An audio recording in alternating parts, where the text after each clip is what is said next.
Die river maidin, want si ná mar chluiste fáilteteach.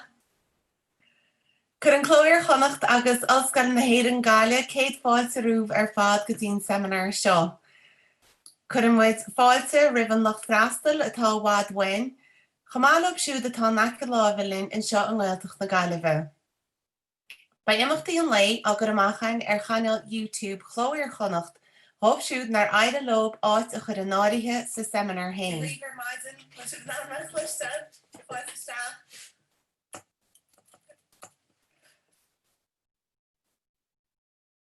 Seminar fiúil é seo agus támuid ilig I gola gleachta ar an síon nui. Gamuid buochas leis na cantarí atá sásta a bhfuil sa chans ar an ardán fiúil seo. Bei míle fáilte rih cheistanaí ón locht freastal Tríd an córas Q agus A ar Zoom. Tá muid tharbheith buíoch go na cathairlaí I dhéanas mónaracht ar na ceistanaí. Tuige muid gur múide go mbeidh loch freastal a tíocht sa gimimecht a gahan lei. Díreach le meabhrú go mbeidh panel, play agus díosbaireachta idir cantarí an seminar ag 4 mar heisiún Scair. Ar aitas na timpiste, má chlisin ar an nasc in ámar be, bígí thugan I ríist ag an nasc antrála a scuilaisteach ar maidin sib. Inis, chun an seminar sa a cheola, bhhailm mar in í neachtain a chur bhfuair láthir. As cantar dúchas bhairt in í chain go bhfáda, an spidal a go seairige, agus erad leis a gáin nach hain, tá obair mhór diantaice go phobal na Gaeltachta agus na Gaeilge, mar scolar atanga, mar shráchtara, agus mar gníomhí deonach le hagrúchtaí cultúr agus forbartha in imeacht na mblianta. Leití, éag sin spidal, Iontagas I chain, Common Merryman, Forbert Naoine teoranta agus coistí pleanáil atanga a go seairige. Thar ceann, choiste an seminar, go muid buchas leat a bháda. Dírí ber maidin, Tásúla am gúilsman an me chluisteálann sin, agus fána me le deimhnú ar sin.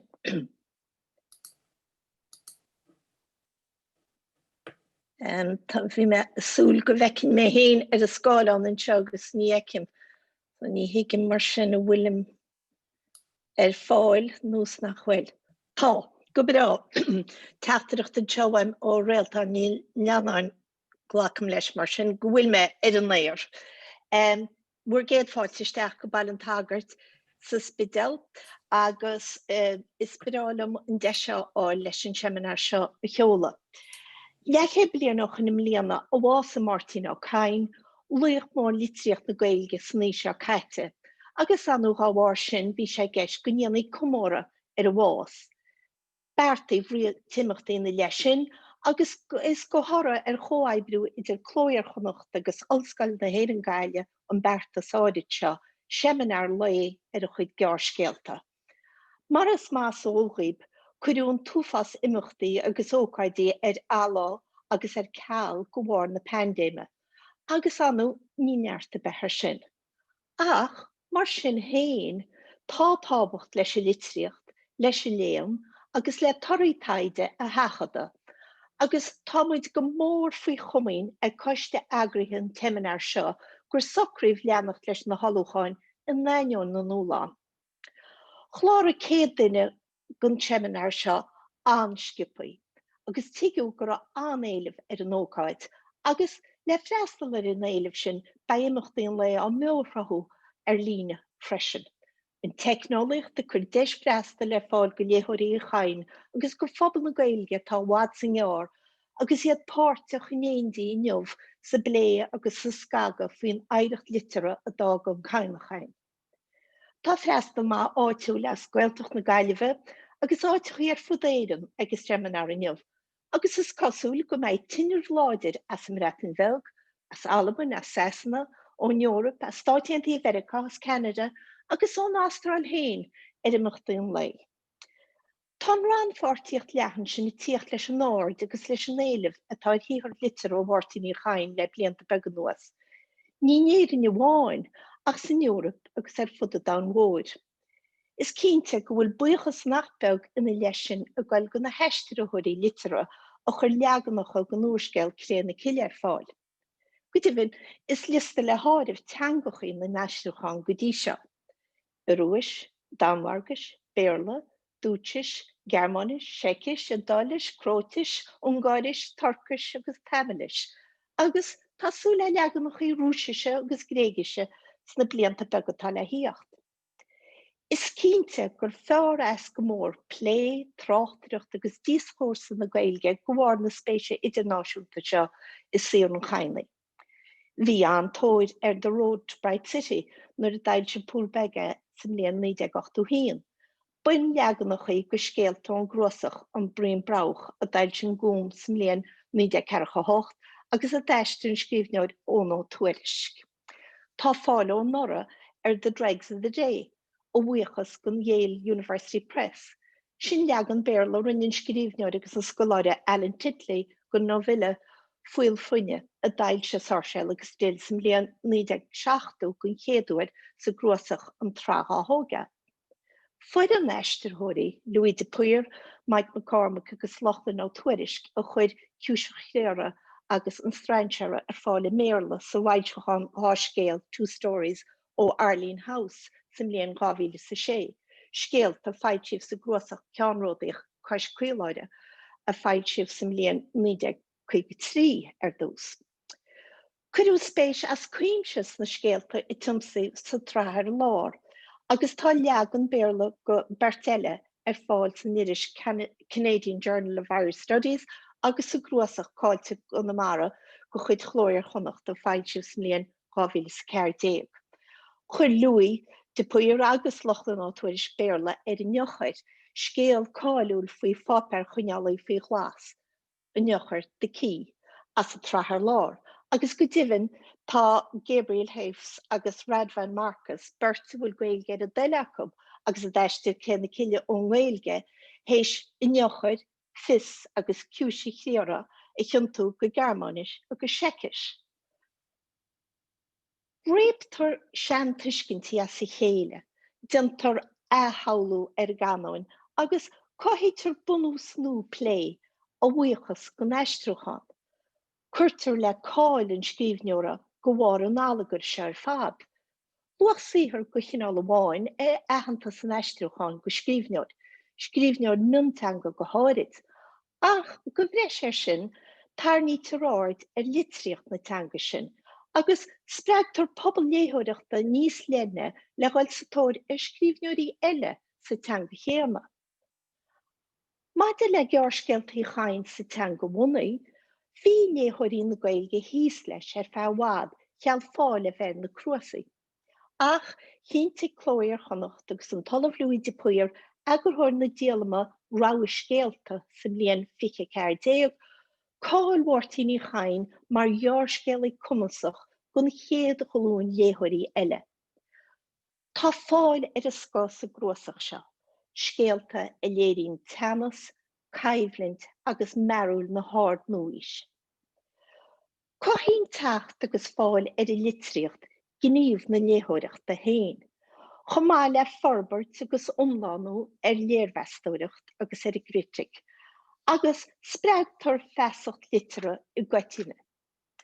Inis go bhfuil fáil a ríist ar thír i chain, is fúine léthóirí atá sé scrúdú, plé, díospóireacht, álagar, tuairimíocht agus curas cúta i dhéanamh faoi iction gairidí chain, faoi litríocht na Gaeilge, faoi chultúr na héireann faoi chéile. Is cínte go néascó imachtaíon bhainne an cíara sin. Tá buíochas ar le a ghail go chainteoirín timinar as torí a gcuid machnamh agus taide a roinnt le loch féachna agus éisteachta ar bhealach oscailte misniúil. Is méid ar an eolas agus lóchran ghóine léthóirí a gcuirí siad roinne neo. Lónintine a chothosmuid agus is spreag go cuidein le achúirt a thuirt ar ghearraid sin i chain, cuideilein le tuairt faoin saothar a léamh gon chéadúir, agus deis chuin ar fad os léthóireachta tá bheith gan eolas faoi mór scríbhneoir seo is seorú chuige. Mar sin go na hiile maile, íar me an dochtúr Elva ní Gilachóil camas a ghlacha ar a géad seisiún eile. Si scoláide ascáile via Guidóid I Elva agus tá si I teagas in Ollscoil Limerick. Elva, Iar Martinis tús a chuid leis a seisiún seo. Gur mí mai go dúire, Tás go bhil mé chluisteil. Mar sin foiiltear óbhaisteach dí an chead seisiún den teiminar le ar lína seo ar dhearcéalta bhairtíí chain. Tá trúr canseirí den scaith a an daobh sa teisiún seo agus tá cinse go mé neart éhar macnamh acu dúin.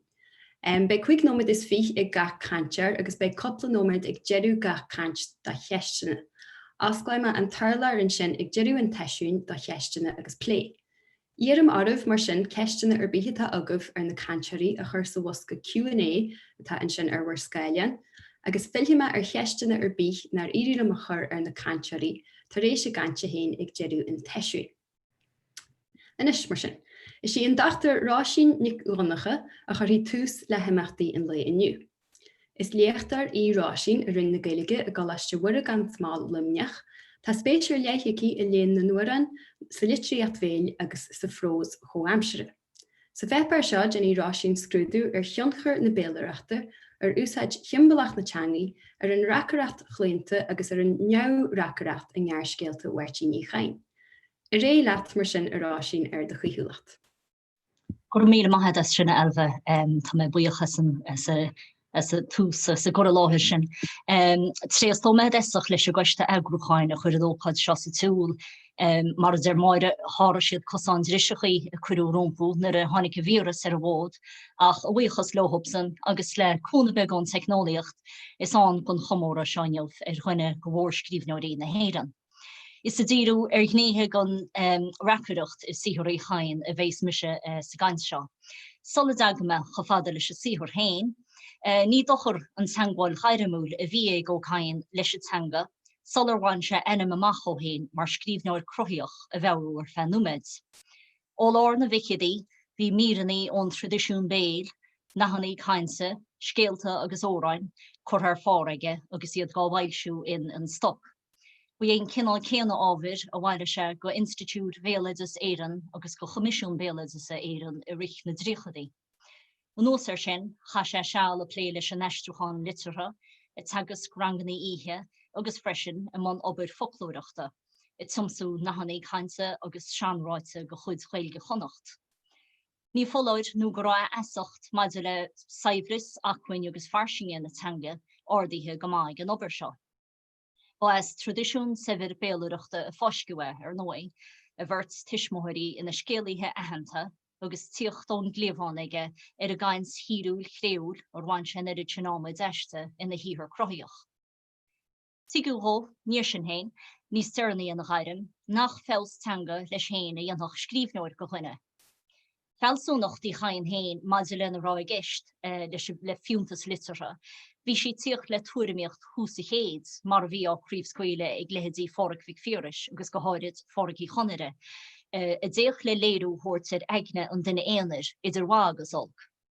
Spre go breise ag ó chain sa spric seo a ben forlábhas a bhí ag gnéthe gan tradiisiún béal sa Gaeltacht, agus an sonchar a bhí ag méalaireacht sa saoú seachtrach a runniú ar choultúr phobal na Gaeltachta. Tháinig an bhrandáil seo ar an Gaeltacht chun cín ag leibhéal Stáit, trí híthar Comisiún Béalaidas Éireann mar hampla, agus caiiliú deisinaí bó na chuir faoi tradiisiún litreatha Gaeltachta, nó curú maile ar a bróiséis sin. Más fíor go bhí an chains an áirneis litreatha a beár a fuair a cainach ón na winter, fágann se go raibh eistriú céadfíoch a gceist ina éhlóid mar ealaíontóir, ón méalaireacht agus ón gluais go dtíon teagsúlacht agus an túil. Géire ar a bróiséis sin agus é ngéhann a gampa an chora I dús na nahadaí, Sréibse inar chuirse eilúntas cuimse hain agus inar chaise dua leis an léthúireacht agus an litríocht, agus deire me sin gan agus fiú dhéanana go olingt fersanta freisin a richt na blianta sin. Mar scríbneoir a chéire an gearcéal níos mó ná genre litreatha a bichéile, ní sam anhearna ó chain a riamh an wachtamh struchtúra ar a racaracht mar chunceap an hain, nó ar éon chorchuige a dhéanach les na racaraachta fiction san Gaeilge. Is léir gohacha se míanach sin jaarcéal plasicach mar airan nó strochtú amháin a drestalach ar is spruch a bhí choru ruve ige onra alínta a dhéine ar gnéthe gon ag na bhéana. Má bhí túsáite lethuiirt gon individs seachas gon slua, gon gnáhaine seachas gon nuoch, gon smaintsóireacht seachas gon achtriocht, chéala se i bhocla eile go gaithfí fenomén inreice a dhéine den topiochtúlacht. Anhítar mar bhua go chudí chain a aus is a daire leis smainte príváideacha a chud charachtar a thuirt contessa. Gné gá híhar dá pléitse go min ag Louis de Puir agus Garrod Denver. In éanach leis an recuireacht tríú persa, chuirse ar nói caint hílis a méalach chud charachtar agus uair an théile cho a muoín na siar chainte inzíri. In na gceann is sanna gceann, nílan tab sin ach chud gan na nósanna convinisiúnacha recuireachta atá gan nósáid sa brós listriocht ó dhéire an naíú hísteag. Ach is fiú coptarú de rá faoin idir gníomhíocht idir na móna inste sin chofada sa bhainint le scéalta faoi le go chudí chain. Láh sealtar in Norman súntasach go ghearrscéalta í chain, gnéthe go him síal nó go chlóiseach na bethe agus is ar chud go na scéalta sin a dhíros me in seo. Is léir go bhaimín mar hampla áthraithe I mó nó a ngá na recuireachta, mar bhealach ard a tharraingt ar faointí suntasacha nó ar staideanna criticúla go ancients. Táile he dábhla chuir a gás sa scéal glantachán ara as a gnósach cos cuialeire, or isceachta ar Warren Valley, tuisc nar tháinig go bhistúin, scéal a bechéile gún húnla céanna ó feanna chaine. Is trimme gan chéist, anáil an tradiisiún béil seachas na commodóireachta literaire ar a scéal, ach tá imirtas freisin idir an dá chorchuige ar fiú sainiú a dhéanair. Bantir airiocht as bon principal amháin go chud na recuireachta béil, sé sin athrá agus athrú.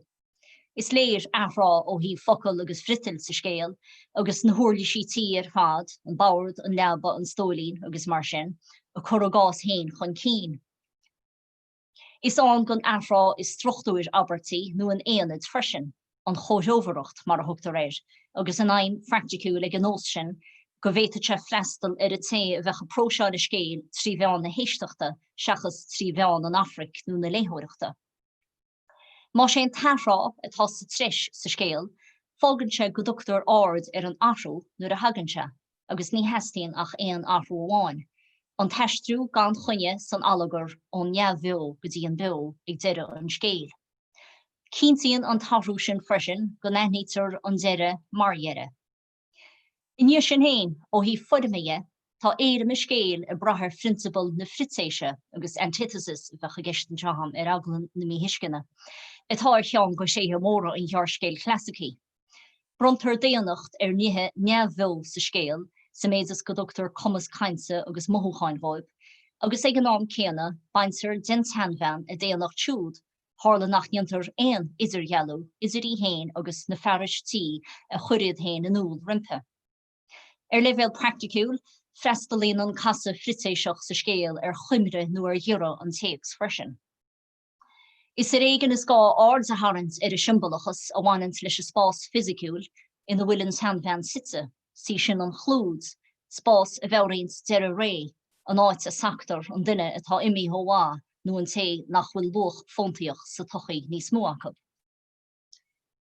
Fús agus deire go chinál eile a chuirtear I láthir sa scéal gar tedal na maireamh as sa gnósach an trá gá tógeal. Bainteach fir sé pedar, príomhcharachtar an scéal, a bhfuil síal gróma leabh gá chaige. A sé nós atá aige a chola húnach cuairt sa rilig ar uí a bhrá céile, ach ar an ócáid áirid seo bí an athrúáin. Nó mar atá sa téags, bhí beanán nachhacha sé ar cheachtar gá chud cuairteanna roimhe sin. Is clás cutínta sa brós litriachta seo ar nói, an teagháil trí hens, le héad lús a chur faoin blota. Cohbháil a dhéanana ar uí a bhrá, mar réon na paidirchaí a chur le na hanam, a thug chuig go rilig sa géadáte, ach laidíonn a ard ar na dúlga sin, go réir mar a bhédaíonn a isreacht agus a hím maidir leis an meán strainseara, atá an món mac a saoil go gníomh a gúí a féad chéile. In éag muistíolóige, is sin recuireacht tríú persa atá chun cín sa scéal. Mó inste I míoch onanú gá dhéanana go cuitianta idir ré agus an recuireacht ile isoch, ach bhfuil eilíomh dianta mar chunceap ó dhéan na híise se caite. Tá thar gahans sa Gréite ó hin gur gné rothachanta den recuireacht an chléantacht agus an perspectíocht. In alt gur tedal The Myth of the Omniscient Narrator, a fáilisiú 1994, díanann John Moriel argóns bhealtach faoin ile is mar inimíon recuireachta, agus áitíonn má samhla go bhfuil a chuile perspectíocht go comhúnachad níl ceanna bichéad. Bíochas gur sa tríú persa atá scíor suntasach go ghearrscéalta an chain na scrífa, is sé sin le rá recuireacht ina nósáidtar na foran nach í persanta sé sí siad, ní honan sin agus ancients obíochtúil ag levéal cogníoch. I file feidir sa rilig mar sin, díantar sa recuireacht dlistnú a tím atá corraige sa man stranseara, trí scuile le blúdaí áirid ólis faoin na híal héin ag baile ó fágún na wainstracha. Is beg sonis atá aige, I dáanta amach agus inín nach níon an fórahinséir is cosúil, agus níl go hawilige go heach cónithe ach mar bheith cheire bhála fuór tréci mar a chuirtar síosir. Díantar Forbert a spéis a lédíons peidir sa man stranseara. Gréir mar a bhédíns a áard choling na mrá agus saoú a cose agus a cerónaí, tá tepéid an gníomh a chuir sé rimhe, paidircha a chur le hanam a bhrá chéile a thuirt chun críche. Airín le ó cain beocht de chuineal san ancients, sa techt a haíonn se hiige héin, sé sin sim feidir sa man nú agus an me a thomantas gá bhean chéile warmh a chur cóisóver le chéile, a manús go nascrín tanas fritéiseach as sin a thugans go dtí buic faoinsa an scéalmuid. Fáin an neol an ceannas fearr ar imríthir sa deire. Tá peidir chotócí sin le tíochta láthir fisiciúil na mrá stranseara is scuil an feidireoireacht tréci aige in nonas chomhéin. A thugtar le fis in áisiú toban I mó na recuireachta go dtí ráitis pléiscach sa géad fersa, tá má ornaí a mó orm. Teagan peidir hiige héin ach is léir freisin áisiú cinúnach ina iompar mar wainstrach héis na heachtra seo. Ní fógan sin chré ar ágáil na rilige bhó mar bhí diantaige ar a cholle chóirteile ribhe sin. Cuirtar chlásúr ar a téacs ag go buinte sin, ach ní hé áireacht sin ag a scéala, agus ní miste cuiimiúir sin, nach a gcónaí a bhíons pointí criticúla sa téacs agus sa scéal a réiteach le chéile. Fágtar an léthóid leis a tuiscins, gúil mallart síl agus túscaidrih in an go feidir I dáanta na mrá stranseara. Go bhrí sin is trí chealú na recuireachta, nó sa neamhreacuireacht fiú, a hagans tégur stetiúil an tíhir chun cín. Is léir a fós in eistíocht chroíoch I chain san imirtas idir bás agus bethe sa gnósach an trahar lár a fáilisiú 1966. Idir háchlúdach an leir seo, tá tedil cosfuile an beo agus an marmh, an sean agus an nó, úr agus crían, an beo agus I crían. In Nornan gona scéalta sin, is cáilsanas seachas Forbert a hálítar le himlacht aimsire nó leis an ggóaimsireacht, agus tá fé hagas go chuntam go réir. Is tuiscint go lehéid a thugann spon gan chléana sa recuireacht sa scéal úr agus crían mar hampla. Sean chorach chaite ar imime chláda ar léir a réamh a chaite is ábhar gan scéal. Catar dua leis a gur síos ar leochalacht na choraí, agus tá íbertach dianta eiste lu go más sa scéal. Dírítar ar náir ar olangacht na choraí, íon na lai ar imime chláda agus púr fehidí a léimireach agus a bethmhóra. Diantar neach duine trí ard a harins ar a tréthe corpora atá briste brúte nó sa gás seo asnachaí, gob, béal agus drín mar hampla. Má tá tú héana hóna le na crappy beidir go gur as sós an bhileo ag go buinte seo chuidóte sa chuid seo an bhlé gur maithid. Sin trúbhéal céanna a luatar leis a gapal atá ina lai san gáraí in aice láimhe, agus siad mír hían ar a milliúig má cinn si be sin, bhí a heasnachaí le cuara ó chean go cean sa gonablach Suite. Cosúlacht chud tréci or leis a gorach. Bhín dá chean ar nó an chapal agus a chorach ó réan luite le rá economíoch trágárá, hála go rachhaní bonúsacha a bheith iad le hiocht slán sa síal, ach is léir a ról sa scéal seo mar himbalí go ré atá caite. Éilítar sa scéal seo bá an léthóra I le na choraí, agus tá nósfuireach the áirid san ancients starlam a restalíns a restriction. Chamáile se déanú a dhéantar ar a gorach, is mar fersa nó mar hobíocht widan a churtar a láthairí.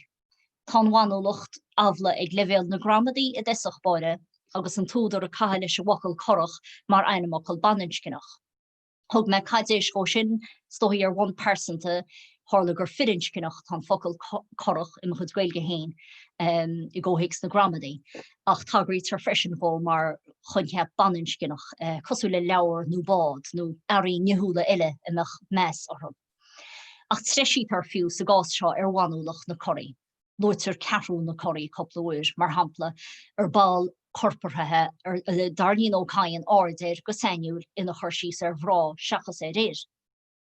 Motíf is síorí chain is sé isiciúlacht ar nói, bíoch duine nó beíoch a gceist, agus is fianaise ar sin a bháisteacht ar oclúir anatóíochta atá sibhir agus lehan. Is mar onsíthe fisiciúla a chuirtar síos ar na hathraithe atá takeí ar a gorocht le imimecht aimsire siad 100 ar a minóig. Creabáin gan teara beartha dhé ag gríon agus sían, a chola chamáis tréicí agus imíhir fád siúr ar a dréin. Darlam go réitín an íbhá seo go leochalacht agus nochtocht na choirí, leis it tuisciúns tradiisiúnta ina míoch forlábhas á ghlacha ar a barsa wiran. Meabhraíonn an léadú trócánta ar a tobíocht wiran an chorach sa gás seo, an úsáid himbalach a bhaintear as sa teanga sa scéal chun sentimentí a ascríonn tes discúrsaí cúchta a choranóil. Ní ábhar iontais an leas a bhaineann ó caiin as a lidán focail sa scéal seo, míran í edaíochtúla chun me na choirí a choranóil siad 103. Tolta itse dúlta dróta strómpaí. Tá éfacht uamach ag na consin dhéadacha sa lista sin, atá frí réir ag buile staccato nó a bheabhraíns an roiigh chainsa atá cutínta sa scéalaíocht féil. Más a síorú bháis atá chorach ins na híomhána sin, chuirtar ina bethe a ríistí singita a hagan stíirech ins na sálair. Runtar go sealadach a thuislecht agus a dínit ar a gorach I machchas áil go strochtúr aberte ina daitur a muín ráirta edaíochtúil eile, gus siad 104. A brúsca na tuile go bócach rupach anplasach fíochóir fríochóir tolgach merganta. Is sé nósínte mar sin ná chluile hathrá strochtúir, sé sin rárá edaíochtúla ach iad a réan frichéalach le chéile, chun stáid éagsúla go chial ré na choirí a choranóil. In éanach leis an lidánachas, nós eile a chleacht ó caiin agus sa gás seo bhfuil sunchoréige ar chléintocht na recuireachta darlam, ná einamachil a dhéine go leidíocht, gné go ilíocht an techtú cédéag a chomhhaimir má bíorthó. Baistítar an gorum agus a port ar dhuine go na charachtar fir a hagans chun cín sa scéal, hála naprún gorum bheith go chahaige agus port fedíla ar a hobaige. Tá cleachtas seo, maidir le henamachla agus les enam nach chuí le sunrú I scéalta eile sa gnósach freisin, mar hampla sratheil ar lár agus círéib. Ach fébrí unrabháil enamachlach atá I gceist I scéal seo na choirí is córa dúlteachta é. Fágan an nós seo go ndíontar dí réanú ar an garachtar déana sa scéal, mar a bonan is sa bhallart go phróisis leis a gorach. Imimecht aimsire agus clúchlú lochannaí is ábhar go scéal seo faoi chéile ar nói, agus chuncheap an ama chora an úl ar bhain déan ára, idir an aimsir chaite ar láimh amháin, agus an sin aimsir láthaireach nó am bio na recuireachta ar a tíbheile. Bantar leas as frásaí cosú le an uair sin inniuh nó inis, ar túisce a hallófaí leis an ancient neamhhuiremáilta ó bhéalaíad seachas leis a bhic sin litere. In éanach leis an taracóir, an bá dainil agus a meicnóir a luirtar richi scéil, is simbol gan áhrú síl an scata caiilechaí dubha nó mrá réalta a hagans ar a láthir, I siúil cosclada I dró dhéireann scéil agus iad ar sire sa gentar. Tá siad glórach, muínach agus is sé béarla a dan go chumarsáide, bíoch córá nó paidir I gceist. Gá údarrasí iad agus déanaan Garrod Denver an puinte simúlse, ní léir go na mrá réalta go bhhéadach bontáiste ná theirbhe bheith baint leis a timpolacht hírólaíoch ná cultúra bhfuil siad takeí stachansa, sé sin pobl gaeilge nó gaeltachta. Darlam go bhaimíonn iompar agus aineolalas na man réaltain seo, mar himbal gon bhearna nó gon aspa tuiscena idir a stát agus an réaltacht ag an am. An Stát mar Institute a rinne banistú a bobbal orgánach tuaithe ach a bhí beg beán réalachas cultúre na economíocht na naine sin ag an ancéine.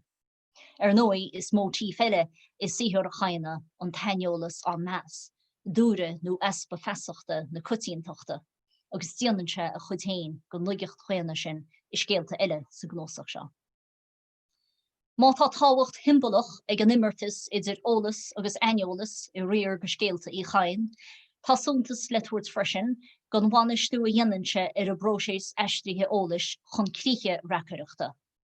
Thugtar faoi dara go mbíonn zifriocht idir luas na racaireachta ag pointí éagsúla gan scéal, go háirid agus ceann nó cásúr go chuir scéal aige. Is minic a bhíonn tús a chud scéalta faoi réir ag a déléire an éiginsocht agus an zíanhe, agus gur go máil go réir chéile a ghluaistar I dró na tuiscina. Is sampla má sin an scéal áirid seo faoin gorach a heisíns leis na línsa seo agus siad míle cúig. Scaha ó láthir sós bóthaí na chláda go na scéal, baghalí rá céir den sonda. Go réamh mar haringúir tháinig se chun cruinneis. Dúrad an dubh chrucáin gréine an ngarí chláda I desach.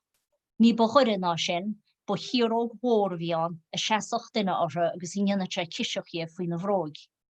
An sin sean litir gan ebí tirghuialach nuach tréci lábhscríbhíine. Inis buheála agus mar sin sé, agus leananse agus tá chédáalt nó chédáalt fad tócí leis an gcuirsí smáil seo. Tá bon físiúil is dóí faoin racaireacht, dála camera a zoomáil ar an neach ananid, agus is go máil ré a thugtar an feic chun cruinneis. Ní hábhlatá maidir le déir an scéal.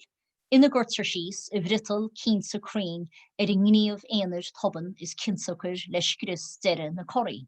Is sé sin, go síon duine gan am rá rialta in áirde ortha agus go ditan an chorach in na chráb fótha, agus siad míle sé. Ina brúisc, ní babéile go mór ná fráisc, Dime tún am rá rialta síos fríd an ámad a ruis in na sprúánaí ó chéile le sránáinín séalaithe dheire an chlochair. Ba dhéanaí is I dheire an chorach sití in na críanach a srathar lár. Tá sé dacur gan caidéis áil go nimmirtas focail atá dianta le clochar an seo agus a illins mar herma agus mar chunceap agus an scéal á thuirt chun críche. Má sé an clochar láthir oireachtála na man réalta, tá gréin sé freisin gan fróséis fisiciúil behólaíoch a olingín san duine sinna clochar bháis sula séalhínse. Darlam go réitíonn muile agus fadálacht na racaireachta I dús an scéal, go bhreagrainn sé sin beidir go simballach go stair aide neamhbhriste an phobal. Pobal a bhfuil luach faoi le á luaileis sa scéal. An pobal a fáisciú a síl seo an bhéalaidir nach rá arthú tací le míle blianair.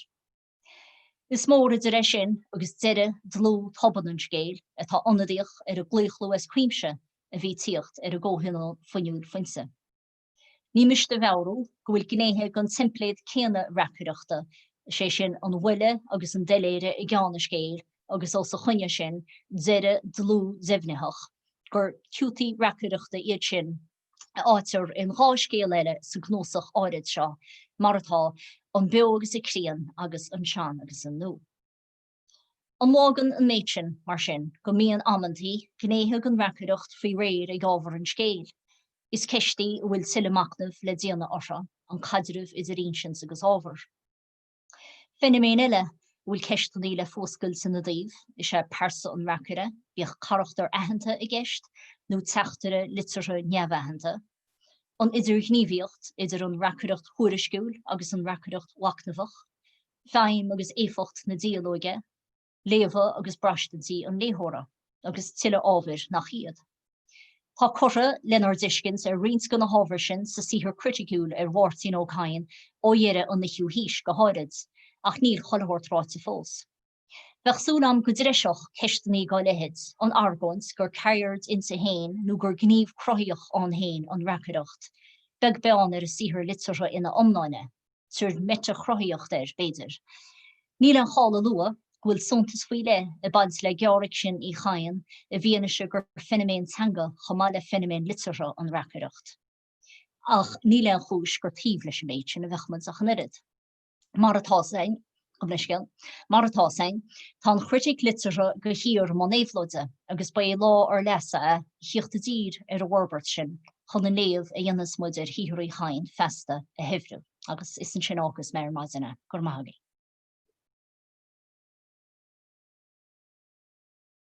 Gur mí maigad sin ará sin ba ascail súil a méid sin go cinnte.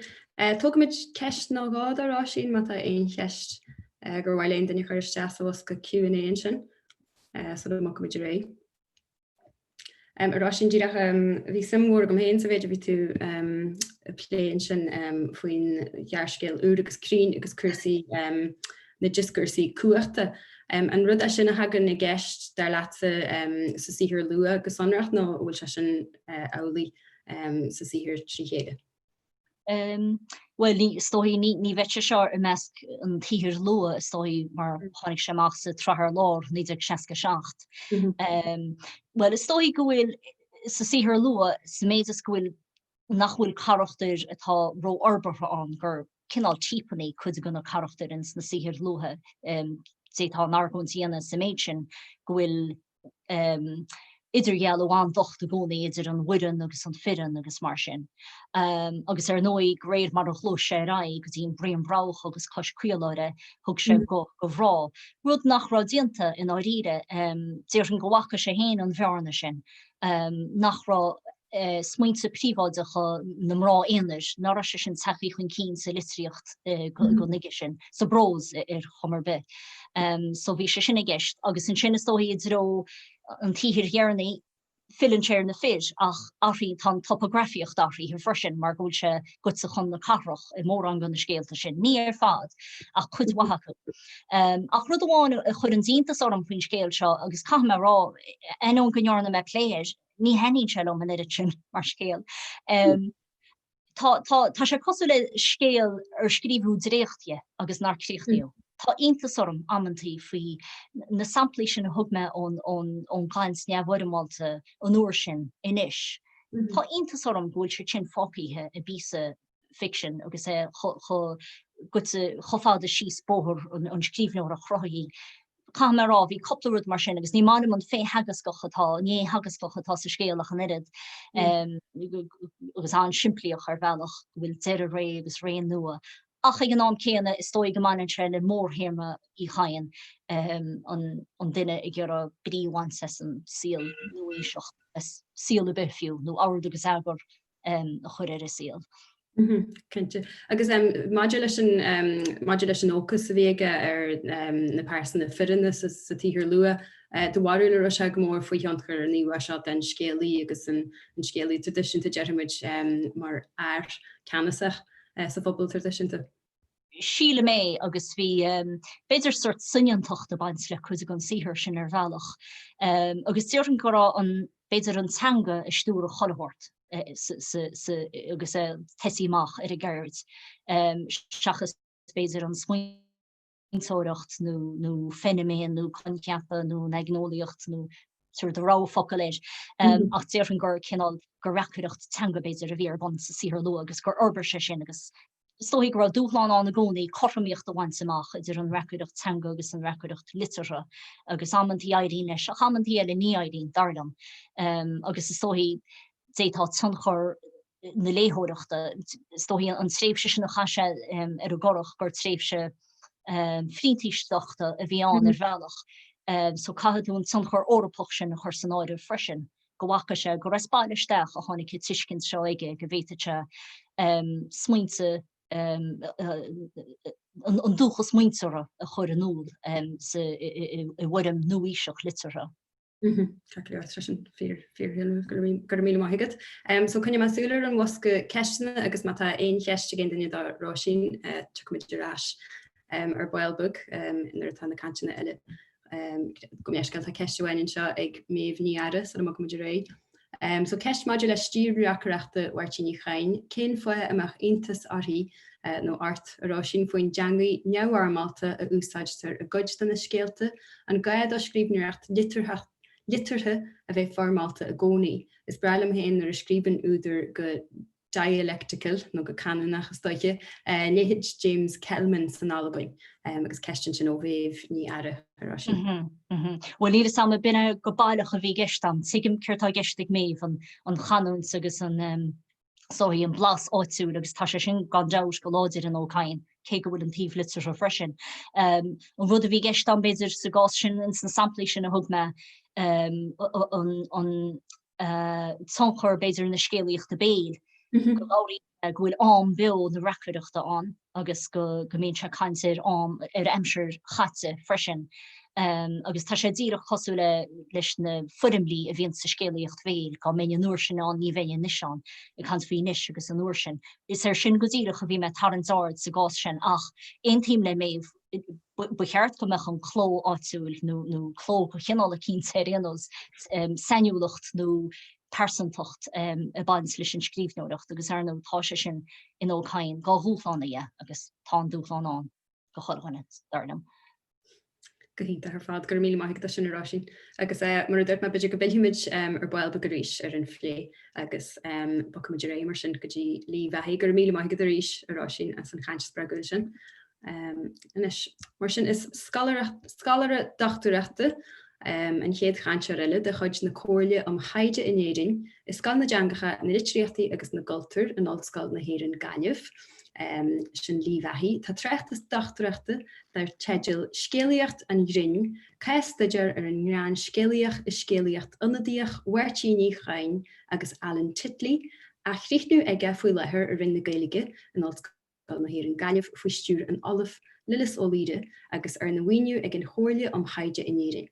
Is sé an scagu criticúil ar an rán is scéalaíocht í chain a bhés mar áhar cante ag lí inniu. Agus asclaime an tarlair de chéanaan sinna lí má tú réile hatasteach.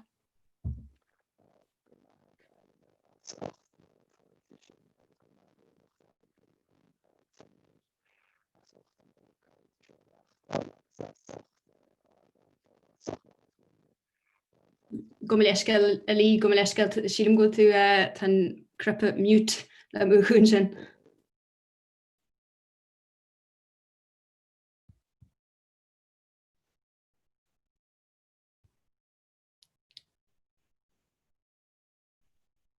Díra ma brúin tú ar mutin sin a léisiúm go tú múta go bháil.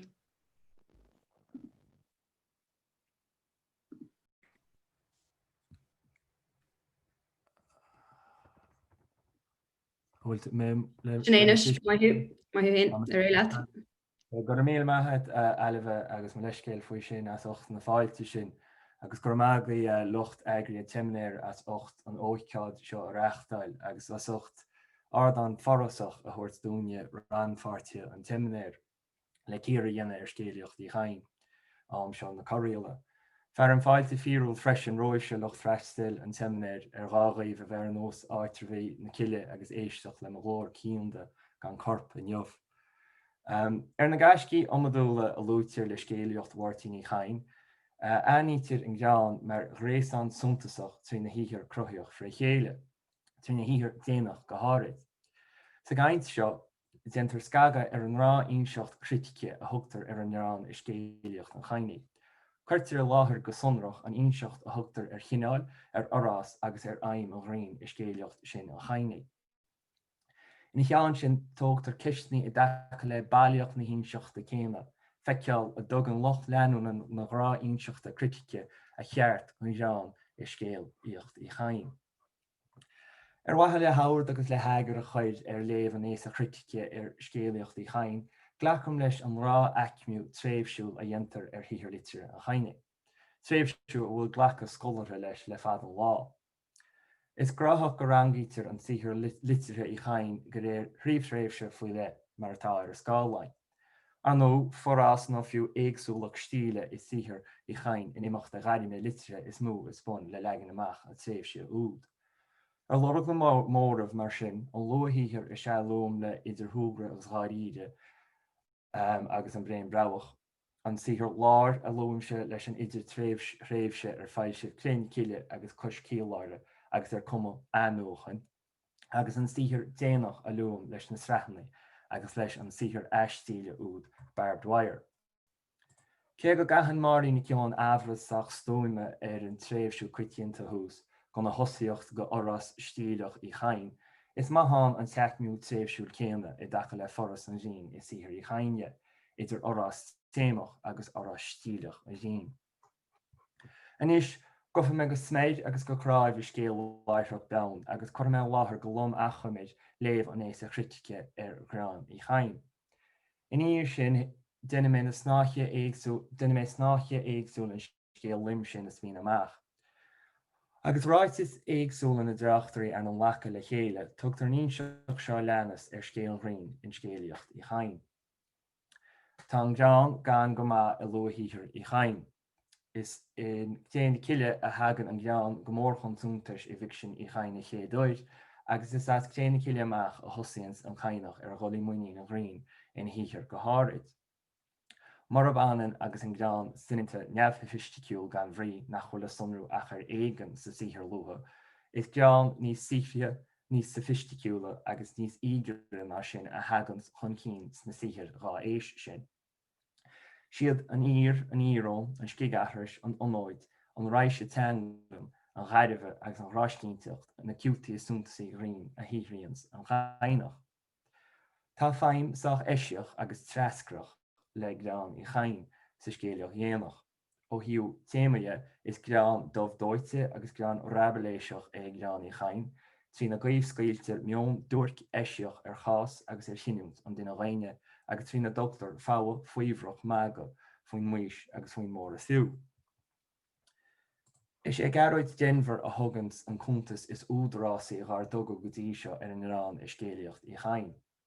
Agus is ábhla gur bé a híthir critici sesin an monograf síolalaithe cain éonar go háirid, is údar le scéal súntasach an inseocht scéal hús. Mar a deilim, áitíonn Denver gur grán neamhfisticiúil sinanta gan dochar atá I luathíthir I chain, grán atá fréimhí beidir sa scéalaocht féil agus grán gan brí gan féin. Sa scéalaocht atá an a maintar féim annach as onas nach ligfir an písa chun leidraán is cosúil. Sin rá gur grán wathe le grán atá an riontuá. Gán na léithir a chuineáil le léo, gán brise le tromchúis an scéal fear scathimh, agus gán an písa I dhéanamh níos tainmhí agus níos éidirma ná mar a bhoch rá airiste. Cé gur bhí gear scéalaocht an chaine is ábhar dúine ó rán fartaí an teiminéid an jobh, is fiú agus is éigen aitheantas a thuirt go chéna ciile agus muidig tracht an rán scéalaocht I chain. Gocha leara is cur cinúnach chéna ciile I dacha le foras an bhíine. Bíoch gur dócha nach bhfuil éon sihir eile leis a gaiinach cho barúil céime, is in chéna ciile a chuirtar na síalta Green a thiocchas faoi bhlás sa sihir déanach go háirid. Cuidigás is in chéna ciile a hagans chun cín go chéadúir an grán úd a maiach an cainach muoite idir sin agus trachas. Anan is gur bas chéna ciile amach éiríonn an grán ina rééis an súntasach trí na híthir chruthíoch fré chéile. Mar atá le rá ag Denver, go réir chéile feicte bréthe eile an grán ag teach chun cín sa sihir, írón agus searbhas, íre agus scigathris, agus tharéí eile an san grán cainach, grán na gáirsúlachta, grán na ráisiúlachta, na homarcíochta fiú. Agus go háirid grán na deáchainte ascríos go minic ní hamháin as tradiisiú na deáchainte hir, achas an aclaíocht teangan bhóil gon chainach chéin, agus a hafaí clú an joisin smut mangur hó. Ceann rabaléiseach nó fiú rabaléiseachas is se an scátharma a dtaíonn criticeoirí ina muoín le corsís na cineálacha Green hús, agus a bhaim héamach atá lób siúd I scéalaocht I chain chum má céanna. Filfar cheisio rabaléiseachas ballbeg. Chaidbe is in chéna ciile freisin a bhhainns an cainach féim as an rán le ráitis a dhéanamh faoin gcuineal déana hain. Céim mór chun cín an rán gan bhrí gan féim san nearscéalaocht lua. Is in chéna ciile geall leis atá féim hainúil héamach leis an rán in dhéantas I chain gon chéadúir. Téacs mar a síhríonn an cainach an grán gán léas a chathú thuachas agus mhóras fiú an duine réine. Agus gán fámaga a thuirt fód chomá céanna. Bíoch nach bhfuil na húdais go léir aon bhéin ina chéile faoin na thuirce agus antá an dearcha fónáideach a chahan ó cain nádor agus bháin an den roiine in Chéine Kille. Dinter talasláine gur bhain an dearca údaí chaáin agus geán dómh ortha. San áit bhfuil geán gan go i meas rúm na gearcéalaíocht do luche, is ó Chéine Kille rá a hagan an geán chun chin mar bhuiú égomas an duine cadrih a dhéine le daine eile. nó bhuiile marfach seo hobiste an duine mar i dearint Gareth Denver héine. Mar sinne, banan an borseog bhín agus casa súntasach is sihir i chain. As Chéine Kille amach ní hamháin go nairíonn an geán níos feicealaí ná mar a bhí go dtí sin, ach is sina bhíhan a chuirint an chainach ceann go mhórchóirimí téamacha a scéalaíocht a déanaí i gcríoch. Tóiríocht an duine róid le bríomhthúirt rá-híal. Is trí bhíhan an ghrian a haspánas ó cain nach chuil dói rá lehéad in an chun duine agus léirú áféiseach geall a bheith droghbheasúd ráthúirt aige chuiníil agus chinúnt éiseach an duine roiine sna scéalta fáilsiúh ó 9 i le. Ar mán sin is feim héamach freascrach agus éiseach an éanacht a churann criticúirí i le an ghrian i scéalaach éanaach i chain. A rísteile sé Gareth Denver an túidir a dhéanams an léamh is cuimsí rá nearnú go dtí seo ar an ábhar is títhir i chain. Agus tátáil ráhaint aige as láimhseáil i chain ar an rán, déir Denver, i gás na scéalta eile ina bheictear an gleán áfach, gaiire buillig a dhéanas an chinúnt nó sin an cainach chéin mar airúir agus ar an ábhar sin ar nó an léithúir chomát trí fóisiad cléanfáirteach na léithúireachta faoin duine. Déad a éileh gur tarne eile i gúnra an chiime an méid seo a bhanas an tolúnacht an daoine agus an bhaisleacht a scéal treagéideach an duine trí bheagus fiú dhéanaige. Ar lámh eile, béidir gur slaat ag go gaiinech leis a duine atá gufa i náiste na nóchinúna a híre ó gálar an bhaoine chus rómáintúil, slaat rá lige í a thugus a éon chosint chun duine chosint rabaléiseach na híre a scice agus a chuma leom. Ar a goma sin, chuideann Denver a láthair rá aim éiseacha le gleán i chain, rá aim ar geall lena bheith contrátha lena chéile. Ar hiomháin gunn scéal, dearbhíonn Denver gur sás ag go gaiinech é an gleán le beagus fiú dhéanana go radam an duine agus le neamhúine na baiche hain. Ar a tíhhaile, duine Denver talasláine gur trí bhíochain an drín chéanna aimsins an duine faoisimh agus fúscuilt ón drochás is gábh éiseach na bheithe an. Anan is gur fáil an naomháis beán i chain, más fáil lag héine. Ina haanta sin chuideann Denver i denta le heisting í ronacha a lehéad go iarmhairt visniche i legrán i chain sa réomheiste le gearcéalta chéad. Rárás am líon ráhíle go bhfuil gleán dóibhdóite ag riint le chuidgáchaid céalta agus racht brachraí ó rabaléiseach i gcuide leach go fós. Agus an méid sin amháin mar leis na hágla ar fud a híchar. Cháis nach mór a hóigeall ná cechaí a déta rá aim éiseacha a bhfuil cuma cuasa contrátha orthab a bheith le grán i chain go chomhaineach. Agus tuige gur bí féim do roimh éiseach an ghrian a thugans an sé lethe i dátáil Denver. Go deimhin hain ní héin nach bhéiteach rá aim éagsúla a bheith leis an éon chineál bhín, ar is fenimén ilchílach é Iran agus bíon an bhrí a bhaintras go minic i dilimí an chóhéigs ina grothítear ní hamháin, ach i dilimí bheán an duine a lachans leis freisin. Ach is ceist inspéise héanaí an chúis a míon béim chomór sin rálegan ar ghoracha, ar ghuirce agus ar ghuimhe atá gleán i chain. Chuige sin tá an focail ná fiú an caveat béidir sa géad chleocht thuas tábhachtach. Ar bhaithe leis dá cheist úd ó réiteach agus ar bhaithe leis an béidir thuas i dátáil Denver a léirmhíniu. Ní mór a honra go bhfuil léamh Denver ar rán i chain go mór i dilimí an léamh a dhéanann sé ar rá héime eile i sihir a chaine. Mar atá an cuifís agus an rabaléiseachas. Maidir leis a cuifíse muíonn Denver ar mhórlár gháirtín i Iráin gur cime é a cuifiíoch nua éasach, faoi mar léirítear ina dhearcéalta déanacha é, iad siúd a listítear ar an Skyline. Dar le Denver gur duine atá ag marachtáil i síl ganbhrí é an cuifiíoch nua éasach a bhíonn sa tóir ar bhóid le brí a thuirt gá síl, gá híal lena úscailt as gábh éiseach seo a bheitthe.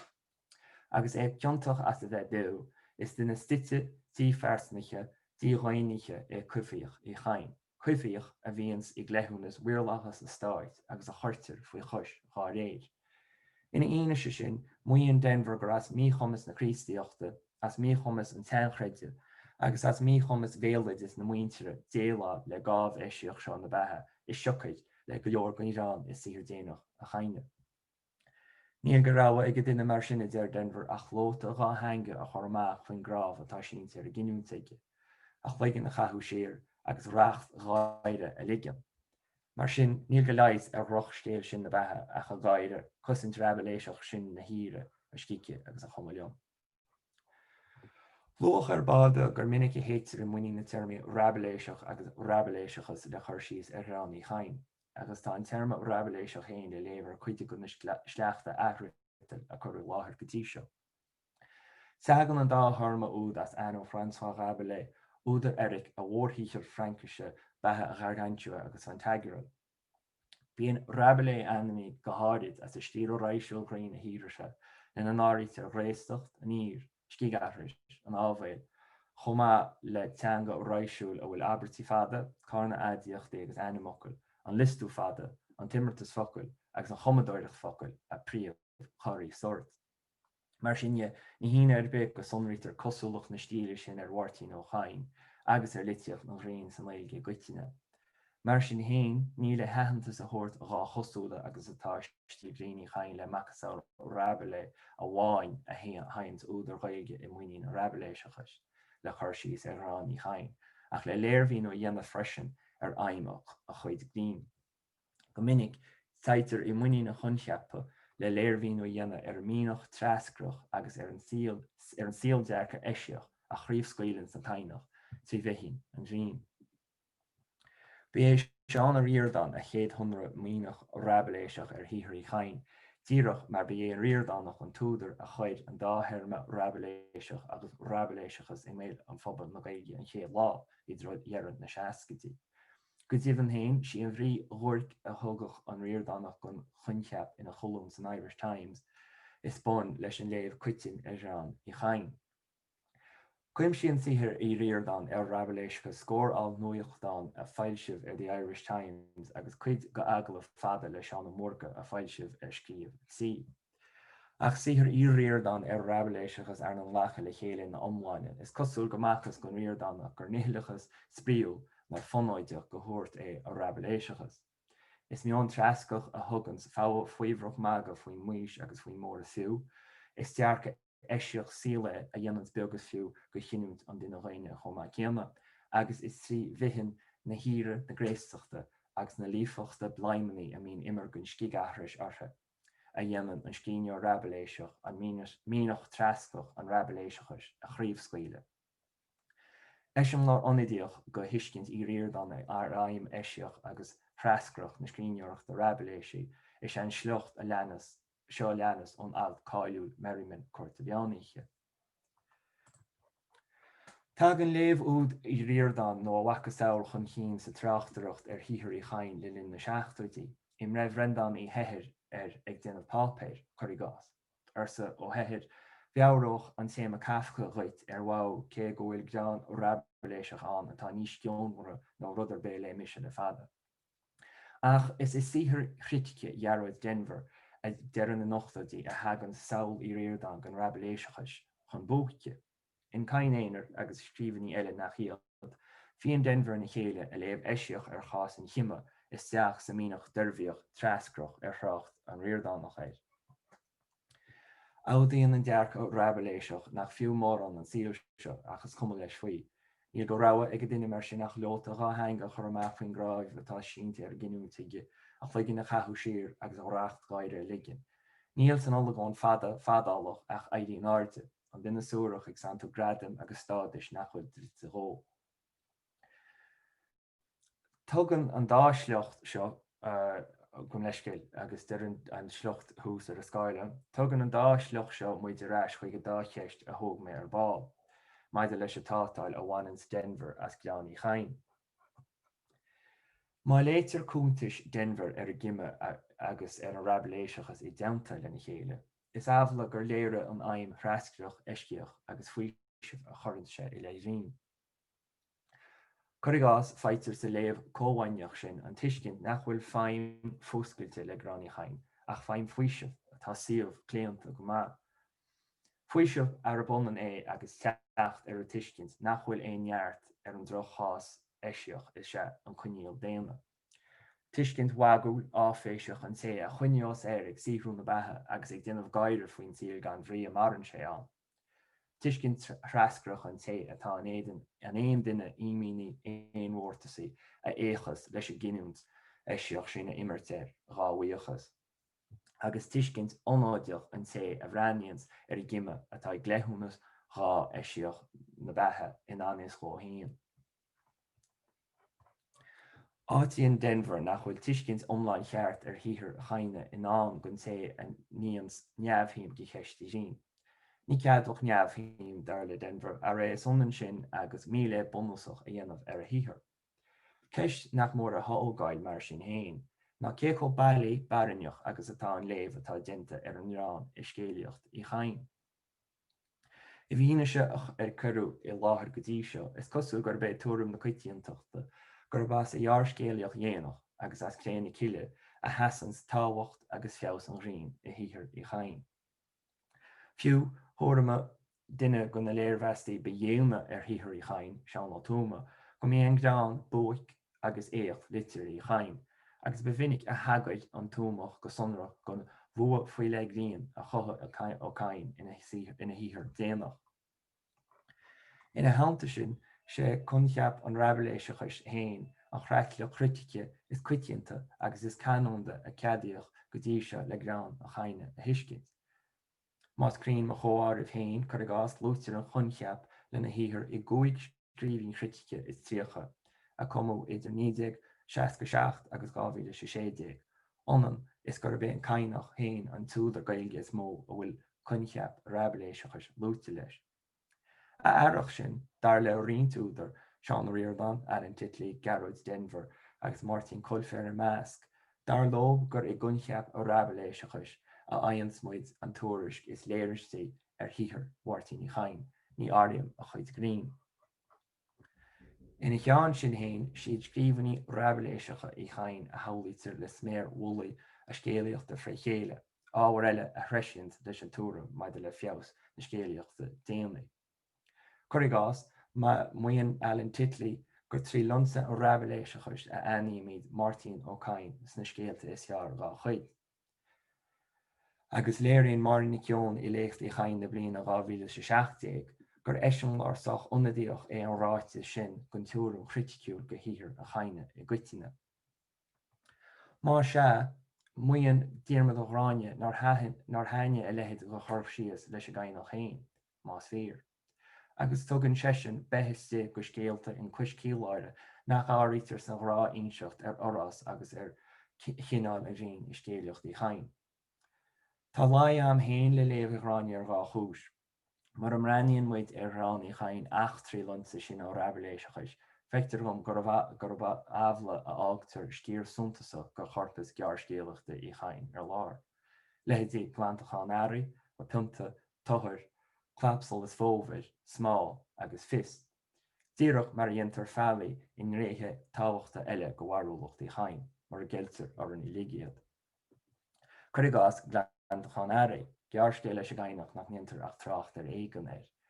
Gá runta Glantachan Airí agus gá bhéad an timplíocht a hallófar leis gá réir sin, is casta suntasach is cíneoireacht I chaine an gearscéal céanna dar lom.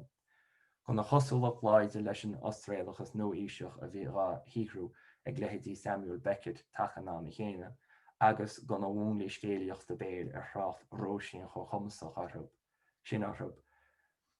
Ar bhhair sin héin is coithre iad ibriachtaí an rion sa scéal agus legan amach a scéal héin gá ígre a bhí cíal I chain chun reáil, ábhar a bheadh níomh olasaí gá gurthaí a bhaimar ar scéal na mabhólaíochtaí teangólaíochta atá go mór chun chin I léon an rion go héidir náisiúnta. Sean é nach dogtar aantas a dhéinghála an scéalúd agus go na scéalta thuaslúite eile, go bhfuair nach réitíonn siad le hionseocht a níos a critice ar chinál ar orrás ná ar aimime rion scéalaocht I chain I gcuiteanna. Arno is ceisne sin atá a réiteach amachchan seo agus ní neamh. Ach tá braham gur láin machnamh agus fiú áhachnamh a bhíon a dóigáil siúd I dros go bhí muide dígrasúirí a chain léirgus ní fear eilíonn scéalaach a chaine amachcha seo. Gur mí amachí as éisteach liom. Gur mí maigad sin a lí bhí sé sin gohínta ar fad scagu úiseach ar an tíhir critique. Tá ceist taketeachan seo ó bhhara ní andrachain. Dúirt si Pepper an bhre a lí, cad a déir tú le siúd nach mrahan an grán a sihir an chaine. Taréis an tíl is rud pásanta é an grán, agus is minic nachhiad na rudí cearna a bhain gaire as éon bhirt, an bhfuil ó cain ag ranú a chuid líthirí an dóileatsa.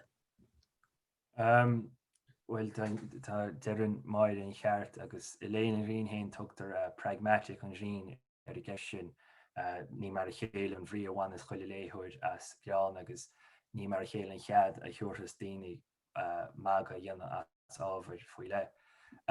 Ach an cheist beidir ceist freigra teoriciúil atá mar freigra ar gceist sin ach tá trácht an léthúir idéalach agus nuair a bhítar ag trácht ar an rán, bítar ag déanamh tal sláine go bhfuil léthúir idéalach an. Léthúir a higgins na frámaí taghartha tá go sínear, léthúir a higgins ráhfuil ar gúil na háilteoireachta nó an rion más faoinse an rion atá I gceist más é an olahhaga bhfuil ar bhfuil grán díri.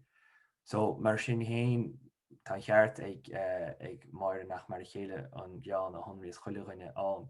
Ach nuair a bhítar ag tráchtar an rán I gcuid natá an critiúir déanana tal sláine go bhfuil sé trácht gur éisian an léthúir well ní gur beisin nó gur bise an léthúir idéalach sin nó gúil sé ag ire léthúir idéalach sin an chomadóide a aimimsú.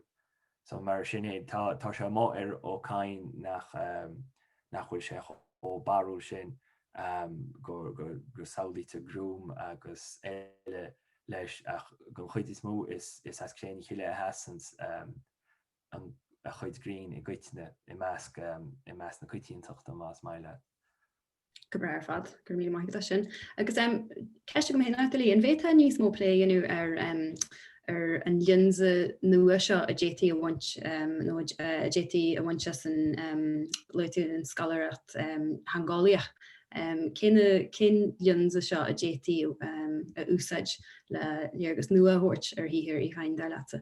Ja, sin é gotí go bu séir atá an gotí seo san éige saoítar cinál desiderás am súntaach le cheisting réon san éige agus go réir go bhís chum héin níl ghlacha I leithing réon ach máolaíocht I bhhainins leis bhealsúnacht agus leis critic litúre. Agus séir de spéis le criticúirí litúre cén chuid a gcuirte an Johnny láthir céad iad na QT stíle agus eile a bhíon chá sihrú chun chríche an rion agus céird nó céird iad foinse an rion sa teag litúre. ó híomh na fealsúnachtaí is spéis lehab san loch an rion nó moraltocht an rion nó fiú etic an rion nó cén síl dearcatá le sunráin. So tá an dá chorchuige sin ghlacha ile an rion san éige go dtí seo. Go hidirnáisiúnta is si an teangóíocht is mó atá chun cín I léon an rion hain, agus is spéis leis na teangólaithe cén chuid a naibríonn an grán, céir iad na conílacha a chafar a hásamh le go mai grán an sa géadáit. So ar a gcuid sin chaim siad san dúthracht thuntasach le mánaí Albert chuir síos ar na conílacha sin le múnlaí hipotéiseacha más maile a dhearra. So má chuirtear na mánaí sin na teangólaachta I bhaim ar ó chain bheitfá ag díriú ar ibriochtaí an rion. Cén chuid an éibrion an joch nó an áilteoireacht ar level struchtartha agus sé mhaúil héin má dírítar ar an dé sin goin rán seachas ar a bhaim héimúil nó ar réomhtheachtaí an rion. Is ála bhaid tuiscint níos teárain ar achuin gríine chaine agus cécho commasach nó égomasach a bhí sé ag denna grín má raigann sé sin de chéile. Hín ar fad sin ínta sam fad go mí maigad. Má tá on cheiste gé danne eile ar lí is féidir é chuirstehan sin sa wasca Q&A, ní mór don na panelíe ceistena a chuiriste sa wasca chat níl an córas Q&A ar fáil don na panelíthe hain. Mar sin beidir leanmid leis an phlé ag jeú ar fad a lí agus go mí maigad a ríis as an haint ínta spregul sin. Bu go idir réine Cantar Jernach an teisiún seo. So inis bei an talamh Jan Eric Rectal a tuairt cantse, so is Olive é Jan Eric ar rin na teangáíochta agus an déin lachlannaí in Ollscoil Oslo. Is é Jan Eric a dáistrí cré na ciile go thuúis a dal si Jolandel Norsk sa bblion 1995. In na chainteniu gen hi sé analís ar réhe den na struchtúr hangaí agus chóréire a tal le fáil sa jaarcéal fis le Martin O'Kain agus réileat in sin a Jan Eric ar de chuhí leat gur mí maigad. Go mí mat elve. Wit dan me chostáil. Réileat tu go bre. Kom agus tíb a lucht éisteachta. Agus kamera lucht fechannu. Sa babi seo Elianus tá íracht dienta agam chruchu gur féidir rá go bhrí chahan struchtúr I geallscéil fis córéir teangan fí mar a taisbáint ré sa leagan cainte tá is ag. Tá leaganach I cainte leis a bhocail seo fis scape ar faoi de scéal, 3 go thumláin. Is geallscéal an jare fis le hocht lehanach. Mar sin tá sé na cín is cuide sa grúsach scéalta cos cíláire feilsio I 1953. Hánig crúsach amach céir bliana ní créna ciile bheith fáil sé. An túiscail mór le rá leis a gainach. Cho fada agus is ódum níl dear nó leagan béle de fis riamh ach bhuchas ag a lucht éisteachta tásúlagam. Is féidir a áitir mar atá déanta hána, go bhfuil rian teanga bhard scríonareachta le sonrú chuide bhá gan bhéad I scríb a cainach. Ach, mátá ba bháilm a chruthú an seo go bhfuilin frital róchoirí a chaine, go páitianta gan insint héan sa scéal seo. Frital atá déanta le hintleacht agus le hálinn a dhéanaan grés sellir gan scéal.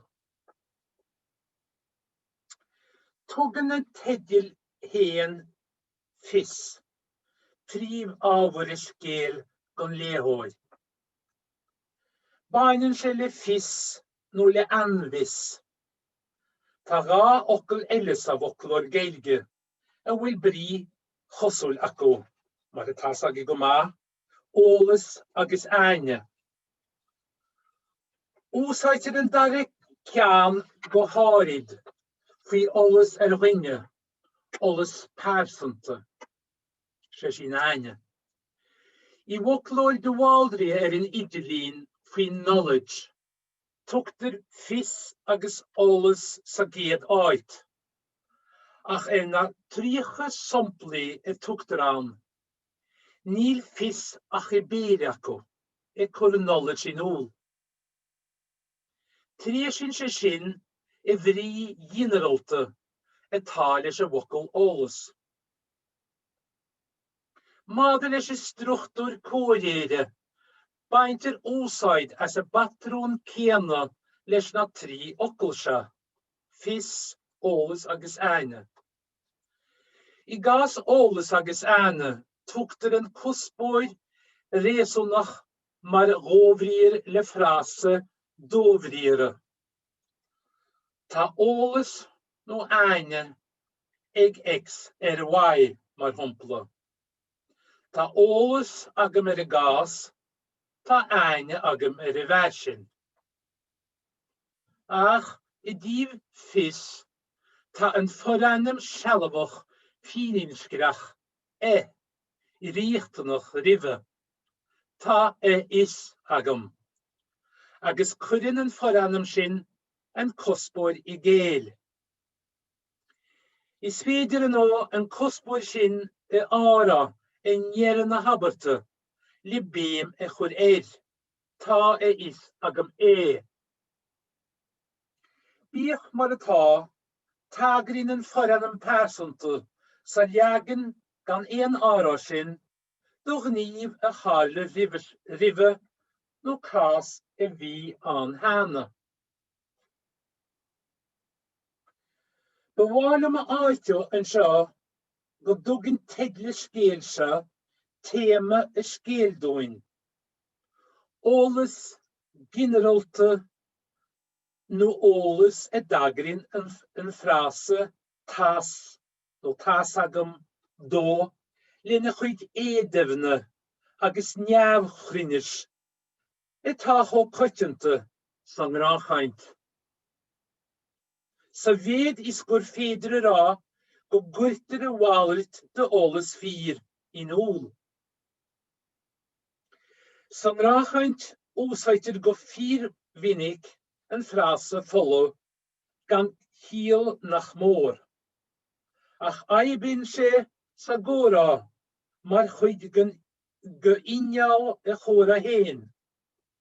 Injal chonin en schule, mar dira. Go hondul groe raadjes, na de weha soel le keest. Ta saget, fielens diggen toe, no wil terug eerstdag, agzelle. Fragrin toe le heen toe hashpint, tas, no tigim. Fjord non nev nachtigen toe, jera gominik, tas. Mas malet en kairdes, chinjal, etan hora, ti wonu. Vedi gomanische le kairdes wonu, ni smu, na kaintjori ve en okko.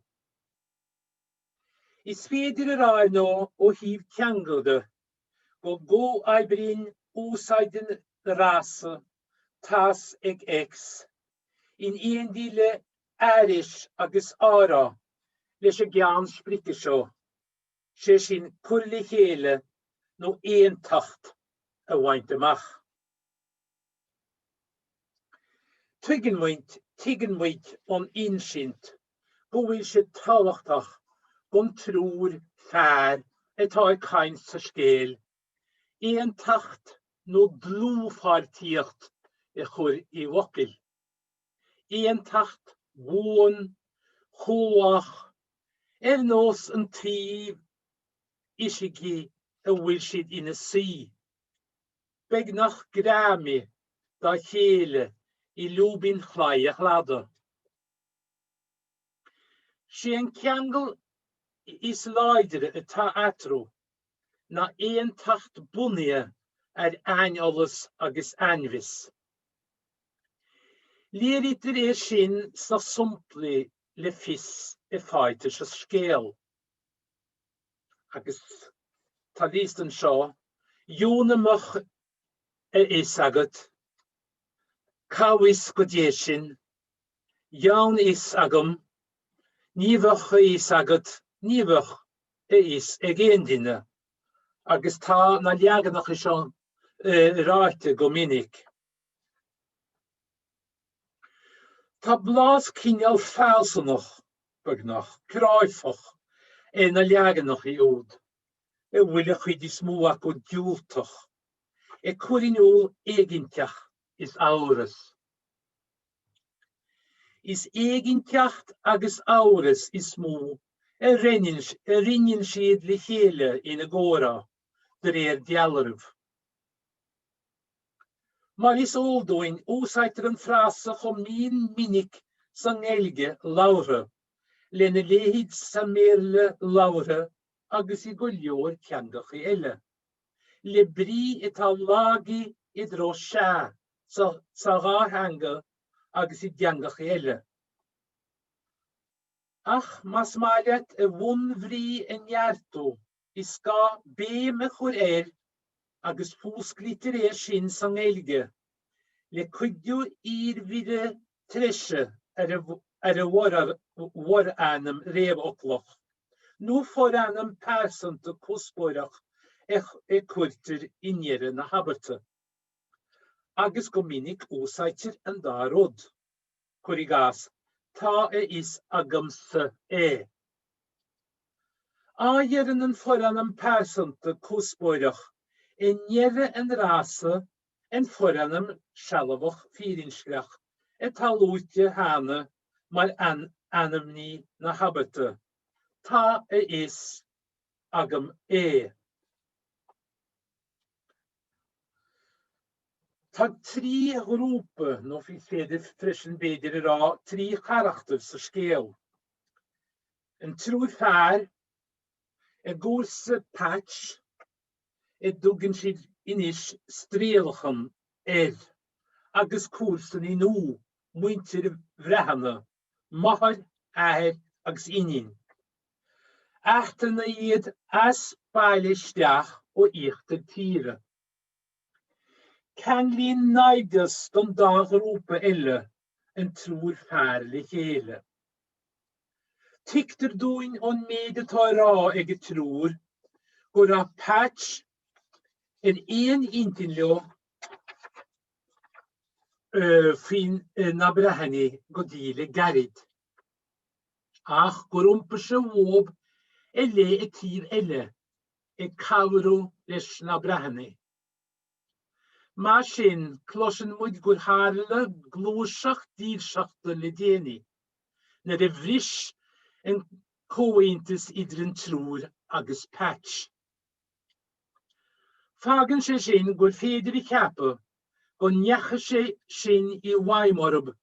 En orid sin is go bhfuil pattis orú go dálach sé sin ríist idir an trúr atá fáca. Béidir gur bé an fattis sin is cúis leis méid plámáis atá ina gcuid cainte. Agus taispaintir in ngeile scéal gur a cúis fattis orú gáíre. ó hále go mrisin clín échint amach on an ram on trúd. Tían a glúiseacht se in éondile glúiseacht héimenteach ó híomh na céilide ó bhrí gineralte de fis go brí dro gcuise nniu agníochta. Le breanúir gcuí fríchaitir cóiréir leagan chainte seo struchtú na scéalaíochta, is gádúin breanú an insin chéin. Sróí a chumra scéal. Bhín an trú fear cúlchaint tríde scéal.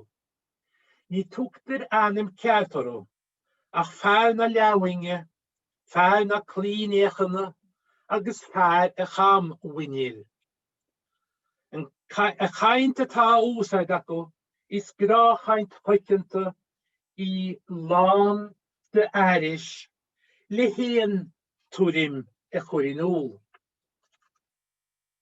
Cúlchaint agus a grafláil fí na brehanni atá bain famine tír hídíh go díon agus go sleachtfuir. Bín an trúr ligin cí cá tabak breanórb, agus iad túirt másli don bhreanach agus don amin. Ach an íon siad hí go lof an amin sa gladach, cheala té a chogasí. Gír hí atá siad go numpach a ghuí is nach diocach mór an famine fri hir, chuig na brani le coca. Wat dit is scéal. Cuirtir in óldúin ón méid gangadeacha táráco, gur achtarní na brani as íochtar tíre. Chuidir ó de dír na brani orm, mar hampla unloch a dálah le good famine a harint sós le trumó, fragrin an trúr le hascaní agus le drochaint. Úsáidan sé drochaint tá fiú níos géire fi patch níor chara. Thug unlach gona brani an lá hána. Tugann siad stréalachain ar fatsin is. Agus a deire sin caidrim nó idir patch agus na brani nach digan siad. Os rudé nach fáda ó bhíon stréalachain patch héan, cho gangadeach lo héan lé na bránach ag túirtamach fúb, cho donna agus a bhí siad héan, nó atá siad héan. Cuireann sé iontas orm, mar I dhéireann na clínéachint, ní bheachas agad céan gra ó thug stréalachain dóibh déan íre. Deittir sé fin gar iad seachtain sa láinniu, agus leanan a bheirt eile le sólaidí dé a go héin, atá go héin. Deir leabhaing an sin, ní bheachas ag éon duine céad atá idir an stréalachain agus iad héin. Agus an sin cam wineal. Sin a chialann rá, ní bheachas ag éon duine céad atá idir a héin agus iad héin. Ach don chéad úr sa scéal, ní aontín an tríú duine leis a marteile. Nar a dhéireann clín éachint I gontrárach leis a marteile, go bhuilas aige, agus dhéireann sé tás agamsa. nó níos críne dréir an chaanóna tás amsa. Léirí te dúin nach digan na bheirt eile, céad is cúis leis an as intas, agus iad I trúán le léas a cint tiiscena, mar a dhéireann maidin na cain. Ag tiúntú mhób do chuoinéachint, agus ag fágáil na breirte leo héan, pléascann sé meach tás agamsa, agus leanann sé rá tás agamsa tás agamsa go maith de glór a neasa I bhocill a chaine. Fécinn muid an seo go sellir, cechi an úsáidan sé iad vír hreise agamsa le asíntas a chuirinúl. Agus nar a thiúntaíons clínéachint mhób áhágáil leo héan, cuireann sé béim níos láidre ar a bhrása, le foranam pásanta cúspóireach a chur ina dheire. Tás agamsa tás agamsa go maith Is féidir rá nach bhfuil an foranam pásanta ríachtanach in dheire an rása ó híomh bríte, ach cuireann sé tuile fuinneamh san abirt. Go deimhin do ná, ní bhíon féim leis a bhforanam seo, ach le béim a chur ar a bhrása, go mórmór san ráchaint. Nar a cuirtear a foranam cúspóireach isteachán, áiríonn féim an oranam halbha chun tosa, ó bheith tagairt do rúd a cint a hála ribhe sin, go rúd a cint ina dhíe. Tosann sé a tagairt gon oranam cúspóireach in dheire an rása. Mar sin, le bheith níos críne fós, Clíchlín sé ó bheith ine oránam íhagrach, go for anam réamhagrach. Frí chahan a chlíchló hémanteach, brise amach na clín échanna ón trúr. Sin é mo scéalsa ag baftason, sin an méad atá ar agam ag baftason, go a míle a hagi. Gur mí mai go sin a generic, sé sin fear spéisiúil ar fád. Tá ceist in seo gom dat ógón na lo breinain. So déir se is minic Jón nó Jowl, so Joan nó Jowl, a bheith chun cin in abertí ceistecha dúltacha an ggéilge na Gaillimhe. Cécha táhachtach is atá a léhéid, Cécha táhachtach is a léhéid is atá a léhéid chun éigeantecht nó frídín áiris in díireach sa góra nó sa nálagar in fis a chahu. An spéisiúil, ní dúlum go bhfuil fragre ach go minic, ach ní smín mé ar méid sin ach tá cinnte go bhfuil éigeantecht ag baintris agus tá is frás an chuitinta bhfuil sad agus stoi go bhfuil baint ag na leaganach is seo dúltach le deall agus deann leis an inneall a chuineall ar siúl sa góra. Má tá se antáhachtach tá sa téin agus ag dá héirí bhfuiln cean go bhchas acu bhfuil sad agus an rúd céanna ach baine muid úsad as frásí eile nó le hashbaid tá a géisioach leat bhfuil sad, tá a líonnta leat ar bhealach bhfuil sad agus ní chiile sé go bhfuil tú béidir i gcónaí a réon intin leis a gaiintú a bhfuil tú caiint leis. Tá an samú agus nás deasan sin leis a bhéidir bhí ag róí níos le faoi chuirsí racreachta agus mar sinide. Tá ceistelinn seo sinna bhí sean spéisiúil bheith géisioach le. Tá ceistelinn seadit generic ó waríne clóin. Ar beird atá ará ag martí nó cain sa scéal seo na gur clíon insint gach insint, nar chreid sé san insint údarasach. Spéisiúil. Tá sé sin fi spéisiúil agus kamera digin tú go bobáil nó smíú agus tá me cinnte go bhfuil tá tiile le rá tá go leor le rá fin scéal bug seo agus is sé sin spéisiúil a bhfuil se sin scríb sé faoin rud sin nó bhí geispeici. Tá ddíach an cheist chutean sin os go córa so mas míon le marín breis a scríbteachan sin faoi sin tu go idir ras. Mar bhfuil se scríb ag faoi goide mé. Dé si go sí smuoinú ar an geistenis agus nach féidir bra ar an racare nach féidir bra ar an racare dar lása. No, tá sé anspéisiúil go mat.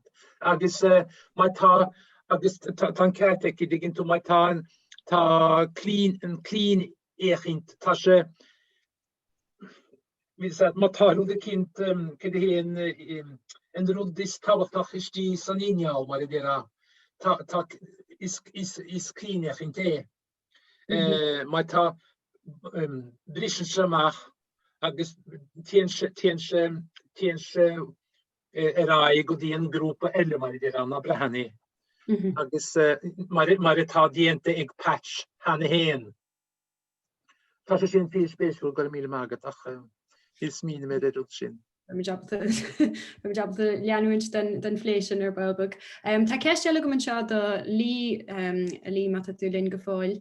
Tá ceist takeisteach ó Michael Costello agus díach meáúchan bug mas míle hen dunne ceist a chur ar ein dunne den na canturí is féidir an bos go Q&A a úsáid nó má tá ceistig dunne de locht an fanel is féidir díach an mic a bhuachu agus a hachttasteachchan sin. So ceistitse a lí Bhí ceiste gom don dar canseir, má aon tú sean ag pointinte aigen, Tá mé nua go leor le ó caiin ach tá níos móála segum ar Joyce agus Flan, an bhfuil smuointe ag lí maidir le gachrud Rabelais, Bacton, Carnivalesque agus mar sin de I litríocht na héan, go héirithe Joyce agus Flan O'Brien, is a riile agus tá tagart chuta isteach an sin ag Michael do híhir Lanters le bhíle. Tá se chuteach bhhain sin unauthorized versions, Irish Minipian satire. Má freigra agad ar sin a lí má tú linn go fáil. Is ceist mhórhíilteach. Faoi mar gohfuil se nachhfuil an iiri sinolalas agus an ar gaiinech is áhan nachhfuil an iiri sinolalas amsa ar Joyce ná ar Flan. Ach an té rud maidir le Rabelais tá go bhis tá hárad an sin idir Rabelais agus Bactín. Tá me ghlacha leis gohfuil sé caintear híthar Bactín éid Rabelais seachas Rabelais hain. Go bhis gom gotí seo níl sihir Bactín ar Garnavil chu bhaim ar híthirí chaintá a híthir ar Theológus agus eile chu bhaim ag Róisíní Arbhí. An téan rud atá an tá míach Carnavalach sin le sonrair litiocht na Gaeilge maidir leis na cineálacha Green na suntasaí I litiocht na Gaeilge hain. Agus útar má ag dtíine compráidíana le Rabelais. Maidir leis an míach cinál trascroch éisioch atá an is sihir Carnival agus is ábhar seo ó bhfuil pléidint ag Martin Colfer éid. Ní hagan míach an Carnival leis an legan amach atá ag na chitiúirí rán I cain. Ach mar sin hain tá go leor cosúlachtaí an idir sihir chain agus a bhfuil ará ag Bactín faoi cuasaí anóchanna agus faoi bhail cholanne agus mar sinne. Ach le fíorne tá an ceistin bhád ar an Roscoipiú le freigar in éon sesiún ceistinaí agus freigraí. le hagrú gan máhan se sin. Ceist eile chéna lí chomáid. Céir de cheapan tú faoin íráin dramata granver sa sihirí chain nar a chreachtan sé ar rothíil na líní atá anachnaid ag na charachtar hain. Is cosú lom uaireanta go bhecinn charachtar go bhfuil gran nó joke a gceist uaireanta ach ní higann siad na droch impliachtaí dóibh hain go homlainn. Níos lú gran Rabelais níos mó tragóideach. Ok, fan just cá mé an pí sin I léo an áhuiid. Tún bosca sin? Ja, is tá man anna eto. So an íron rámata. Ok, so I cheistetá an ó ma bheas ar an íron rámata nach laon an cinál Green sin leis an Rabelais achas mó bhhain sé leis tragóid, a bheith? Ja, gan freigar geart tá mi cheappa gohfuil cheart aige. Sin ma bheas ar scéal ní bhachan an iiri sin eile le rá faoi ach bhena rá gohfuil cheart aige. Great, ar fad gur mí mai sin lí agus Chris as geiste chuir. Tu mit le Amsta lí frisin. Conart? Ja. Mein tús a aspektet lí. Le compráidíana le sihirí chain, a bheith? Se. Se.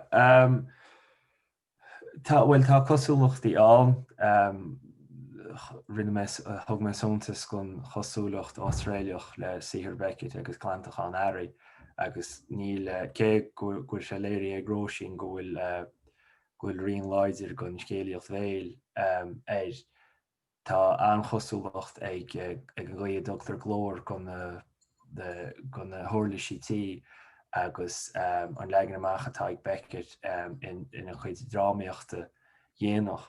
Agus ar nó tá mar tá lúte ag aróid Denver tá tá rion na héigéile bhí go mór chun chéin san Eorop le san goláidir ar híhann na srehannaí.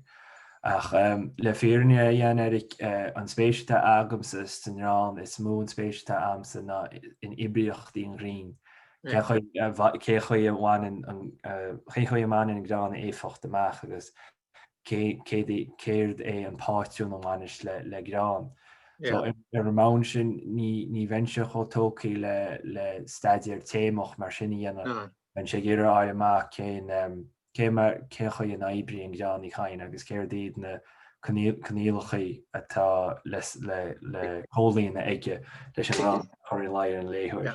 No vi me fistrach, maar ja, når det rinner med Ashluchan er hirena gille vil sagt, agus når det fallsjå, vi ler skriver sig golor för Ashluchan så sanirove, agus vi sig de lig diggen to krena kille hor i gomparai le sihir becket. Ni smine mische en origin solar harlische skin. Ni akke mische becket. I syr vatin en gnamskin arenos. Ach vi nadini ågen så käpsit gorage kinal gorage anhot le becket. Agus sin fadingen to goram began in fistrach fi do choidibre. Ja well so an bás bio sin tá sihir becket is dóhí gur forest an chosúlacht sin airachtáil loch na cile atá bhfuil bás beá híhrú acub fírinne, so is dói goil a chosúlach sin ná ar smuoine méid. Ceróir gur mágad. Gur mí maigad Jenner agus a lí. Ar bhile hé Danielle de lachta fanil hat stehan sin an meid gohútíach má tá ceiste goh.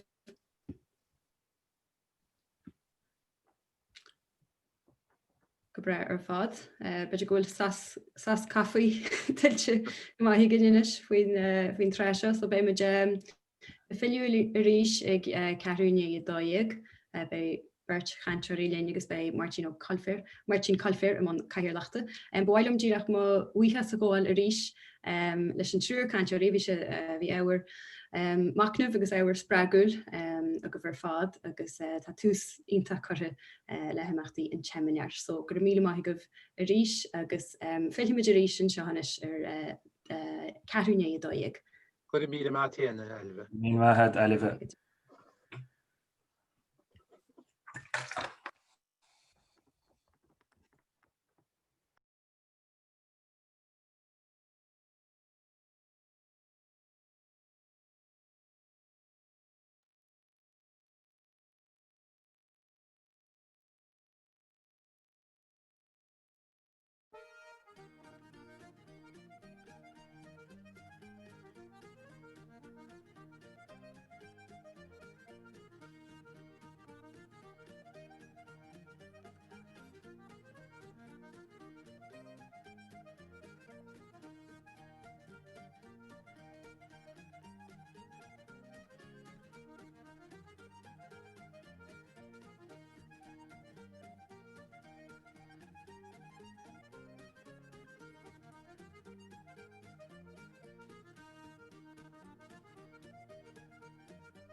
Orde word getfoute roiverais, tá muid a garanis ag cahiolach an dara sesiwn, sinne an Dr. Martin Coilfeir, Oldschool Concordia, atá a chuis go bra moch maidin hála Canada, céadfáte rút a bhhartaí. Gur céad mí maihad a sin a ghónal agus as an dríocht technoliacht seo tá tú gimmert lin ar maidin. Tá fáilte roí eis ag sean ar se cháirde fad ar jaarcéal a bhhartaí ní chain. Gon tána sesiún se ar an jaarcéal clúteach an niochid.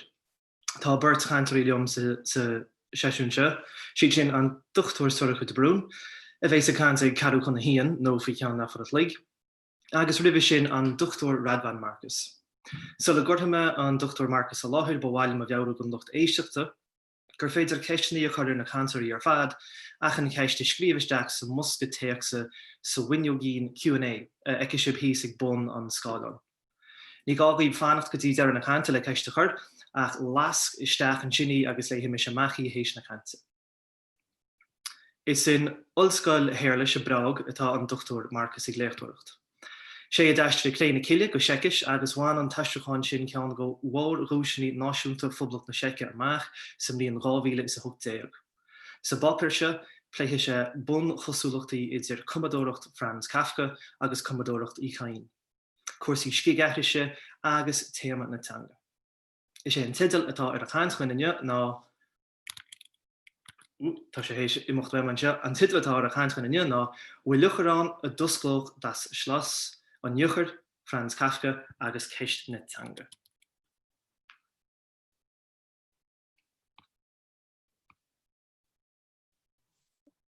Go bra Tásúlagam go naibríonn sé anis an féidir líf mé a chlosisteil agus an PowerPoint a ceall. Féidir? Tásúlagam. So camera go bhfuil an áhasarum a bheith ag an seminar seo agus an origin cardia a cáil ce go troin a féidirlumm a bheith i gádna go physiciúil ach sin sinna. An aimsir ina bhhaidimiid gabhim má bhuíochas ó chrí do chánal do luí agus do bíhall as an seminar seo agrú. As bháinm a fila aris chuig ceist an chafcachis in an Niochar. Pápéir chuineárí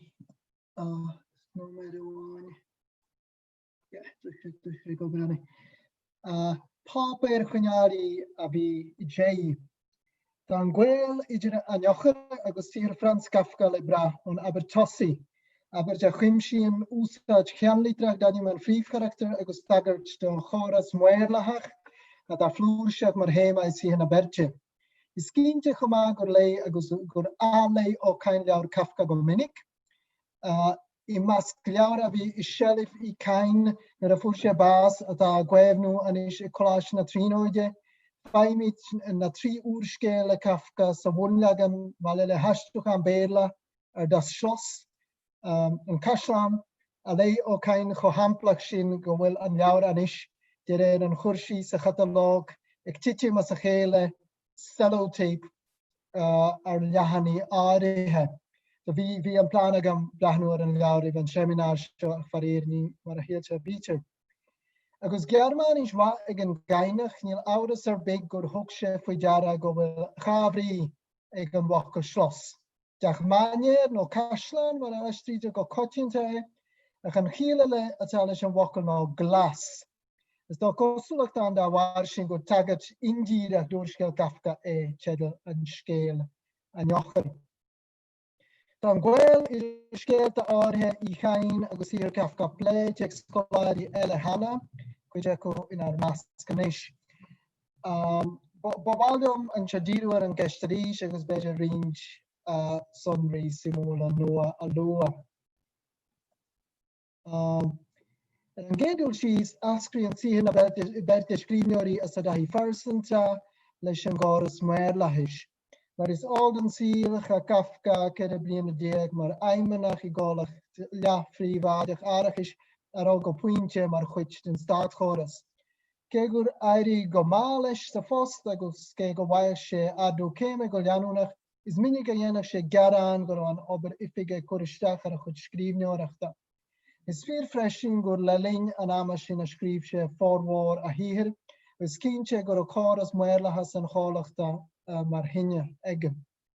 Is as an teannas idir síl na hifiges an chruthach litartha a deascar cuidháid a híhir Kafka mar sin, agus tá an méid sin soléir as an slochtse as litir chuid fellite bauer, teidir suas agus síos agus fractar an duine as a chéile. Dúan scoláirí éagsúla a I chain I ranó an aisteachán mar inspirad scéalta ar nás an nachar. Is a déir mí dúltacha amach is amach a hagre ó cain don trefse seo, dáti sin ar sclábíocht go dia agus gur géban bavastra vís de stadservís nó mar a bhí I gampa an choré cúpla blian ribe sin. Agus níor stop sé cáin an bhhéirla histréis éirí dó as an bost go háirithe nuair a cheap sé gur lankis an méirlachas ar hníomhartha éifeachtacha ar son na Gaeilge. Agus an áid tá neart féarnaise faoi sin. Is minic a hagan ó cain do ré áfeiseach an bhhéirla histó tá cúntas barúil aige faoin gcuí ar éiri leis an lápin uachtar a álan an áfeis seo uair a bháin.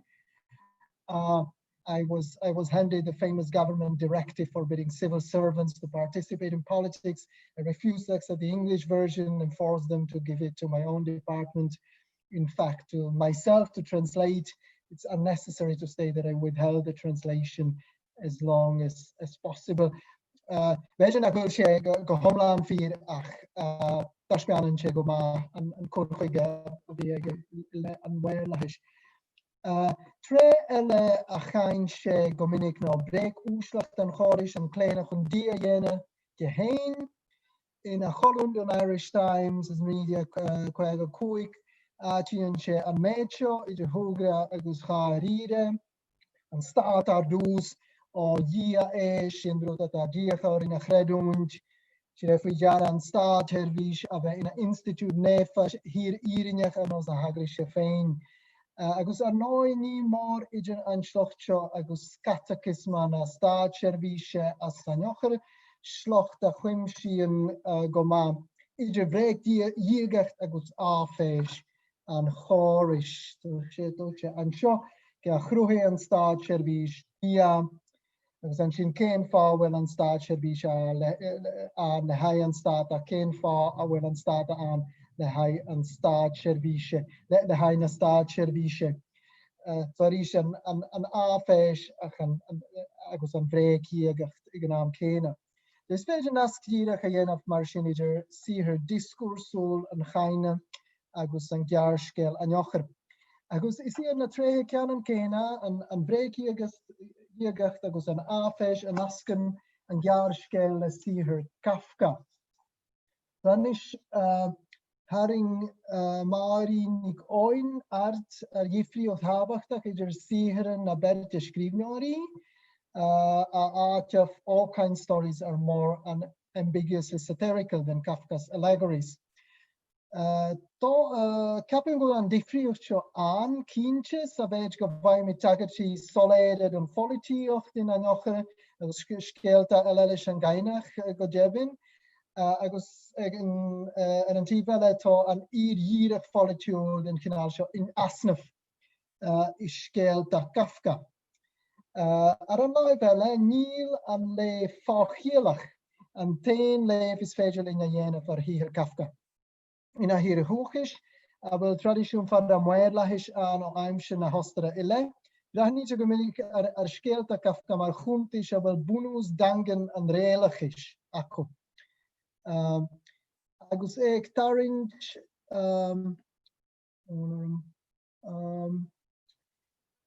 agus ag tarint ar a haí le tréthe Kafkacha an choris chumaní Áti an scríbneoir Milan Kundera gur an Kafkachas agus cean déidir heachtaí bunúsach an duine agus a híal féidir heach nach bhfuil ag bra ar an star agus anan leis an duine go sírí beag ná mór agus leanann sé a raí mar seo le fírinne tá taí ag an tochaí ar a dogad míid sochaí chéanlachach an bhéideach seo ar phráisis an bhairlaithe agus an dífarsanithe daíonn an práisis ar an blanne trí chéile. Is oerhelgan saulioch aslingachje iet oorskelt Kafka, is oerhelgan prosach aberachtje an staat, alsmachtig. Is deel suntisch gan usagen se an fokkel oerhelgan no hyperbole, sheches fachiel. Tugan an leefshow Kafka an onis gweda de waartien o kain an an malachshin. Ma hage mit le kundere anseo is feige aatjaf gur aimsje o kain an eigehacht ille chotjen Kafkach is staatje wies na heren agus gunarna se forbert literha irhi. Minin kundera freshin an naskije oerskelt Kafka gus an kredjef. Dus ik doeltu, ik naam kena don leef, simply eigen er na ljouwer maar aanskelt de religionige. Dus der se an rot aljanes. Ni dailam go we leerwinu maar sjokjaart. Ach, tosko bekken se faaskel san ager voor Kafka schieser hosta ni hula se se bene, en de heilige serie. Ach, leirin se vierinje habachtig maar sin heen. Maar jen een kuach dia die heen. Gruhien si diagach da kwaj hein go hoa aibrioch, no da hnivien si Maria mustien si brashtin ti religionacha in alle. Is feige kursis gaan mar sho jermi na diagach da. Maar da chonig wich da proces an jiagi he sholarnach in anjocher. Genter makkasaul na hagrische katholici den staatservice, na teksten na nevel na tradition agus na catechisma. Is Gale sacrilege, brisha rialag da suri, genter onanu is scuba liped, agus auring a oordag as haras heen. Hierag marabinien en kredje vrienden behaden iedereen, dokter toegen en staatservice ort don down, agus koffnienche igwinje titjim ishtach sabrivagan. I wakkel as an jocher ga likach miauran, likach rien, realtas. Li ort kjart. Agus no rinne garo Denver an a schwimsche an a motiv an a show in an jocher hana. In das Schloss da Schlammhusch as schwimsche eg banschlichen goras muelach. Is sampla madeshin an minu a hugan muirshor awan do kei briefcharakter an oorskeel. Geen va ar kwidu fisser maar hirve talun, geen agro een gade dingen, maar zo. Er gorbi. Dan ook gewoon liter, ik een muirshor, ik visru en Justine server, dragger en muirshor nach Justine, a gewoon liter amu, agus nierhanik a gaan kludig, agus maar waar er an anachen, ik dan ook wiegjar. Leiding diffigi exula, ik eri an vihiskind abinu fostiu kei te war mi aide. Ni feiger afach konjan an amwela he botun in airire.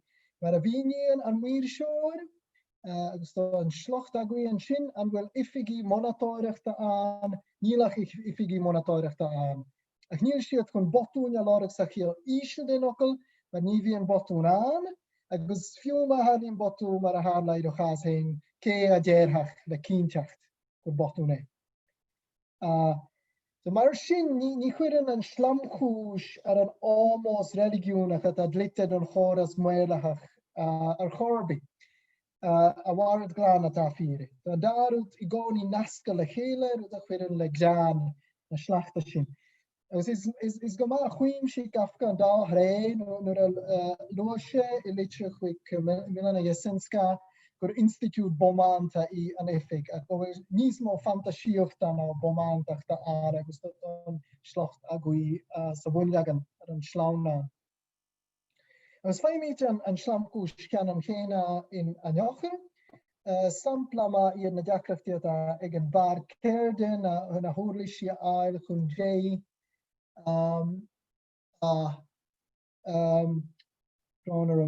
jay a hira as a hiomra agus to shishin ar an skalan an shin.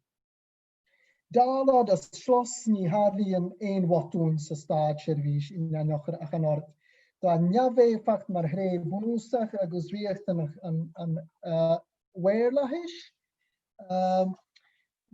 Deirtar mar hamplacha laiad a hahí ar an stáid seirbhís hiag go rial neamhstrífa inse gan blús a chur go brach le rud ban an rud ágal gan déanamh agus nach néan hí rud contráte. Bhí réasún leis agus réasún mór. Dála an chreidirh ní féidir le duine an choras a hiiscin de na laice. Chafí creún gan feice an á clostáil áil a rud sa stáid seirbhís. Gníomh creidirh a bhí sa stáid seirbhís agus dá réir sin i ngach stáid seirbhíseach. A rísile, cuim sin an ráiteas sin idir áféis agus bhréicíagach. An cháris, cháhré a nascan sihir gafca agus sihir íchain le chéile go fadais a bhain se leis an mhuirlachas. Ach ar an tí bheile ní hánan sin agus rá gurh onan an bheirscríbneoirí difríochtaí súntasacha atarthú agus bhhailm díú anis sa chuid eile den fábar ar hné a bháin trín an jaarna ácain forbirt da chuid héin ar an inspiráid Kafka in anjochar agus sé sin an toise teanga. Agus is fír gur mór idir Germánis, Longcreen, Kafka agus an flúrse focal is dúil don chainach. Agus ag scríf an jaarskeel bhí déla le deacracht a éiríonn go minic ar a scrífta sihir práis gréilige faoi áit nach láiríte an teanga go hondúil faoi cheantar Irbacha go háirithe. Agus sin an méid a déir an túidir maidir leis an dúchláin seo.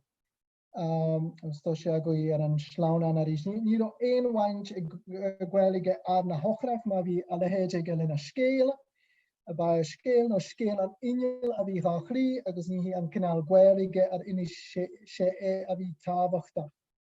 Gus an sin tébistí den bhúna sin atá me ag iri a léirú is féidir da a chur ar a gaint le go léir cénach mé an caintear cuma arbas an bhfuilteach nó nach a cho. I wacail eile níl sé tábhachta go mbeadh teangan scéalaigh freagart go díreach don tochaí a dá faoi chabail ach go grúthófaí íomhá den tochaí trí éagsúlaach teanga laistigh den téags. Tá na cineálacha éagsúlaach teanga in anjochar pléite hana hain ag fidelma ní chalachóin, haspia go bra chun as a ragríonn an fritil do hasaf sóisialt an character a gcuirtear ina béle. A chléirítar rút níos bunúsaí in anjochar freisin dar leom, sé sin cuiblint nó caithíocht idir cineálacha éagsúlaach teanga. Ar héad amháin sa teanga na stáid seirbhíse, is teanga údarásach ach is léir go bhfuil áféis ag briste trí chromchla na hifigiúlachta. Sampla mad an teanga bhéirlachach seo nó caint an ifigí cléirechis seo a leannas. De war an chinne chuí atá trééis an dhéanamh agus chun príoch an cháis is de chóir an bhd na éibrecha peibhí go sealadh an seomra sin agus mar singe. Ach ag an céine, tá cineálacha eile teangas a dhear scéalach chuireann i gcuine údarás an bhéirlachis, réim sí teanga héin i drá na neamhformálteachta agus na drochainte fiú. Is féidir láid faoin inspiráid a fuair ócáin ó Parliament Chlanne Tomás, maidir le hangimna chana deachtaí dála agus le cuid den chaint mar a ecan síf. Agus chomális sin tá caint van J ar a bheith neamhformálta lá le maslí agus malachtaí sampla a bháin an seo. Agus a nuas sin brisin na hana eile isteach in ná an seascna rinne rialtais na hana tá ceangairte le sír na túthe agus leis an dúra. Mar hampla titin document a scód ar an úlár in an neolinn scape béil in ardé na néasachí neamh snamha agus is geall adhálacha airigid le ramalé a lec arhin sciúrtha corhiol gur hnaf shillimidin o fehidach mar hart. Awl is damioch an tanga hain cwriniol nachwyl sy stad service streis y breg diegach da goler ach institute chwena agos gofel dawn elete famo dawn an dŵra a warhe nis fwydje no I. On chwiflin tanga Idir an frital údarásach a bhí an seask agus mecniúil, agus ré mar atanga níos nia formált agus níos orgáni mar né hasta hir I chain trí chéile. In an téanú flas déag úsáid de bélagar an brí chun mecniúlacht an choris a choriniúil, mecniúlacht an fortán dia tí an príomhcharaachtar a hloga. Léirítar an chuiblintanga ar bhealach simúl sa drama neamhailsithe agus neamhléirithe typhus, agus tá sé níos luúthe fiú nó an brain brabach, agus an sin cuirtar cant híúil neamhríonanta an príomhcharaachtar siobháin I godras nach le cant fostú áféiseach an táirsind a hagan chun a chuid édi a dhíchalrú agus bhí me smuoineh go minic faoin drama sin agus an fandéim fwy landseáil. Arís úsáid bélagar an brí I gantena an táirsind agus fecinn sif an chuí a bhíonn sé a chuach glíthúil chun seilifach lecha ar chúna hiháin. Well a inín I húhalán déhistí de bhrí na hachta is anna den bhlíme agus tó me soláthithe le omlan cuachta leis an achta chur I baim agus mar sinde. Arís mar dáti me in aldelis féidir brathnú ar an godarsnacht idir tanga údarásach stoc na cile agus tanga hírúil rabiléiseach na marf in cléna cile ar an malach céine. Lú úr agus ctían le linn an seminar seo agus léiríte chorastach tanga bohan soléir an sin saulítar íbálánach an scéal an cúrach leis an seansíl a bhí orgánach agus parsanta agus ba chuid den síl sin an chhéige cracneach an chhéige ar bol an amána an fortíim irthe an chhéige orgánach agus scris an mecniúlacht an seansíl sa jaarske mecniúlacht na níl ferme mecniúlacht an béla agus na gwelige briste. Os léirí an gaasgan áirithe sin go an tuiscin chéin a bhaid leis an tanga taobhí de folaíocht agus taobhí de litríocht I chain ní éon neamhréir atarthú. An sin simúl go leor is féidir duine nascan a dhéanamh idir ócáin agus scríbneoirí frág tríd an ceangal le Kafka agus ceangal le téim an atanga. Níl in áras mar hampla gur thug Franz Kafka an inspiráid don drama dóir Václav Havel a táú ina Uachtarán is dhéanaí mar is áríomh. As díreach mar an inéan cainach dorgur Havel an búntéim a Kafka ó héamh na teangaide. Ina chrám birozumnení an mamram memorandum in chéadléirú in míide se cruúhítar teanga héirga in institute Wélach. Dus tá an teanga sin dar an ptidepe mecniúil amach is amach agus mar chuspóraí gach débriíocht agus gach mothúchan a rúige as cumar sa na hifige. Cé go bhfuil an teanga in anim cúla héfach na institute ní ascríonn ach tila slamchúse agus áféise asti. Glacú leis an bhór ptidepe I dangan a sekiise ó hin chun cursís ar hanga Wélach an bhrí díreach a nóschaint an ifigi cléirechis in an jochar. Is sampla intach ptidepe sin. Is simúl freisin agus muid again of comparáide le sihir I chain gur mar rátas generát agus mar ír foliciúil a réin a daime an drama nuair a chéadléiriú agus scríbneoir eile bo cho íseach le Kafka Jaroslav Hasek cén ar máide gur chas an bhirt le chéile díamh. Ina bhórthíthir a deathaidir Schweig a riomhann achtraí an phríomhcharaachtar le linn an chéad chugad damda Brahnítar aran na hostere go bunúsach mar Institute áféiseach Weirlachach seachas in agriofílata. Sri an Changa Nyavor Malta, Rabiléiseach lá le masfi agus malachti a chwirter I gwine an chorish, sa si her sin. Fléime an gweil idir ócain agus hasig in altana ele ach ní miste lo an seo go waiter cóp dúrskil hasig I mascilar I chain choma. I boblach na seke dúchtar béim gomininic ar chodersnachti de Kafka agus hasig difriochti a bhain leis na tanga chadúsa agus leis na hakmi difriúla ar bhain siad lo. Is simú mar seo go ganglion sihir I chain tréthe scríbneorach na berte ar ballach. Agus tome ag an dera anis, Dira mo fápéir mar okkol square bhhain an fillach chuig brí na cuiblin Chechanga ata ar siúl in anocher agus iscealta eile. Cé go gríochníon anocher le bás an fíomhcharakter agus bua an chóris. Taspianan an éagsúlachtanga sa jaarskeel nach gále sin. Go bhfuil acquaní sa tanga chun chóris holúpa mar sin a brisio. In anáin an édóchis a léiri ócain in amana, chréit sé I gcónaí I bhéidirachtaí cruthaitheacha na Gaeilge. Chréit sé chomá I núchra Nyavor Malta agus Rabiléiseach na tanga, agus is minic a dúsáid sé I chun neabhéfacht agus postúlacht na núdarás ansaí agus dó sé sin fíor fina híhir discúsúil chomá. In anáin hrúim a nochar is féidir dóchas agus sprit ceanarge a aimsú in úsáid na bhéidirachtaí tanga sa scéal.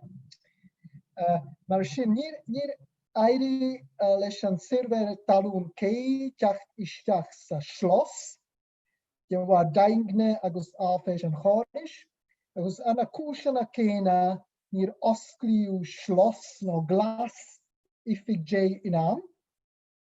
Ach is féidir le teanga hir, teanga da éagsúil inti héin, teacht isteach I schlossana de chuile chuineál iad a bhrisise agus iad a oscailt.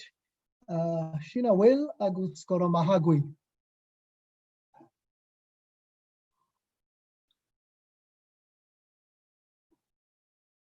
Gur a 100 míle maithad hain a radhana san gans rí spéisiúil rí léanta sin agus tu ag rianú cosúlachtaí difriochtaí téamúla iad scríbneoirí chain agus Kafka na réimení tanga tá gríláir an jaarcéil sin an jochar chomá tá ábhar go leor le plé againn ach féidir tusa anála haingta níos go ceann le nóméidí ar éon chuid agus tá fáilte rih ceisnaí an lucht éisteachta ní gá a ceist I leganisteach sa musca beag Q&A atá híos ag buna scálan mar sin fanhamid cúpla second go bhheicimid cé thuchas isteach.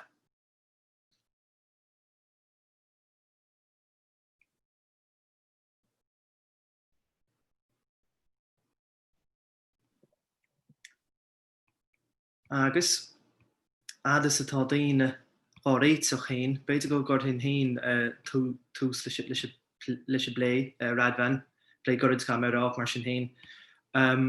Cén chuí in dhéanaan tú héin réiteach idir an ghrán seo a bhí ag na scríbneoirí deartha ar an stát seirbhís agus an fón a bhí chorthb bheith ag séad a faoi nó scéalta írónacha chuma faoin stát seirbhís agus an inspráid a bhain siad as an institút chéanna sin. Sé sin gur cineál bé atá sa stát seirbhís ag an am chéanna. Bun an bhééis sin beidir nach méach na gearcéalta mára se ag an chorbe. Cén chuí an raíon tosir a scéil sin? Is paradox é ar nó ach credim go dagan go leor den alín nó den scríbneoir a stanas éigen agus sin an míniu an siimplí at agam sin mar is stoléir hí Kafka ag iri I gáí bhí sé gearán an tamar fad faoin gálacht sin. Ach má échan tú an a scéalt a go léir ní scrífach sé fach mar sin múrach an taithí sin. An méid sin san áir. Agus an bhfuil an chosúlat chéan na maidir le réimí teanga le fáil scríbneoireacht bhunaí Kafka sé sin. An mainin sé sin an úsáid chéanna as na réimí ifigúla sin sin stáit ar bhís. Níl an trééis sin ceapim choláidir in Kafka. Níl an difriúil stílanna an. Dan Germanis says objechtú, lom, crín, mar dúd me. Ceapim go be an difriúil is má a idir Kafka agus ó cain. Agus maidir le cuasaí téama bhí ceist an mór go man sin ar radhain agus sé tíach go méocht born beanga ach tá brandú an loginse agus mar a misleat gomuid aigetí an chéad chaantarile ní léon cheist mór takeí isteach an nachdéisteachta ach go cháirde má hinnéon cheist le duine be in ní roiin a bheith éisteach leis an Dr. Sorcha de Brún a chur mé láthir tíach an is. Lascaisteach sa musca céanna é réimplaí agus má bhí an éon seans an chorbe fille irrigation déanam dála ag deir an teisiúnse. Gur 100 mí maithe a radhain agus níis a cháirde an chéad chaantarile tá agan inniu ná an Dr. Sorcha de Brún mar atá luite agam. Is lécht or a rína gailge in Ollscoil Limini í an Dr. de Brún, agus ina hábhar míon si a déanana haidirthb tá firinachtaí sa bros scríbnach gailge agus an teistú litirthe. Pléithe pápéir thoracha, an áit lárnachatá ag technoliacht úr a riomhann scéal neochart, chomáile leis an nasc atá idir an scríbneoireacht agus an orthodoxacht sa scéal. Sé an titil atá ar a chaint ná an scríbneoireacht mar orthodoxacht gréithe gan nua íseachas in an neochart. Áthracha. Is mar líomh go léir hasú go gachéine go má. Agus just bhhaile me buoch a chraí a gháil ús leis an lucht agur le luí agus míhall agus don agus lása chumá a bhirtíín, so gur mí agah. So céic bhfuil anam an áide ar bhirtí nó chain mar scríbnóir cháilúil créna ciide is simúil an rud é domsa choirithe a lead play a dhéintars ar chud gearscéalta. Mas am héanair go sordín chud is na gearscéalta an ochir snáideh créna ciile ar golóirbealaí agus go nóhíonse an léthóir do roiint bhachtas na téimi atá le bra san nóir scéal. Go háirí na téimi an nearna an cainach an nucha orthe an taid sa duine an achfan chmórtas sa duine agus an cóchanó fuinte mar thugann goró Denver. Agus bíchas nach chun an cáil chéine ar na gearscéalta agus tá ar uorscéal nua íseach i chain, sé an nua íseachas céine atá in uachtar scéalta ar nós mar hanta berteile fis fúscailt agus gan áras an ochir. Agus ar bheann internaisiúnta ní bhainean ó chain is dulcha náirúir leis an géad glúnda a líontóirí an nua íseachas sa litríocht cuim sin mar hanta James Joyce agus Virginia Woolf an céad leún sin mar thugann Murphy, MacDonald agus Morella fis. Ach bhuiine ó chain leis an dara glúin a tháinig chun cín a nathadí an céad sechaite. Agus sa fápéir seo mar dúirt Martin an son tá chun an scríbneoireacht mar orthodoxacht phlé sa fápéir seo. So sé an nua íseachas a bheith mar frám a hagarthe gom don fápéir. Tá chun dúiristeach ar cadíad na rudaí a dhéanaan ó chain sa gearscéal, conas a dhéanaan sé sin agus tá chun léhann éagsúla a dhéanamh ar an saothar áirithe sin. Agus socha an chéadrod socha go cheart má dhéanamh ná socha bagáinní beag go rá méol ar socha an nua íseachas hain. So bhí an litríocht an alín agus an ceol go mór fé an áil an nua íseachas na blianta idir 1910 agus 1930. Agus tá an nua íseachas le feiscint saothar éagsúla ó Pablo Picasso, go dtí Stravinsky agus Schoenberg in Norton Cheol. Cuimnítar gan áras gur bhíad Torquay, Freud, Einstein agus Darwin a chur leis an nua íseachas mar tá dearmha ag Virginia Woolf. Sé sin rá bhór an tathirú a tháinig ar na tuiscintí seanna bhunaithe faoi chósaí amathe le Torquay réamhlóideacha Einstein, dus go Torquay Darwin deir sin nua a cheiste cuasaí credibh bhain agus ní raibh lehéad rud ann agus an tícholíocht go dtí is doch gur bhunig Sigmund Freud léine sícholíochta. Agus is dócha in áidirh go leiscéil chun dogí mar chéad nót an so, maidir le ócáin agus maidir an nearscéil áirithe seo. Agus é trocht ina ceachtainna atá fáilmathagan ón éanú is fithe an is céine dócha na hánig an nua isigus chun cín. Muoin an starí Timothy Schneider gur féidir leis an star rudí a chuir nólas doin agus rogha a thuirt doin in áidirh. History can familiarise and it can warn a bhain sé. Mas féidir leis an star nó má thugann an star seans doin in nucha a dhéanamh insí nó as dócha cadis tirántacht nó tíranna ann agus na cúisina léhí a hiiscint. Mas an gur féidir leis an litríocht tréthe áirithe déine i léirú agus chuir nachna doin. Iad ahant fálam uatha agus fálam ón litríocht as dóilem. Alíonn se an litríocht gan áras an chéad lá, agus féidir leis an taigeisc a bheith mar chuid den alíonn sin. Agus mar bheabhraíonn Schneider doin, caimid bheith or nardal faoi obeying in advance. Do not obey in advance, is se an céad ceacht uig. In the politics of the everyday, our words and actions count very much. Mar sin, fáil síoch an ochart sa clúsach an trethir leor sa bhíon 1967, sna blianta sin lean deire an darach go damda, ceantas na tréimhsí políochta behacht de chuid an chéad. Scéala seo mar a dearbhathe ag Louis de Puer agus ag Gidóid Denver nach mreachtar an charachtacht go láid arán. Ach ina dhéanaan nó na dugan ó cáin léargus pointí agsúla sin rá an choras fé le, rialige gan dearbh agus na daoine nó an duine dé sa cháis seo atá thar a bheith úil don chóras áirithe sin. Darlam héin gur sais alagar politúil atá a gceist an so, agus sin atá gceist gom leis na léimhne agsúlatha déanta gom an nearscéil áirithe seo. Fáiscéala darlumm is féidir mar dearfá é léh a ggótheacht fáiscéalta eile na litríochta agus ní gádaach sais beidir cúpla sampla a rihin le hort. Animal Farm hampla le George Orwell, Blindness le José Saramago, agus cumáile sin beidir níos dearn lí The Circle le Dave Eggers. Ní gearscéil é seo nóirdéirmh a bhainean úsáid as stíl inste nó reachreacht tradiisiúnta.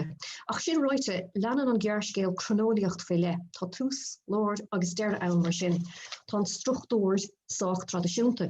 Tá tuairmis de gcuideann iad scartha óna chéile ag ócháin as úsáid an ochalmhá nó ellipsis. Cén fá sin, well is dócha beidir le haach an náma a thuirt na fis.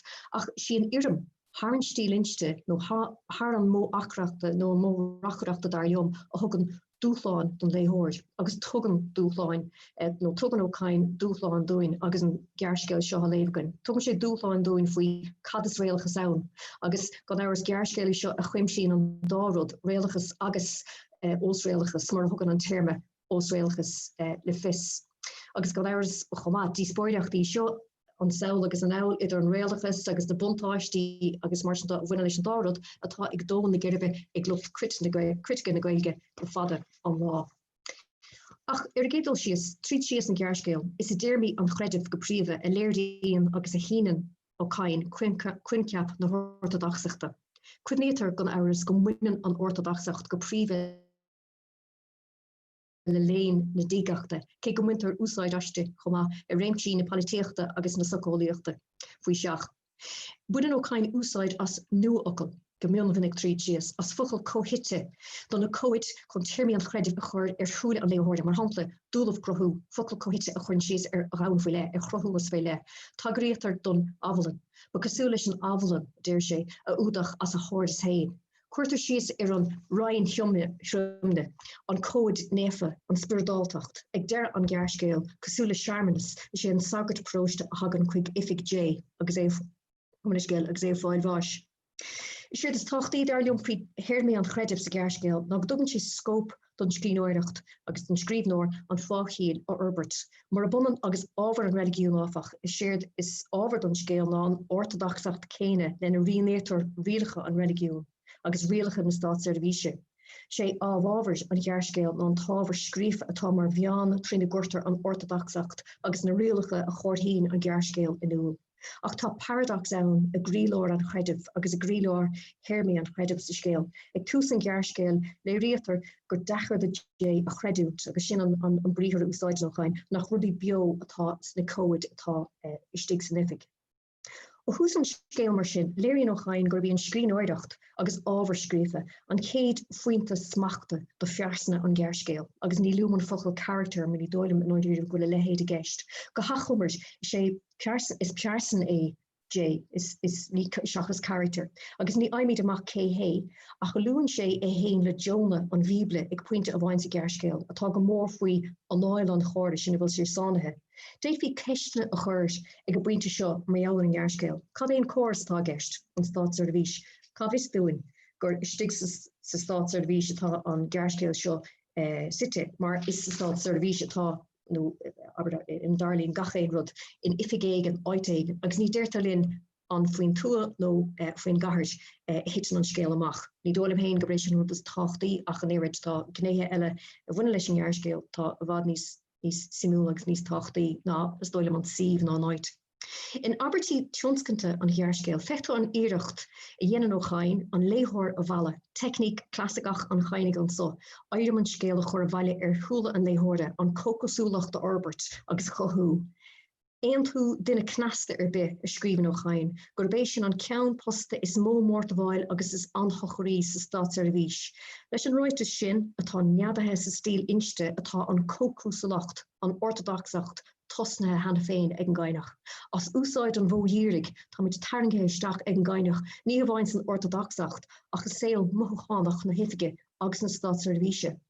Dúchláin don léthóir é sin na ahand gan éiris is dóilm. Man an éon tín tú lom a léthóir tá ó chaine rá, ní duine cnasta tú, ní duine réisiúnta tú.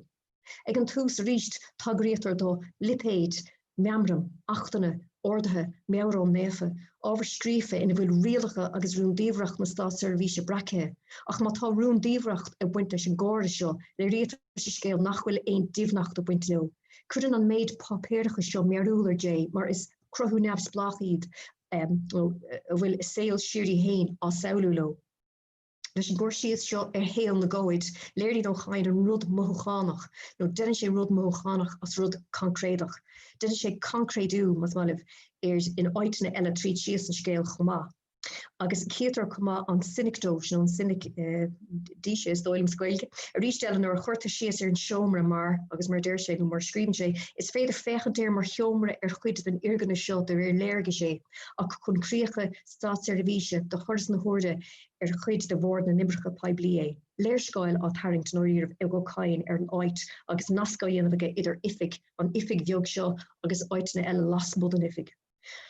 Bíochas go ábharscríofa atá ann a haolíotar leis an bio, buine ó chain úsáid i líonta tosig an gghearcéal as íomhán na ciile, le saoil dhéanamh as na cóid agus as an bábéirchas. Tá siad ar nós lechorchaí a scríbann sé. Agus bíochas nach bhfuil an tíorma cill in úsáidige is technicí seo.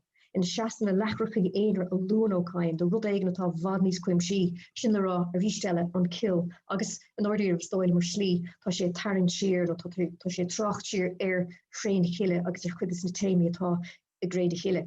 Hanna féin tá tagart litre a gcuin ag buint le seo, tá tagart litre ann. Brahan an tagart ánach in díireach seo ar an gwibna litre chumá, tá sé mar chuid do discantí litre, bhí mar ann hanna féin, bhí mar sa cill, bhí mar in chréin chiile, agus sin aidim an scéal. Agus an tagart do ramalé ar lec ar an sciúrte luúte ag go cain le an tagart eile ar chealmada nó fehadach atá éis dulthairis is ag bra ar chuibní litre atá ó cain, na lecrachaí agus is dócha an cill ríist. Tá mit a cill leis mar sin, agus titar dún gur gghearcéile seo a phléin ar bhealach a bháin ar bhealach eile le bás, bíoch sin simbolach nó tangolíoch nó litre.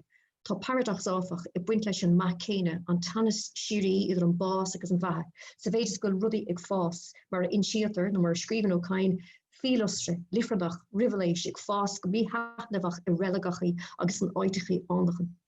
Fáimín Iván na ciile na scáhanna agus na sealmide don entrópacht is dóilm don bheith don imacht ama. Mar neon céco hagrathe agus tá ifigí na Staatsservice chuann sé úna ar dé nuair hitan rudí as sa céile nuair atá entrópacht ann agus a gceist nuair hitan le cóid ar nuair lór.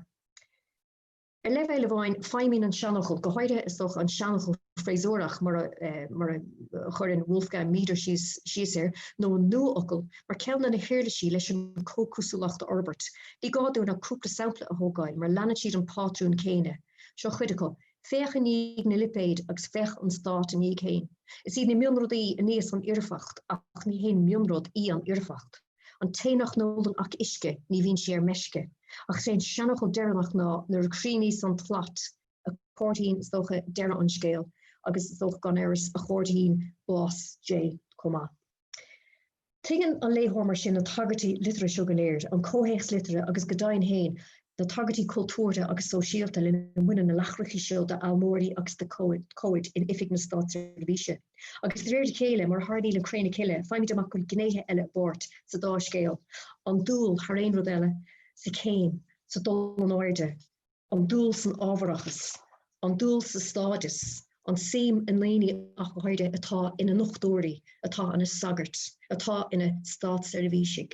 Agus haar ein rodelle an aspa difnachta a bhuiinen leis an mion áirithe sin, mars aspa difnachta dar leom a hamánan an scéal, agus hamánan is stocha airim an scéal a hús deire. Tá níos mó táhacht gan áras is stocha ag buint leis na COVID, ná mar tá ag buint le pearsna an scéal. Lúthar na COVID diarmata seo a hús deire, agus sin ceans na fochail is mó aber úsáidan ó chain. Ach Mohammed kun an scéal a léh go litrúil, seachas an taithí urbach agus catharach a haolíocht leis an gaiinach. Scéala seo dar leom héad atá site sa tua agus faoin dua. Ní gá ach féchan ar an méid tagartí don na bharige tríd sios an teachs le léirgus áil ar an dua. Forbraon na halmóí mar hithe or de catharach ach ní den cathair atá saolaíocht J. Atá dá a reitfa character eile in jaarskeilte I chain mar hapla bertelle fúskult. Tá siad site féin tua agus cosfarige haar ein rodelle. Ach mar dúirt mé níos slúte, ní dóla go brééis an rud is táchtaí faoin gearscéal. Is simúla agus beidir is táchtaí an rudé go bhaimín an scrí nóireacht agus an orthodoxacht sa gearscéal mar orlis chun smacht a chomád ar an duine agus ar ghoine an oidéirih. Agus cé go bhfuil an réhlóid down op the IRA a bheitchan ban Jane ar hagann si dín ifig ag iri héire agus ag tachandéir an doras a fri sias. Si aidim an gearscéal ná gur féad leis an scrín óireacht nó gníomh nó rudidir be a bheith comádach nó réhlóidach. Ar bhealach atá an réhlóid an cogach cathaire a lúthar sa gearscéal seo.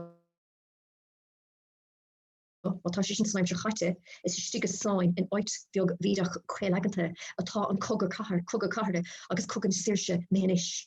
Léirí nó caiim mar sin coolú na haganne sin ag bolú an stáit.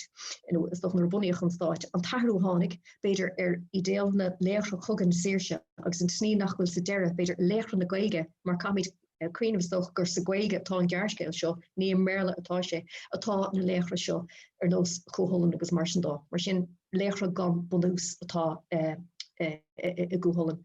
Is cuid an orthodoxacht í an úhín sa gearscéal, an fán dul chun cíine anmh ardúpá bhaintach ordú céime a bhaintach. Rís eile cosúla cúhollan archetípanna atá i J agus na hifiige geile idir hóisiir agus hinseir mar is pearsna iad atá le hant tríd sios an scéal.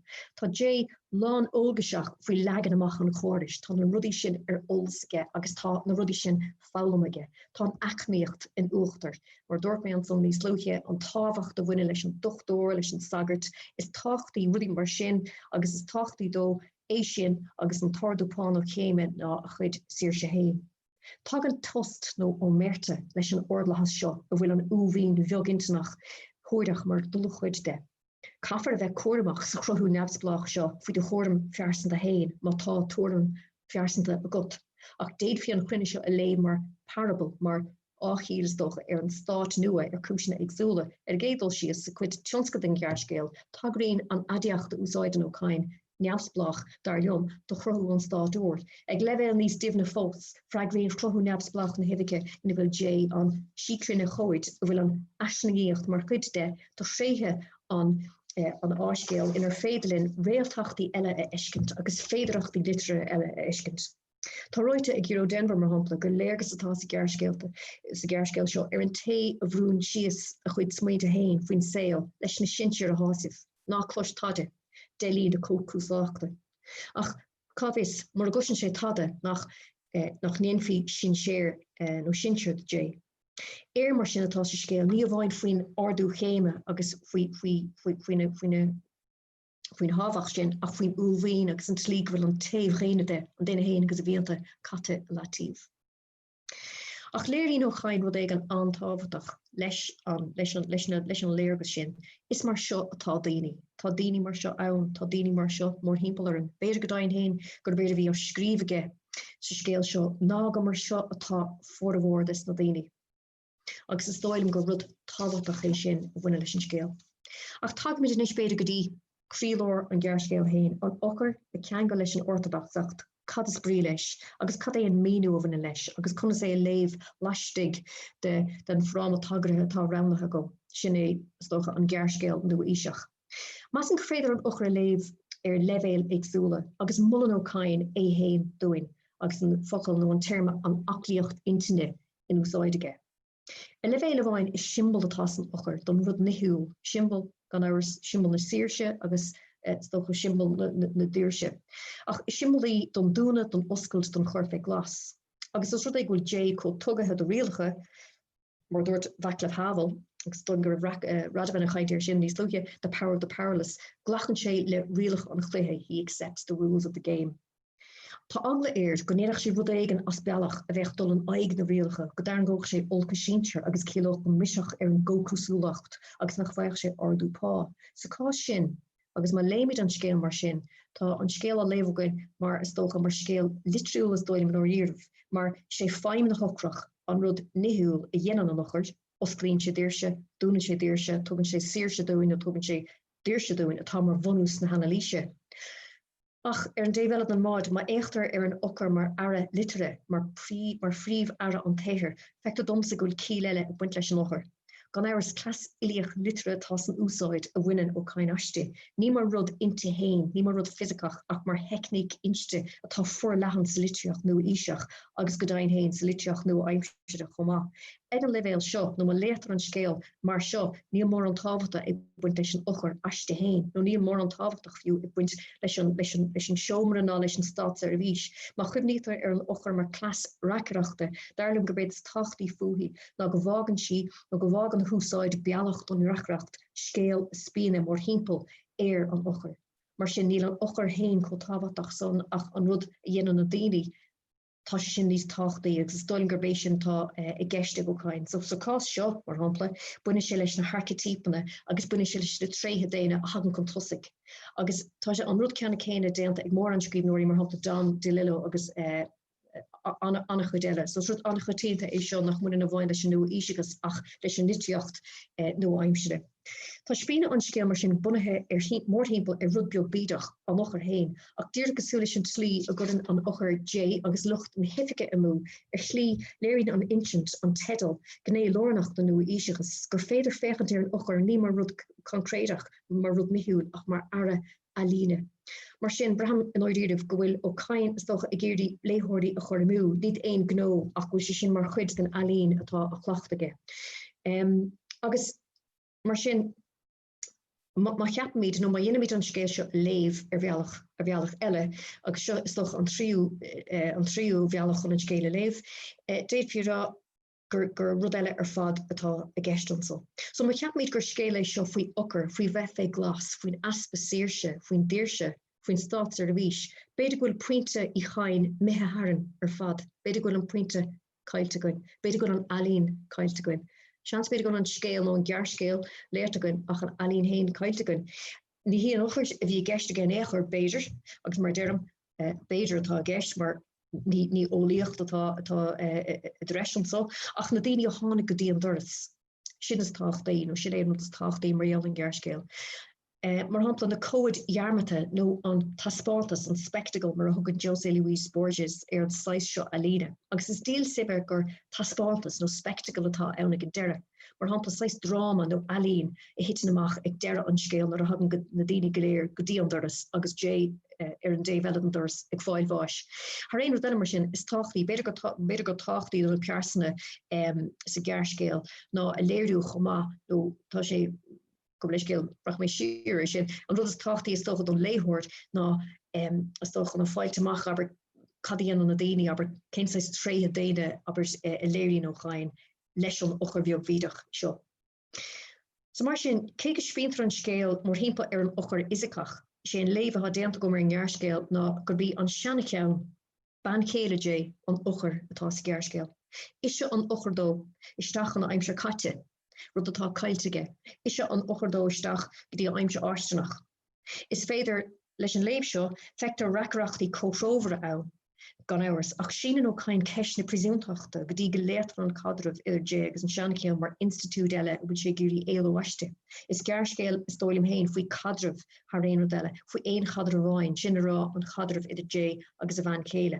Ach dáilim héin gur féidir léhí bheith mar ochar an ggéirscéal seachar an ochar isacach a chiimiid atá briste.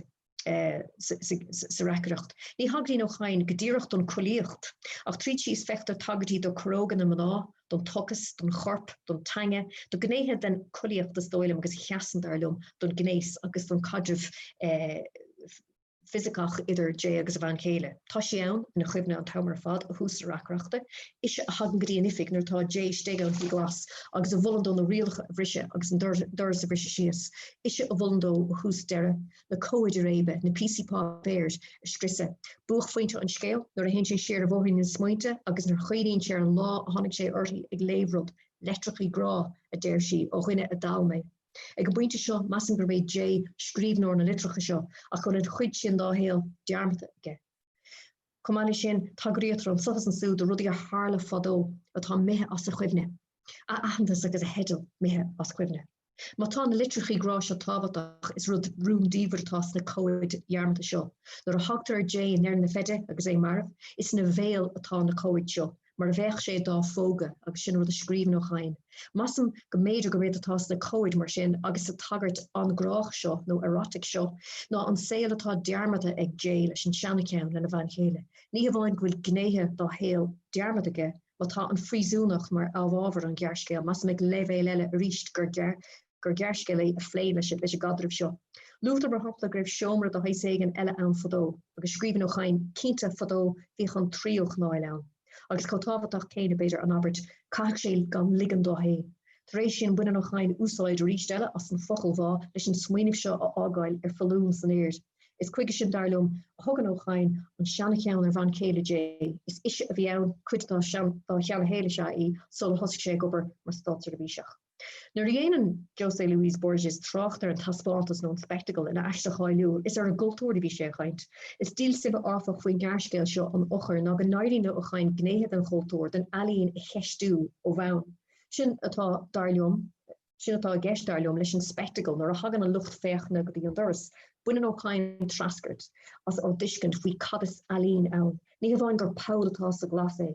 Is puinte éisteachta atá san ochar, is puinte éisteachta agus is puinte féchanna atá sa glas. Státe atá ann, ceol chuirm gan cheol mas maribh, ceol chuirm neamh armónach atá gceist. Agus masan gur béad atá sa taspáta sa nóiríomh ach ealaíonn nó chultúir, cé a gá gur onaníd mar bhearíonn Terence McKenna dúin nar dúir sé culture is not your friend.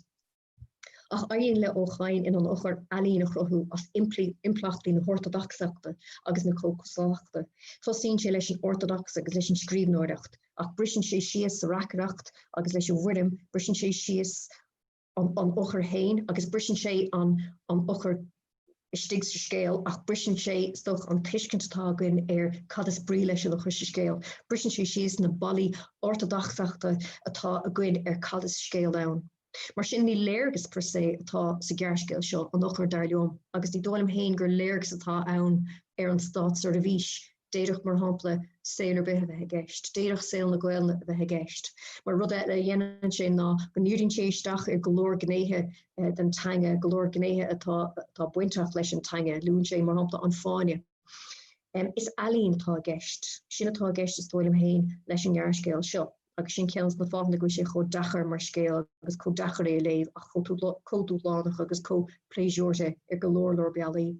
Is curcuige é seo gan áras mar dúirt mé hena atá tacht leis an nua íseachas na helíne eile, an listriocht snóidirh, an ceol snóidirh, an ealaín snóidirh chomá, an iirecht sin an irim a chruthú agus bheith torganamach leis an bhuidim.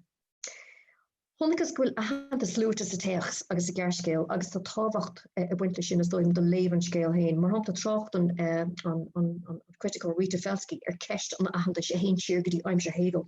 Ach ní hunna é ahandas agus winters in anochard. Is dóilm go nachníon dé go sé difriúil leis an tsintir agus leis an hefige geile. Cruthú fysicach an difrioch sin tá sa chuid dearnacht an gearscéil, don na dagan sé amach as a heogre. Mar sin slí strasan sé amach sa deire, duine sé airí leis sa deire, ní hang sé amach ónifig fanna sé leis héin agus duine sé an rud neamsblach. Scéal táhachtach é seo ar leom chumá don glún áide nua seo nó don glún nua. Is scéile seo stoilm a higach daoine oige agus a higan daoine oige. Buint rúsáid ar wahan stoilm ar déirh as an technolíocht nua, mar hapla an phone, an microphone, agus dintaréis sin nó léirín ó chain sais an technolíocht mar rud gur féidir sais nó rud úsáid an daoine mun daoine úsáid as leis an ego ar orbit agus a bheith stocha beidir bheith commórtasach agus leis an chun stocha mar riomh chun thuúlhíine ar orbit chumás scéal. So gomason is dóil mar slí go raibh aimsín gearscéil i chain tréis duine haolíochtar leis an lá tunú bhain agus linnerlinn hain go háide stoch an cortíocht súáilce nó virtue signaling mar a hoogtréir mar dentrééis seo ag deire an scéal nar a hagan Tomás Broma agus Pádraig go brelle isteach an vertical agus palatóirí is iad a chorístelle ní gáúin sais cuioine bhortha mar falatóirí réalige ach mar falatóirí is docha fácílacha. Cadíanaan an palatóir, duine sé iarach bheith lór énig, chuann sé éhéin contosig agus mar sin dó. So tá táhacht eile a buit leis an levéil seo den recreacht. Agus cumada sin stoilm hain go bhfuil go léirdín chun clásúir is dócha chur ar bábéir so. Is stoilm gur scéal Harbh simú, Harbh dacharéis seo mar agus duine nó chuann George Steiner sios ar dheachreachtaí sa litríocht agus is stoilm go ggólíonn an gearscéal seo na dachtaí atá a feiscint stocha i litríocht an tais seo. Ach léirdín an scéal seo domsa a go háidethe, gur féidir leis an litríocht, gur féidir le rudí, gur féidir an goléir sais rudí eolamas an litríocht, nach gáis an litríocht a hagas do chuoine, ach gur féidir an ligint an litríocht an tagas céanamh dúine. Strasan mar hapla agus seas sé amach ag an deire an carta ordathe seo, níor tháinig sé amach. Ceap mar agus ceap na daoine a greibh sé aisteach, ach tá cuacht a buinte le bheith difriúil mar a léirín ó cain. Rinne dé rud ag an beag difriúil, agus rud Harbh beag a bhí ann. Ach tógantí sin siar dóin gotí fochail Timothy Snyder ag an tús, sais na rud léithúil a bhí ann, dan sé stigan ifig leis héin, ach balóir sin, ris sé is dócha na ballaí ar deire. Ní ris sé an doras sios ach ris sé ballaí eile sios agus is dóil man oidir grevan láge, tá lehéid de críoch a tastáil doin léithort is dóil mé grevan láge, cé go bhór sé bás. Sa fápéir seo mar dúirtméid an trééis léh na áidethe i ghéanamh an uaircéal, agus tána léhanna sin stochan nó réidir bunathe ar an ggurcail hermenetic mar ampla an scríbnóir an techt agus dochan na tuiscilí atá gom héin ar an litríocht. Níl an son gan áras ach an céad chéim analíse. Ach stoim gur sais cód de hais éigen atá sa gearscéal áidethe seo. Cód nó léirscáil scrífa a chain ina léiríonn sé ní bhhain tréthe déana dúin ach tréthe bunnig na litríochta dacre agus tréthe bunnig na helíne. Honnigus mar sin an so go bhfuil na cód dhearmata mar chuid lórnach do bhrí an gearscéal. Séir atá déanta ag ó chain an so ná cód de hais éigen eile a bhreice. Cód gearscéal nach féidirlinn dearmadaí an bhir. Tá sé dechar, tá sé dúlánach, tá sé alíonanta. Ach dair le ó chain cean do séthe an nua íseachas a bhainteach le scríban gearscéal, agus é tréis scríb a gcuine ama tá ó chain tréis cóid nó scríbnóireacht nach féidirlinn dearmad i dhéanamh a chruthú. Gur míle maith agus go míle maith héine thorcha as an Sáirfápéir sin léh anghraín mion léh ceart ar an niochar lena bhfuil go haggartaí inmheánnacha an agus réimeaní tanga agus technící litrithe agus gan tráchtar nó ar an niochar hain sé sin an niochar mar thiombail. Le líon goite bheith caiintánig gá cheisteteach agus léthe amach iad sin mar a misleat. Ceann bhórí na ceann ceist go na cantóirí an bhirrtaí is dói radvan matá tú fóstin. An scéile an niochar ar a pobal léthireachta seachas pobl na Gaeltacht gá haulú ag go cain leis. Tá sé simú gur complecht carach eisteoirí bulfin I léire an scéal mar ráma. Agus más míle brenn irrigation fé si an injogin sin oscailt Q&A agus bé an chesin scríbte sí san. Ach me se bar pobl léthireachta seachas pobl na Gaeltacht a héin gá haulú ag go cain. Ceapan hain go rá, mar má échan tú ar éon tréimh séala tíor na Gaeilge is iad na muinse na Gaeltachta a bhí bhórmhóra an lucht léthireachta. Ach níl agam cara bhí gan an chain a hain agus ag scríb an scéal. Ach bhil mar go dalum gur scéal carach é sin agus go bhfuil sé sách soléir an a tagartí do sráid eclas lúte an mar hampla. So dus sé sais bhilm beidir réalachas an scéal a chostant beagán go néontíim le sorcha gur féidir an cíl eile ceall an fós ní ga go mbeadh cíl amháin ag an scéal ach má éachtar an nascanna idir mar happa síthar discúrsú an chaine agus anochar anna chuid a goáin mar hampla an achtra leis an pápéir bán a thug pápéir bán an rialtais a thug sé chun solis. Tá tagart fáilethe an in an achar don achtra sin. Ceapan gur séis bhí me úsáid an ocail uirthelgan I mo chaint hain féach mar an scéal mar uirthelgan níos mána mar áscéal féidir. Agus get heb de hoor meú an dagen an bhéim se an gahir an scéal carach le tellgan an nuéis mar a ví héine. Ja, die list man orh an raf ó chaide chuidevers fobal léhaireachta na Gaeltacht an na Gaeilge ach helo din is gur raibh sé an stocha just as me cheasah stoilm go raibh sé chuoine ver fobal léhaireachta na Gaeilge seachas na Gaeltachta. Is stoilm gur seis gur gearcéal. Stocha soch Iliachatá an orh sin soch an léh ha dent gom héirs. agus tin chu ag ag radvan chomá agus ein team rat radvan ní ga mé dé fi cúpla léh an an rud agus sin rud a simúla mé an jaarcéil gur féidir in leis léhan agsúla a dhéanamhéir sin an rud is brala mé an jaarcéil agus dhéanaan an rud cócó spéisiúl san. Agus rí eile just chun cheismhórdín a raigart Beidir mar sin hén go raibh ó chaine chuinehers fphobal na Gaeltachta sin rud nach fadart nílim cínta ach níorvis go mé sin aber an rud a háúta an sanna go mórdín gur bheith asúirí bulfan aber a léirigh an rud níorvis go mé sin an éair tá sin Harbheith spéisiúl. Ach tá sé go húntaach mar héhir. Heiste landse ó Fairlines urte stoi harige agus tú chaint na bríonna éagsúla féidir a bhaint san jochar mar chiumbal. Céile sin jochar má socharí agus cé aige í sa scéal. Ní lis gom begam sais ceiste chuir J. Níl tuairm a léide gom gomunis ge mé sin cléir. Is dóim gur leis an stát a bhí sí an chuir ó me léh héin bhfuil ó léh déanta gomsa ar an rud agus tá cínta go raibh golóir sais papéireach is sé buint leis an úréireach sin chomá agus. So nílas an cad ceapan radvan mé sin ach is dóim gur leis an stát a bhí íon chur an éis bhí geiste ag cléirlan son tásúlan beidir gur ceist í seo maidir leis na bríonna éagsúil is féidir a haulú leis an jochart. Ach tá jochart hain mar rud nihuúil tá sí féir. Go is scéal? Tá sí misteach go más a scéil nachfuil tá.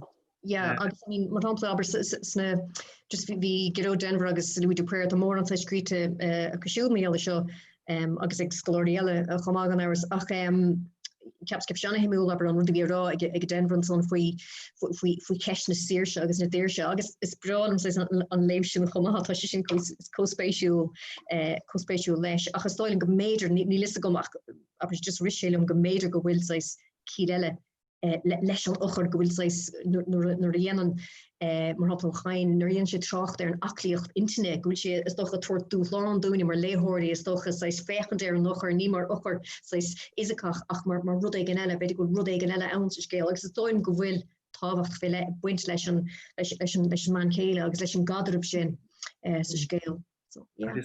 gantan an an sugar leis an glas an agus leis an chomá.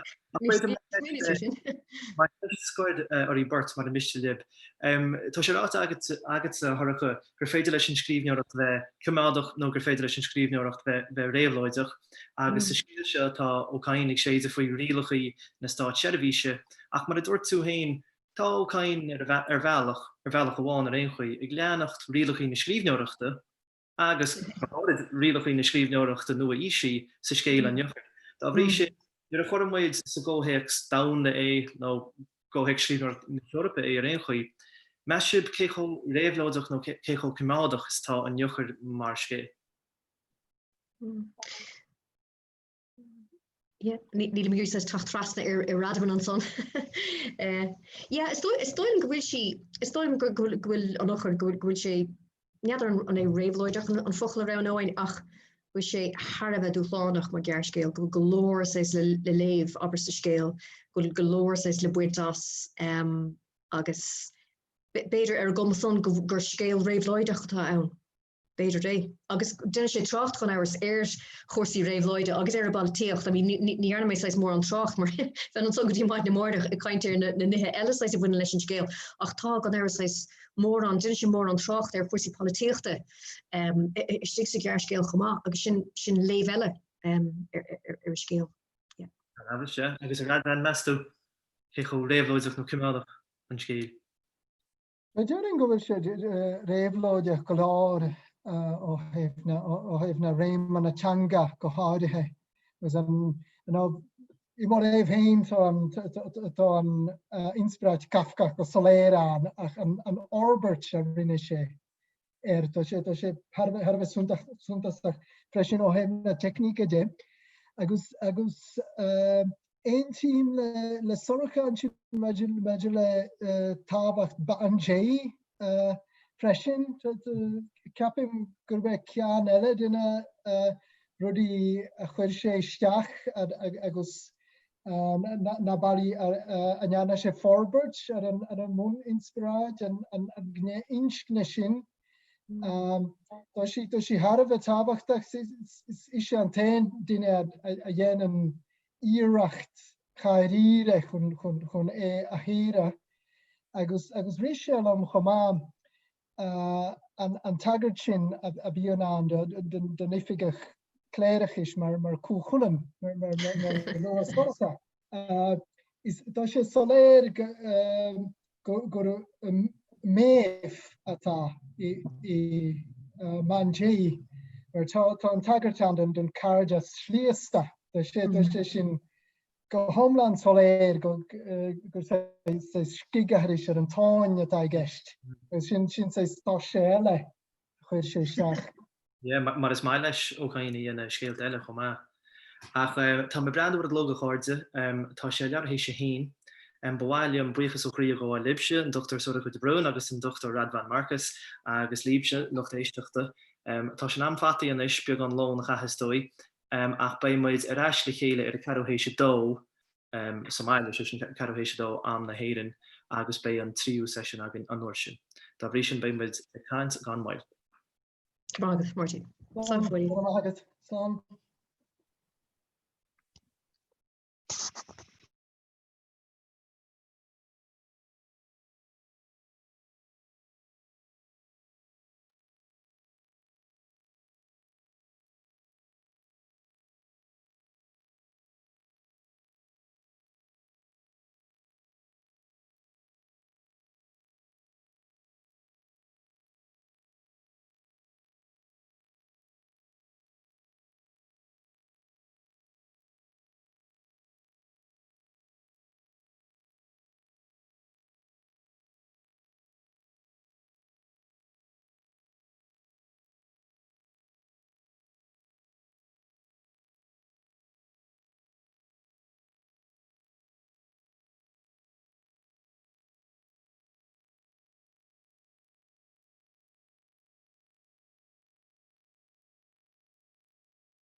Ja sitten uudet voi toinen. No, ja sitten katsoin kurssin. Joo, no niin.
Hi Alva.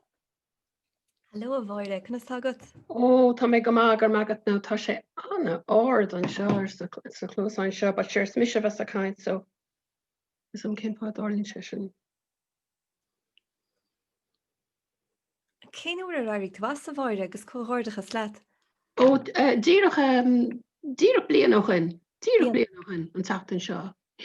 Gur má tá mé anna hásta, tá sé cosúla bheith ar suire habóideach ag go haban ama.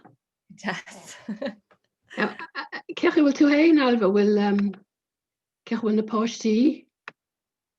Tá siad go dtíad fecha mó réaltáin go bhfuil sirá go leisin sib. Ó, cluisin sé seo, OK. Well, an aibetá agam san seo ná go bhfuil an uimrá áard nar a leiríonn tusa agus tá mé fechant lena seo íslú, hála sé níos luúthe agus níos an cad a rinne mé lena íslú. Sure, be sé cear leabhar. Just aber rud cin san is Alva? Yeah, tá stála héana dó sí.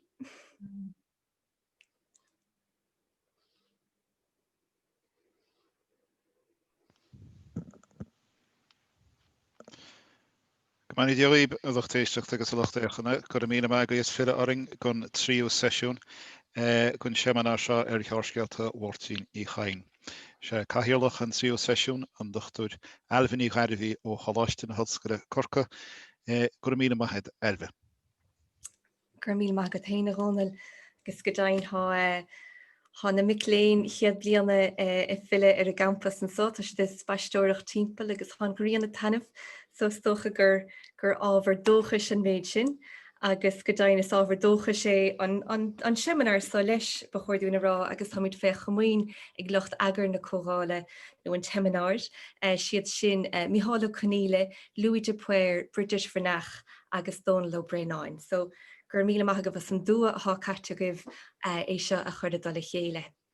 Beg Bert Chaintóirí sa sesiún seo, Mícheál Brodie agus Marnie Aunarcháin, Olive Emerita le tanga agus le tríocht na nuaghaileanna sa chláiste Ollscoile Bla Clia is se an talamh Marnie Aunarcháin.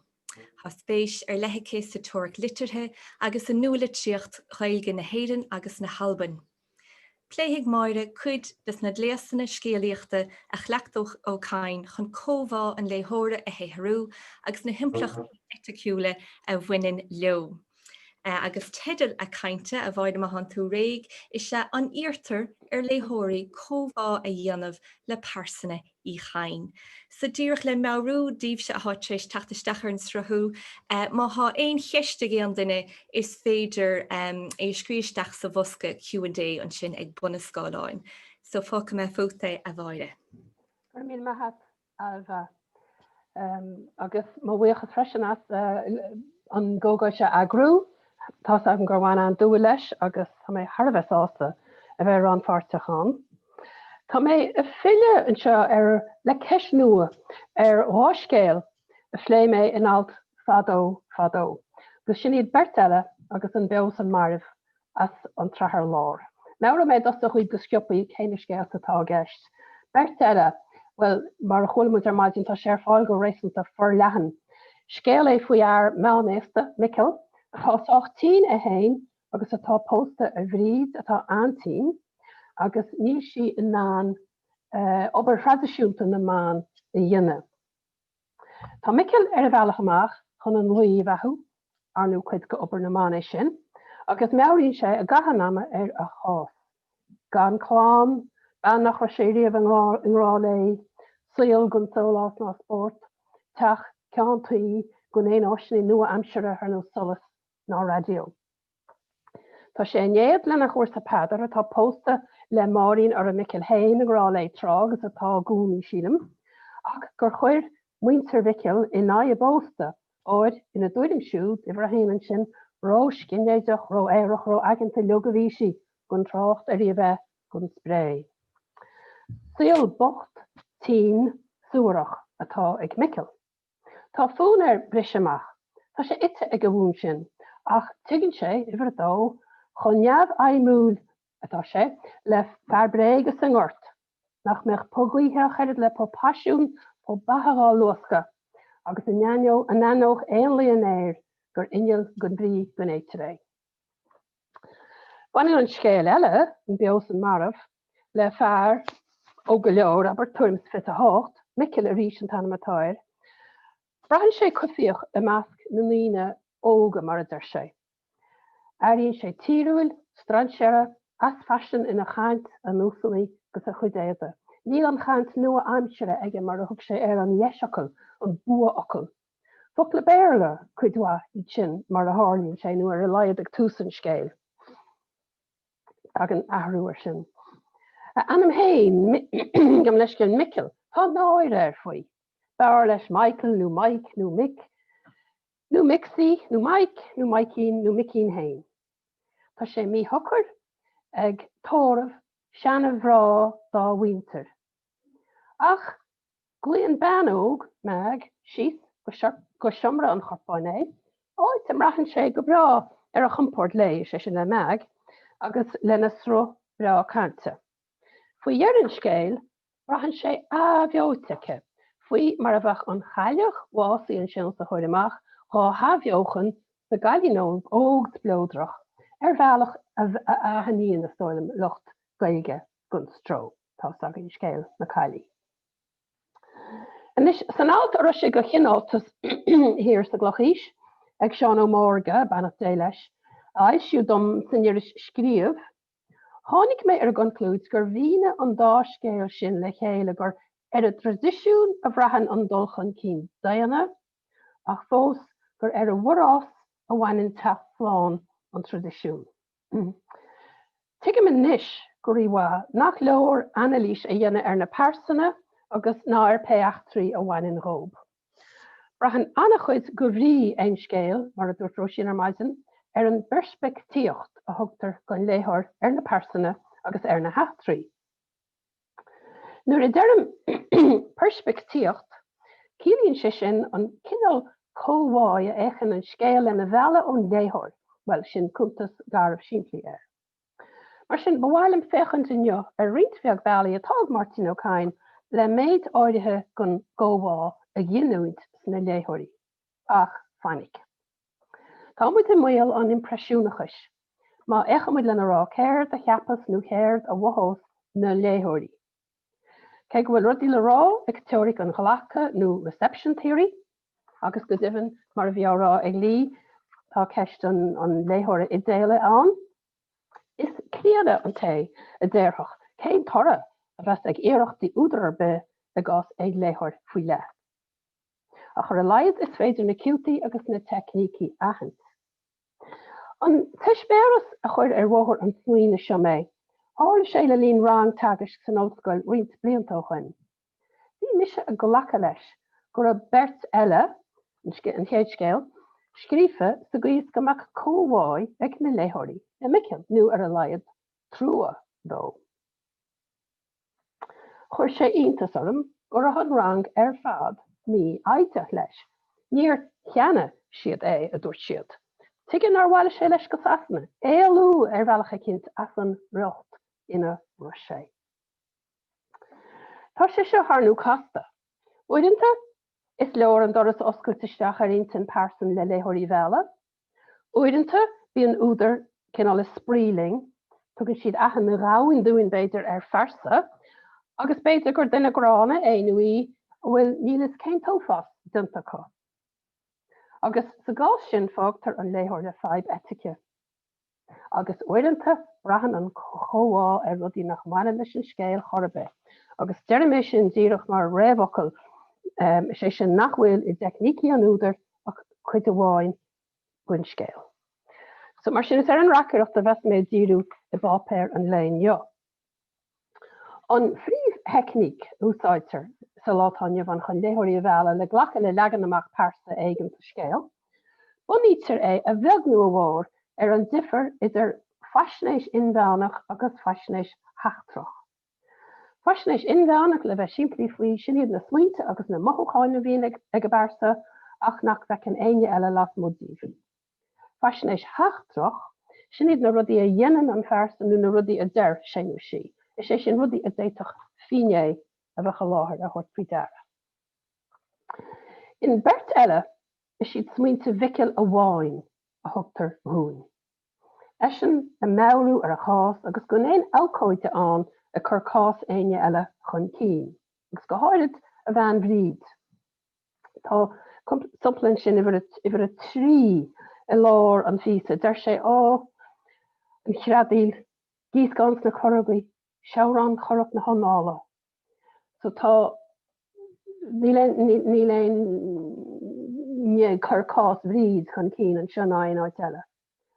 Nis luascan an scéil idir ar an lámh amháin, smuointe mhiceal a chur a láthair sa géad fersa I bhriatal a bhfuil uaschammó go timpeall orthu, agus a bhfuil a dúirt micill leis féin, ráite leo. Chur me gás, agus chugéir sa deilech sé rom na cúpla súlóg sin ag gladach a chríochnú a dúirt micill leis féin. Géad fersa agus a dúirt an, agus uaschammógaí. Ar an láimh eile tá an stíl héir in díirech, thag go róisín de maidin. Agus ar bailach eile le chuirsís a dhéanana ar mhiceal ón taobh iste. Bhíonn an chinál se cainte inste ag an racare, ach siad smuointe na persan a bhíonn i gceist áras go raibh mar iste ina intin. Leis an barsa na dialectics mar a deirmid dómhríothra an ama agus an leig, rudí ar nós inne ní an lá sin, seo agus an seo inionad sin agus an sin. Ach bí an amsir nimríortha agus persa an bhríothar faoi mar a bheitís ag an racare. Cuir me gás an písa sin I le mé thuasan sin ifir a trí. Ama sa géad fersta stíad sin mhiceal a bhí sé, is sé a dúrthaí a caint faoine hisismathirí. A dúrtha an seanúpla leanana hónis. Is sé a dúrtha a bheitchain agus ní a dúrthach. Agus chama é an racare féin go thomláin a bhí an ní a níis a bheitchain ach faoin am sin. Agus beidir gás an relic sin hir, bhfuil perspectíoch mhiceal an beidir gur díreach an perspectíoch an relic hir a bheitchain. Is ceist chuilchúiseach is a stíl hir in díreach. Cé méid de stór focail na persan a bhíonn an. Sa gás an físa sin is le micill an seanchúpla agus ní áthir sa bháthir. Ach, fiúnar insin an racare a dúin faoi mhiceal ar bhealach ar léir nach ag glár mhiceal a bhíonn i gceist, fós sé perspectíocht mhiceal a thugtar dúin. Mar thumpla, ifir a ceathair.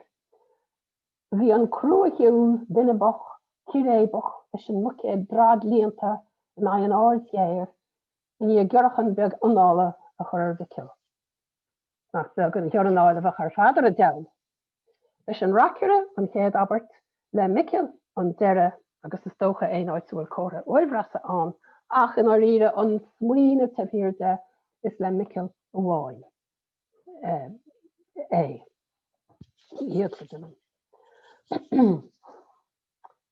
So an mhór heicníocht sin an racare a bheith a taobhú le micill, agus na personnel ar fad a bheith léirithe trí na thuaí le siúd.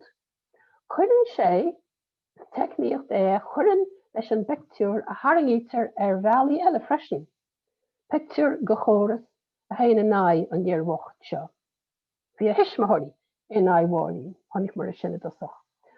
Rinne sé gaíarach a hain dar leis hain ar éú iwwer a cuaig, Dumalú a hanga bheith asáíocht leis a sean chúpla. So, placmuid leis beidir, sin is muoine bhicil. Agus níhain sin a chuirtar crot os nádútha ar an bhórsa sin.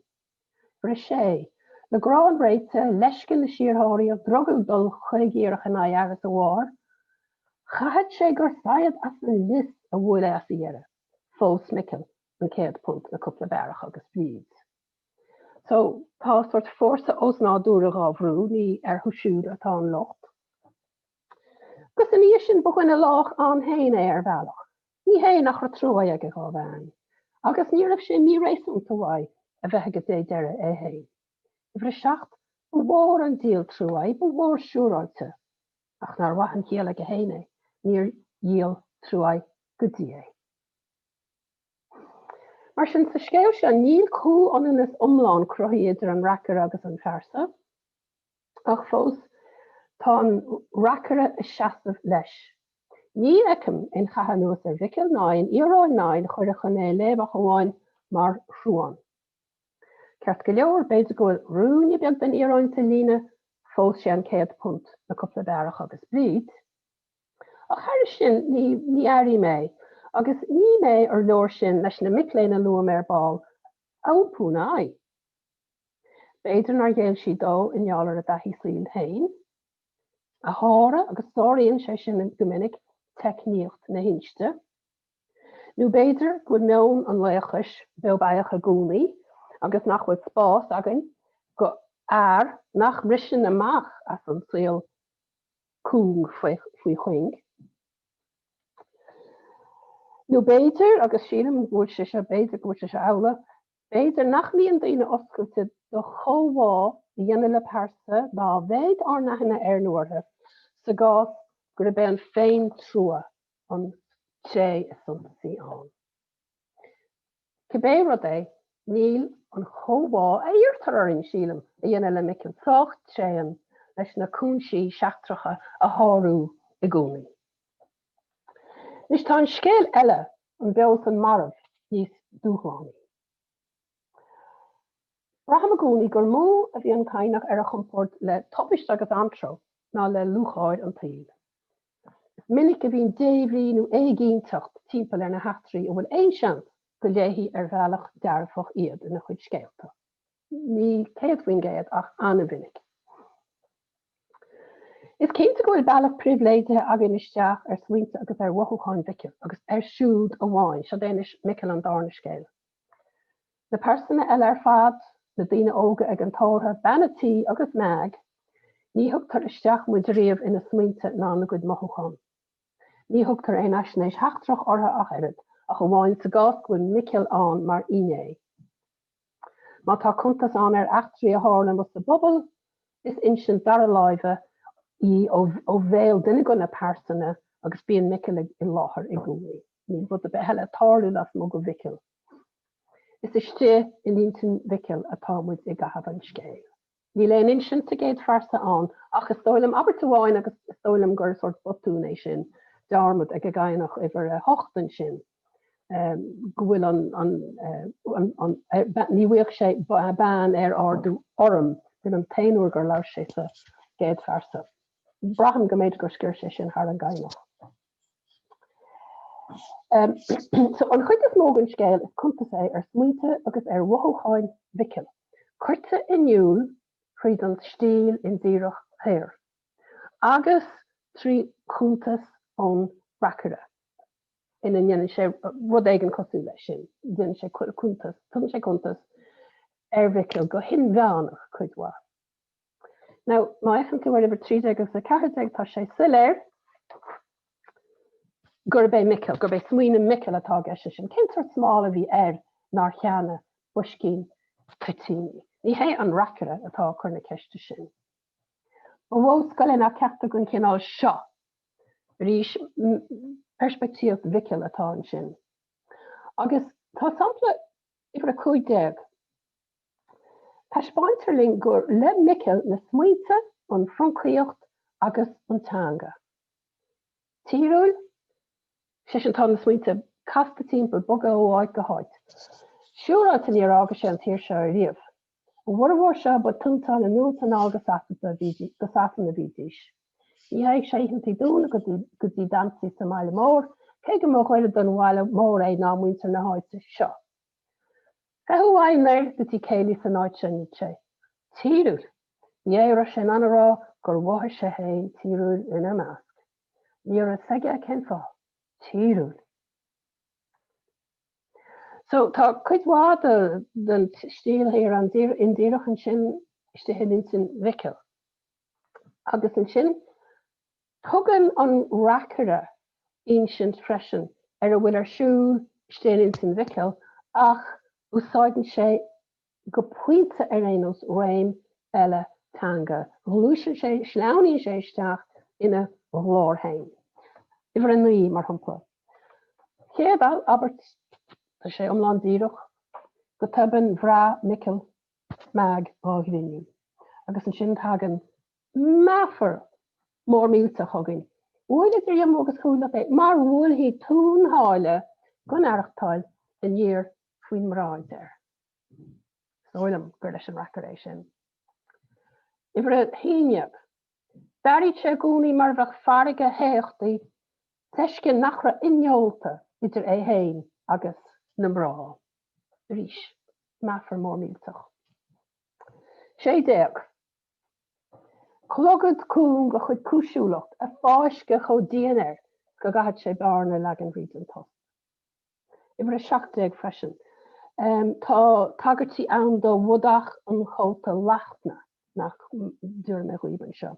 Agus tá srá orbartha go íomháin na mara tríd an scéil gur leis an racare iad nach ligan an tamdam a scaga an seo.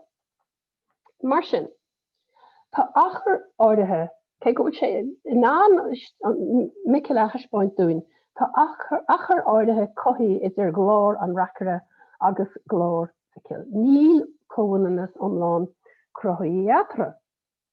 Ceart go leor, léiríonn sé Michael mar chrúáin sách, ar bhealach sách, réalaíoch. Ach, chuiríonn sé hain crut litirthe ar a chuntas ar scartí. Á léirú mar a bheithfort spresán ó na haislinís nach do isteag. So, agus braham, in onad é a lochtú as a gginár seo tanga, agus lochtí é, as a gginár sin tanga, sílim gur chórdú na ahinn céirtár siúil ag a trín a chud cainte forbartha, litirthe. Tá sé darlumm a díriú áard an léthore ar chleas bhunúsach eile tanga a chrothíonn cuidhá go bhrí an scéil seo, agus tagaríim an seo do chód an léchais agus don duine díalan. So cód an léchais sé dosach fech mara Peter Bonos cían é. Smuoinnig ar chuoine artíléire mar a bhí art aber agus na tréthe ar fad a bhí aige. Walers tá gceist le Michael. Níl sé dathúil, cróga, sóisialta, ina cheanara, fashionta, bródú leat a bhhaintear, táinnehacht an mrá ná deisfélach. Just tá rí samplaí tá chuidhá go feici a gin hána bhí a thuúla a duna bulbaní cúisiúlacht ir. Bhí sé tíúil. Ba chaileach sní sin é. Ní fear titíní, níor sé fashionta sa gcuí sin. Bhí sé tostach. Níor sé deisfélach agus dúirt meag, bhui si de lugan anarba ar a leid cainte leat sa bhiciil. Ní sé seo ar an millióg a gána. Ní ra an bhéir le a trína chaint, ní raibh na bua ochar ná na geis ochar le. Bhí a chud éada sean eisianta dar leis cé go raibh si daoir agus glán ach bhra sé té feiste sa bhachéir go mit sé chuidáin an. Mar a chonig mit hánig tús bhí náide ar faoine anam, agus sort cúla cinenne é sin as be mórtas as an anam a thug go bhhaintear chomh. Níor a éonseacht aige ar an nóil, agus níor a sin an bean áil. Mar a chonig mit hána níor a duine gan a sprisáin hólam seo sé sin na fearúir sé an néad leo nach bhuíoch bean ar ardú air. So sin é an léchas caite drapa sí. Tarlín an chéine leis an duine dhéalam, agus an duine dhéalam sinna an choras a bheán chun molla a dhéana goháirithe ar bhrá go tradiisiúnta sa litríocht. Ach meag, tá sí sena sé ar a hocht ar an miliog. Níl si áling ar bhealach convinisiúnta, ná grásúil, ná seang, ná na spéirvan. Féchan cúnta sa tartha. Ba bhrá an gcuile a bhí ag meag. Leag síisteach glúrach wag an jóil. Bhí fashionnaice a liopí chuneal siar, ruchtskure an draad, a bhí feicealach a ringús, ní be ecealaí gazéine. Tás na tinne a chur grís san éidan, a chuid chuntais an arsingeocht, málart glán na cuile. Bhí cosa bríomh ar orthe ar dúchláin fear a behéad. Bhí páin mar de hún. Cairú mar behanimhach le súil fearna, ní mar annach chu si hanimhach dó ach ní sí convinisiúnta. A bhí gá dhéana go hána bhí rivís, is ceanna le bol níos. Ina bhhuiiscin ó cháirín agus ó bhásaí, suas go chlár a dromad tah hir, agus ó bhus a dtí a cíacha, a bhí as a chéile ina scivel ó ascail go hascail. Níl sé seo áling ar aon bhealach convinisiúnta. Bhí clúbhachán fiúnách garibh,ách neamhhanún ar a lepa uachta. Bhí múna bhór alis, dúir tas obair de saí, freistal ar hín trochaí brahisceir chlár a hédan, agus bhí a géag polúiseacht spudalta. Leis mar sin tá fear nach ein buoché, agus ben nach ein spéirvan í. Tá sé mar a bheith an tradiisiún a titan as a chéile. Tríd an gorsís seo. Ach, féach go dagan sláánú a cint as. Sláánú atá írónta sa ggóhéic seo. Agus tá íróin dúbalta an mar echas muid. So, cén sláánú tá an bhfuil Ibrahim. Dáirta meag an plát amhaid. Agus an gníomh sin hain, Bhuina athrócinn náthaigh sé ar an gorp a hála sé é, corp an bhean bhásaí. Mar dairóch an téag as a bheith a chur caite é, tá anna chud íron sa sin, but just ag a buinte seo, feicimid gur thug bhí meag a freastal ar agus thug sé sin sláánú cibdó. Sa géad fisa eile, seo athrú brínis ar an dheischaint agus an bhuachaint, an bheochaint, an ára agus an abhra, ag meag atá si denis. Bhí si a strachad na mblianta nuas go bhíce lonarba, mar agus tá sé sin mar a bheith raftarí, dimóch an níos tím is bhéanaí seog. Ach an íróin atá an tá an meafar sochsúrach, mar a scríomh faoi sean féint nó sean fáp ar go ámid nó gohála.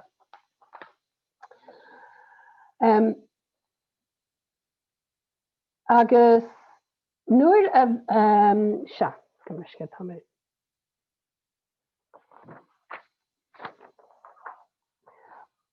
Agus se airíonn sé rudíntaach ar fad, airíonn sé a chud míonanta colí, áilíos, aber a techt ar ais chuige nó a techt chuige. A rís tá sé sin go híntach ach a rís tá sé chutha sí sa danga atá réisúnta suúrach agus írónta. Bhí achtra ní be géile a brúsca agus a tuairtáil riine insin. An elephant war sin a tháinig sé sa bectíar a taispáú sa scoil. Buíhing leis a bheith go mór cho bríomhar le elephant, agus meag a uadach leis isteach i gcail. Agus an rud is mó a tharlíonn is dóilm ná an chaint an stát seirbhíseach a lútar riad an scéil. Tá riad PC tríd an scéil a lúin an stáitse atanga an stát seirbhíse. Fecin sib an sinné. Bhí sé lebedach ar nós trúbaúir asal a duna grá leis a midach, mar dúirt an stát seirbhíseach a bhí ar an gcúrsa gaeilge. So tá fanáid an faoin stát seirbhíseach agus faoin na chuid gaeilge. Píosa eile in sin hagan faoin stáitse a bhíiseach agus mí mé cin fága se setáach ar bálín go bhíideach. Ó rinne mu dearmad conne mar is an stáitse a bhíiseach siúd a chuneáil ar an tinine a dúirt meag. Nis tá an focail sin conne ag deire an scéal ar fad. Tá achanímuid ag an lína dhearannach go bhfuil an tinine ainte a bhís go bhfuil go béiteach saoil bra bheith ná do bhicil, Slánú béidir, ní áín happy ever after. Scior a pí dearnach an seo, scior a abrachanún ar ag, ba chona trí chéile asúl ar sin siise. An is tríd an focail chona rán sin. Tá sé rá, tá slánú a cinint a déiteach a bheithin seo, ach tá mé go le baint an húnde beagáín trí focail a úsáid ar a sort fonó denta faoi rih seo. Focail beidir nach bhfuil an pobl ar a hocuúlacht leis, focail a bhhain leis an stáit seirbhíseach ó las mó agus é fón gaige. Nis is mar sin a aimíon an íarán na gcónaí faoi duine sé idir cóhan anú idir dhá rud agus má bhí an íaráin an bíon achar fada idir an dá rud agus sa gás seo tá an slánú ionintach sin agus an suúrachas an le chéile. Agus sin é an cháfá a déirhin go bhfuil cóá le miciil íirta ag a gcaine thoirn ach ní céad faoin géad. Gur míle maithagaí. Míle maithagaí a bhaide. Bhí sé sin go díal is breala an mion léamh sin a dhéanais ar an dá theorscéal son. Don lucht féchanna tá de se goibh ceistechar ar bhaide trí cheistechar ar trí a gnepa Q&A an sin ag bunmhór scáilán. Agus is tócha thugus héin santas agus nadidir bhiste le beidir a dagant breise arráfuoi se a bhaide. Den tagartí do bhdach a chóta lachna. Ar bhís le bhdagant arrá faoi sin a ggóhéag san scéal sin? Is meafar atá gceist bud ach an chóta lachna tá cean sa scéal eile freisin atá dearmataí agam. Ach is tóim gur bailach é chun an racare a scotha amach beagáín ón garachtar. Is trí na bheanú dúin go bhfuil réim omláin litirthe a mohan sin. Now, bud ach an chóta lachna ag an am géanatá sé íaránta mar arnú is scéal é faoi ghuine I dosach a gapánach bhfuil annach sean bhdach. Ach ar ball fá mu amach cén lucha tá leis agus cén na buí atá aige agus taiispáin sé go bhfuil sort rud éigen míúteach taobh hir den anú celte. So fiú sa duine is suirí am áhuianta. Sin an cin úsáid atá sé a bhaint as dóilm. Agus hahin an léamh dhéanais ag chríochan scéal an biogus an marmh sin an tí an winter an bán den Happy Ever After, bheas is gréise sin go hána asagat. Big dis ag lucht freistal an teminar a heile plé an a verbal ach beir go mag míad raig chutí an dochtúr Micheál Brodie. Agus is scoláide bélidiis a hálan na hin Helsinki san Newlyn an Dr. Micheál Brodie. Is sé Micheál úidir an bhórthaíthir the Irish Folklore Commission 1935 go 1960, agus bíon taide leanúnach ar bunaige ar fápéir agus scríoní bhórtíní chain. Déannig sé ciara ar a geangal atá idir legan an nearscéal an marmh agus an bio, a fáil siag ar an iris aisairí agus sé na céile, mar sin churmíd fáilte chríúil rimis an Dr. Brodie.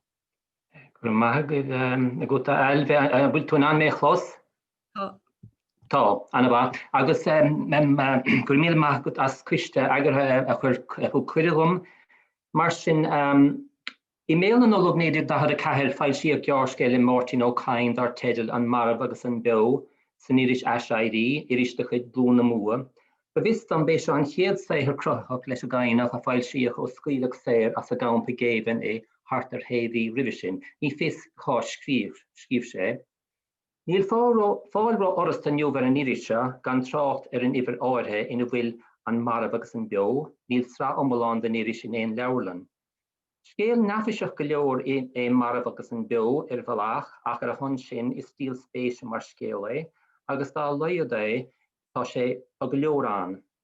Tá níos lúna 2,000 focail agus gan an tamláán a bheith an, mar tá tús an scéal fáutach agus dechar a leanúint tuis gur fága codanna d'Abertí agus beidir Abertí omlána lár. Cuirich le an chainig greibh léige leis an taobh dorcha den duine le dúrchas sa tíl go háire sa tráchtrucht a duine chuir créin cile. Agus sa scéalse níl béim gháilcha an duine ná ar a laiad gháilchaí an phríomh charachtar más charachtar an échoré, Michael Feather Bacaniula, ach an bhéim gháilchaí an tamdanise atá díreach ailecha. Tá síon an scéal i bhreig le cursís gúna na hui tar éis ailecha Vical, Farinst an scéal a cabhra le gaolta níor bharibh is tócha leis na láintí na spáideanna a bhailiú suas. Luga leor sa scéal feitar na céad bhacálaí do chréine cile. Tugtar le fis go bhfuil go leor den na huigeanna sa rélig do aitheanta, geabhla do aimse gan éon chóra ortha. Agus an chéad tá sé sin agat. Bhí an uig dúntar fad deasíocht na scrachaí a buinech de grúi na huige agus cuireach an taobh blastí an nuachtar. Dún sig trúr an sin le cúl na láinní na láintaí ag bóla síos na créifóige agus a taltúirí. Dar leat féin gur a bheith a raibh wathe an meall créifóige sin a bhí irde bheag as ciún na talúna asta nó a fostú síos as cosadacha go mbeadh sé ar éon chorram agus ar éon chumríocht ar dúirt leis an talamhí faoi gúirt. Talamh nach nathóthá an chuid bhóide faoi uigeanna har an gcuid ná raibh, cés muite den gorjadáin a raibh crisín ré dhéanta aimmuide. A féad leis an réiligi gréine cile, níl saoil na cile seo chorram. Mar a bunan agus an réiligi gréine cile, ní 3 rainn íochaíochta tá sa réilig seo a 2 rainn. Áit na leachrónach agus áit na 7 agus 6, is sé sin le rá 7 skillinge agus 6 pingine. Tá áit na 7 agus 6 ar an áard, deirtar sin hir ceann eile, má se, anna deirtar thuas ar an áard in áit na 7 agus 6 bhí discán de bhuachlaí óga a dearcha líon nua garéalaí a cuireadh suas ó casach éon duine cos sa réilig hana. In créine cile tugtar le fis go bhfuil áit na leadhéine in áit íseal sa réilig.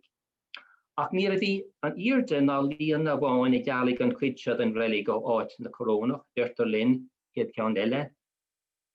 An seo agus an siúd bhí linnear le tuairt faoi deara in san déir, linnear a chuireadh gealach grodanta is súil asúige caiilte, fuil bhriste na mlálasc ar uigeanna. Is in áit na lechrónach tá Michael Corra, áit raibh ná raibh linnear dá laiad ar any raibh líana flascan. Hanna féin sa ar ág na daoine an réilig bhí bradán báistí a tosú a sciúra nuas corram talúna na créifóige uile dúig Vical. Bhí an uig a dul ó aithne, agus tugtar le fis nach fada go nimóch an fearr féin ó aithne is sin le rá go líc fri nearúda. Bine maithe ba Michael Feather Bacaniula, rómha beidir, deir an túdar céad ceann eile.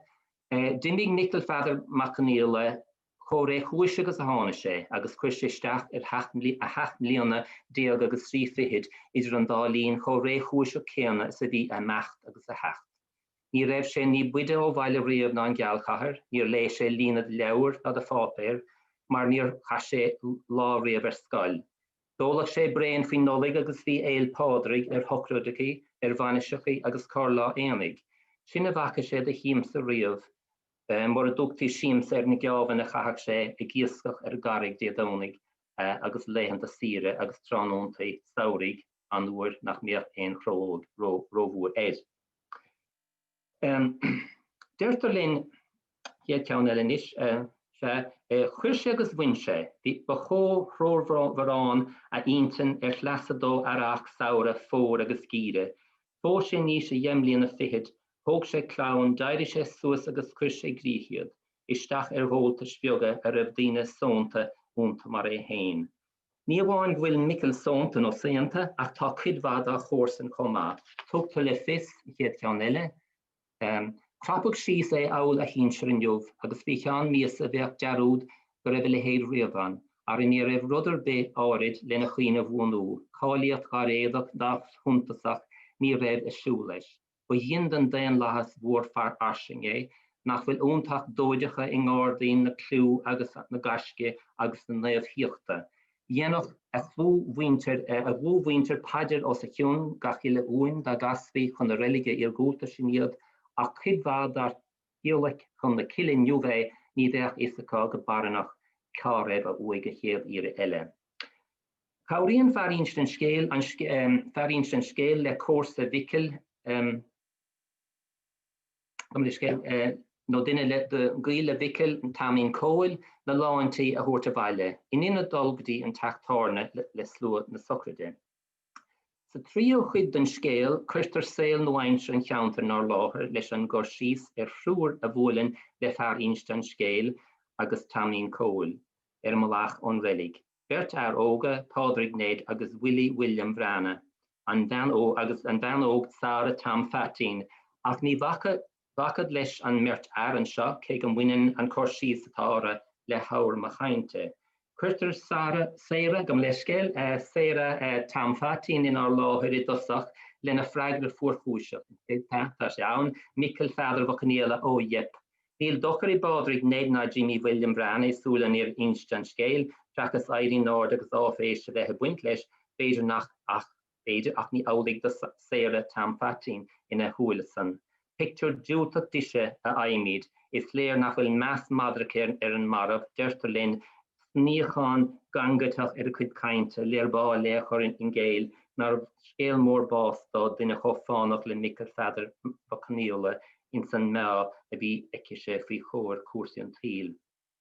Éadaí na raibisiúntatá irídála Jimmy William Brana, ach is mine an chorsís ar a festas agus is cáinte víst, clúnín de leabhánín scanra éadagéirí agus fódach amach dá hoscadí a chatta nó capín I bhíán ar les dúic ar a ceann.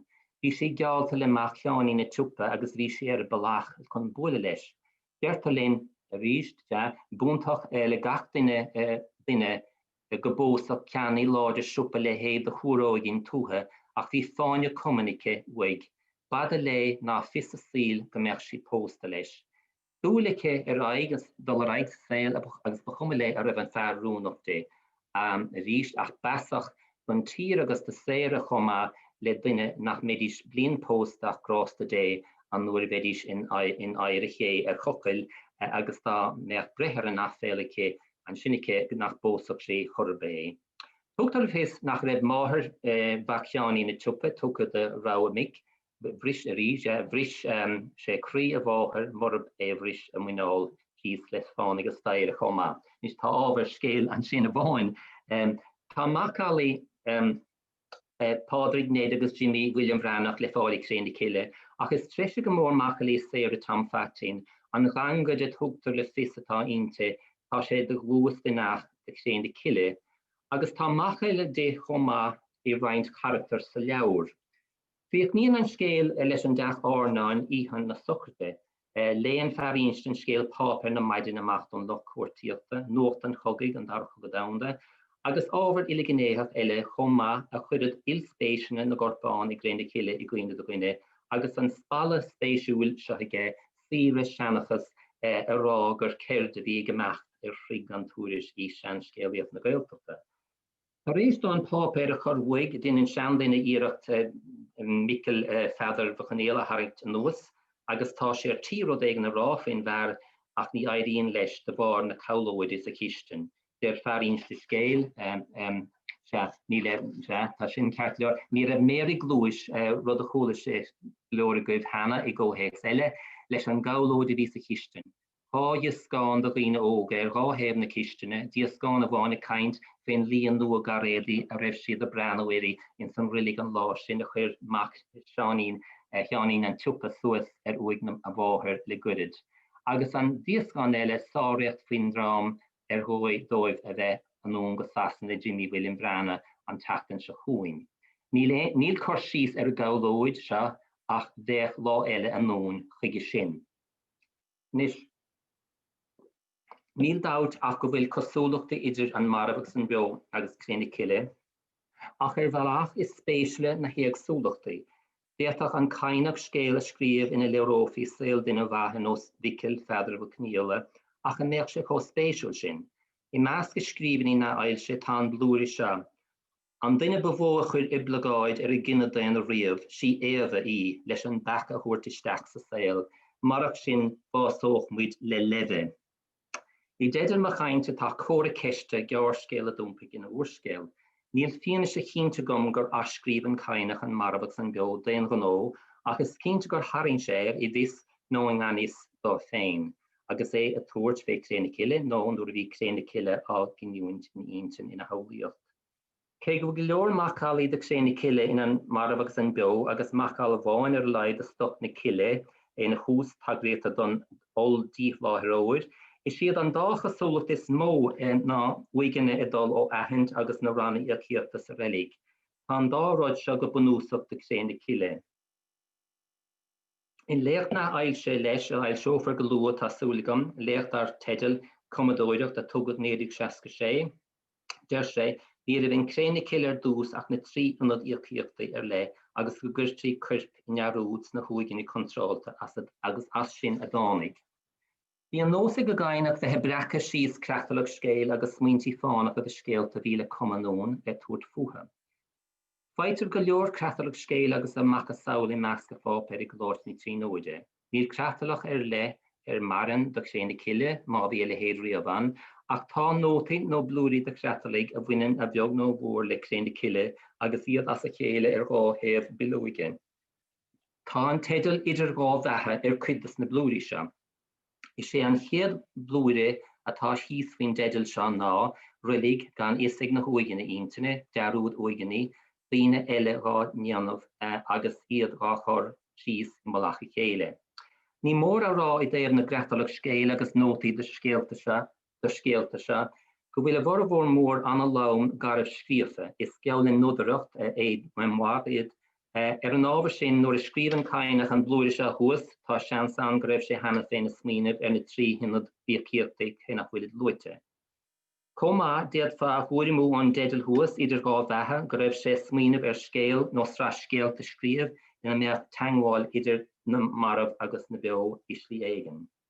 Níl sé foras de tátal do bhaint as cuidas na blúirí nótaí se, ach tá chuma nach mar éon scéal bháin a dhéanamh créna ciile in intin, ach mar scéalta ar le a tháinig le chéile I mhuileann na haolaíochta dréir chéile. Sin tuairim nó tuiscint nach féidirlam a chiaire ag an ócáid se. Tá blúra I déobh fearr a chasan sa rilig ar a bhar ó bharige sa chog a cara, tá le héad a bhirt I gréna ciile, seo héag créna ciile gan éana gó, nó táid ar a malach péis scéile, I go scéal fé halamh, saoil fé halamh, bína ach bheo san uig, iad idir gá bheithe an bheithe dágadar agus bheithe na ciile. Agus in sin tá blúirí déobh birte fuair a raibh súlacha réan le talamh seandaine agus díon á choracha ar a heachtá. Níl anam ar éine ach go fóil ach níor bhada go raibh. Tá éirim créna ciiles na blúirí se thuas a luim agus ceann bháin nach luim, na chuigeanna controlt corpa an bheith beo nó a bheo san uair agus ainas idir birte féin. Tá sa chéad chód eile faightir creachtalach scéal réasúnta cuimseach a bhaineann a hair le go dlú le créna ciile agus lena giniúint, córamh daoine ar thocride is teidealdá. Is sé éirim an creachtaigh scéal se, bína gail leis an marabh a córamh céirí ag an tocrid, daoine raibh socrid liticha don bharabh agus nar tháinig, bína bháin ará gur chuma don bharabháin céirí ar a thocrid as gur dóhan airigid agus sagart hena féin. Bína cás an méid airigid a chugadar leis an té a bhí a córamh an airigid, agus an blúir is fíor spéisial se ag tagart dus na daoine se bhí a cásamh córá is mó ann. A ríist is dóch greibh sé beartaige scéal ar lethe dhéanamh den creachtalach scéal se ach gur nasc sé leis na smaointe blúirí a dráchtam ar a thuas. Mas fiordam ón nuair gur nasc sé an smaoinemh a bhí ag scéal a scríomh I déobh beirt der féir in nóméid I déobh taiste talún córsan, leis an smaoinemh a bhí ag scéal a scríomh I déobh uigeanna contráilte, bhí uair ábhar chéanna cilige. Chun é seo a dhéanamh go héfachtach bharta sé dul fé halamh agus an scéal insint le gohanna na marmh. Céist ann féin é cad a chugair seo a dhéanamh ach séidim go raibh ilchúisnige ilchonachar Mar a deireadh níl éon creachtar a scéal cuimseach nó lechuimseach an de chéanna cile ach seans nach bheith le héad riamh. Tá léad an da nuachan agus cuidbhad da ghearrscéalta agus is dachar uidint an scéal críochna ahand ón món creachtarach, hitach go leor ar lár agus hagach go leor isteach ar malach.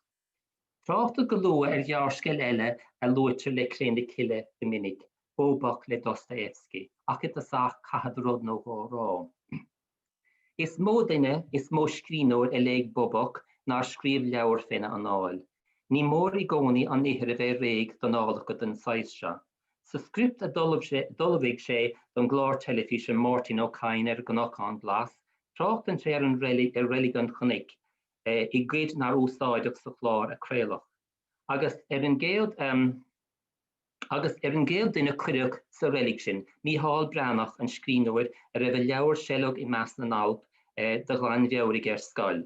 Deir sé nuair a bhíoh sé ar thocradaí an lena bhaintear I lína óige go a spáintí an leachtó a thóg chunar na Gaeilge ina más don Bránach sé sin néidir san é a tógacha. Agus deir sé linn tháinig an smaoine gom go scríonn leabhar lácínt, smaoine fada gasúir faoin rélig sin féin. I meas go fápéir I chlásní tríóide tá dréocht a scéal nach críochnige I dréibh rélige, agus cé nach bhfuil dáta leis tugann litrú agus stíl agus dachan fápéir beidir ledúin go bhfuil sé lua go lár na drochadaí beidir. Breis agus 8 focail sa dréach seo de scríofa ach ní bláán scríof mar deara, scéal I dréibh sean rélige a bhíle dún in áit eistránach Connemara ach gur éirigh le muintir na cheantar áitimh ar na húdarráis an rélige cíimeád ar oscailt ach donna planna seanna bhunathe bháin. Cé nach chríochnaí sé an scéal agus nach bhfuil an méid a scríomh sé nó a tháinig sláán ach cinál réamhrá is féidir dhéanamh amach go raibh sé smaoinemh scríomh ar an ainas a dhéann an cine seo I dréibh na nóigeine I meas pobl díg. I ggóhéigs chéanna cile is spéisiúil an Abertse agus sé tá sé gcuid is minic a chóla mé féin daoine árá nar bhás le más dá gcuirte I gilbhrín sin an rélig I gceist, saolaíte cinál síl ar bháis leis a rélig. Mar a gur briseach as sa fostais a chuan bhrór néidir trúcha sé, beidir go gréoch nóg sé an scéal se, a nó áfa cholíonach sé míon gasúir agus leabhar is scríomh fé rélig go chonig nó a bhachas saoil de rélig. Maidir le scéal bóbach níor mhór pápéir omláin chun is scéal seo a phlé I gceart, a caithfeadh sé fannacht go bá anón, ach I meáin focail, I bápéir bháin is bápéir bhreacha deir an caine go nuairach faoi chéanna cile gur scéal Dostoevsky bheabhraigh dói. Deir sé nach cín leis scéal seo léamh go dtí gur cuireach é seo ina le. An sin tar éis roinnt rudaí ina chúlra lu a déirteach chéanna cile a bheabhrú dó ina measc uigine contráilte, deir sé mátá in áns go raibh scéal Dostoevsky crisne I náitéigean I míntin, beidir gur bhúscail na rudaí mar sin chun bethe. Ní luan an cainach teidir an ghearrscéal a chuig ealann titli ar thóir agus dhéanam amach nach bhlágar bóbach a d'fháil sé Dostoevsky na hiúlann scríonóir a bhíon 1873 a bhí gceist.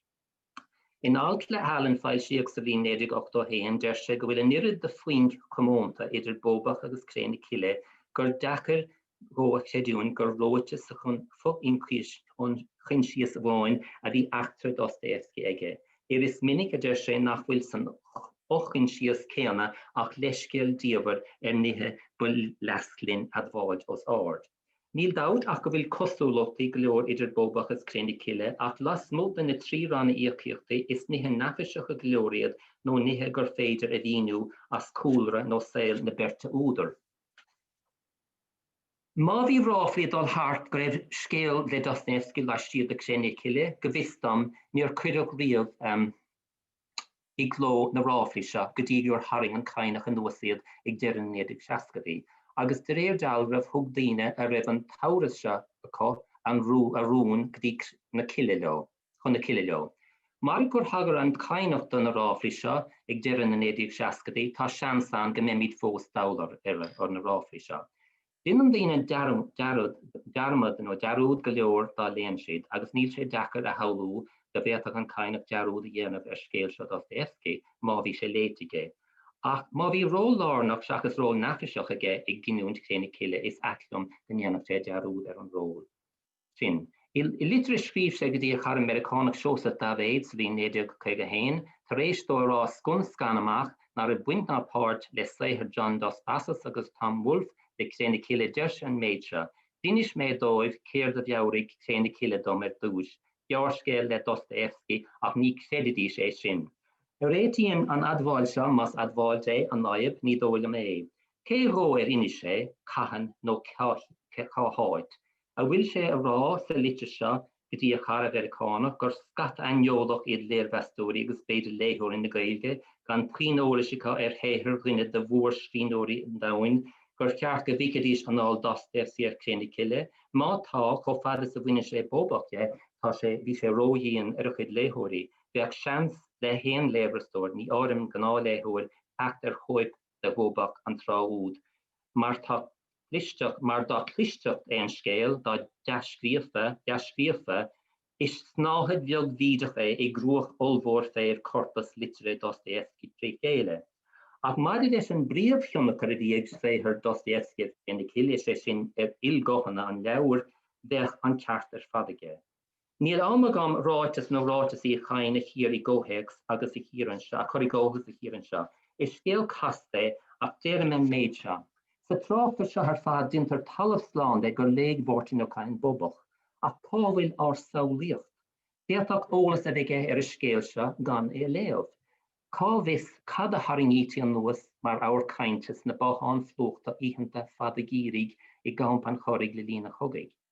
Seanachas den ile hais cínte i measnithe eile, agus níl éon chúise ceapa nach lufií nithe a léig an na géibanig chun an táma velt.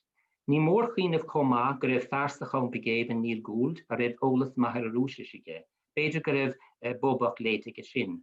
No beidir gur tháinig an cainach trasna ar thagart a bóbach nó éirim an scéal i leabhraigh an eile gan an scéal a léamh ach éirim an scéal áil. Déir sé gur lééis sé bóbach nuair a chola sé na ráfliise, ní is a gom cahan. Ach tá san gur lééis sé bóbach i dús na seascadaí i legan dá hangach rúisis béirle ar hedil béirle and Hedel Berle, Russian Stories, a Bantam Dew language book in agar le Gleb Struve. Marin an leabhraí measachchuid leabhar táthir á gatalógó fel láthir, nuair a bheith an chatalógó seo dianta is cínta go dtucha golóirchan solis Madeleine Insi inspiráide agus eile.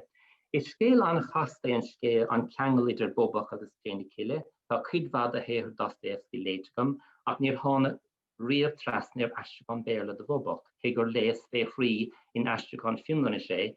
Ba bheag na chuinéir i meachtaí an scéal nuair a thugus fé an darúir thart an 2008, léas le déanaí ríiste agus ba bheag na chuinéir an uair seo chomá.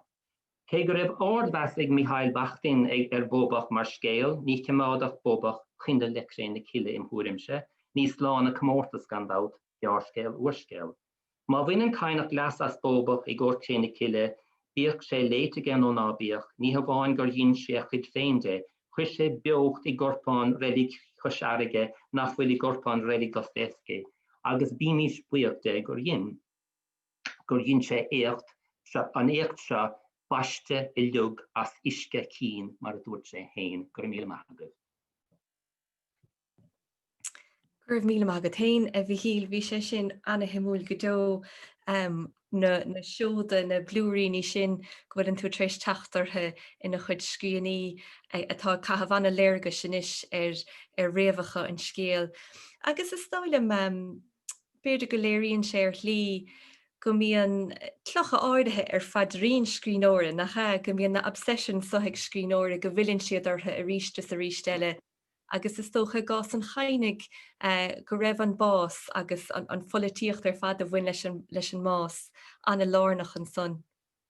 Tá sráth tagartí de réligí agus éilechas mar sin ina bit dearscéal óhús na trochadaí amach agus in ochir hain tá bain tagartí spéisiúla mar sin bhí an bás. Ach bhí an bás lárnach sa saoil mar atá níos beidir níos lárnaí an bhuair sin agus go háide as saoil na bochtanachta as a dána sé mar sin.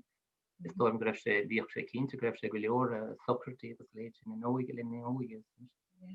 An yes agus ha an tagart sanna dhéiste bhí há brnach go raibh leabhar de chuid an bhranna garolalas ag an gaiinech.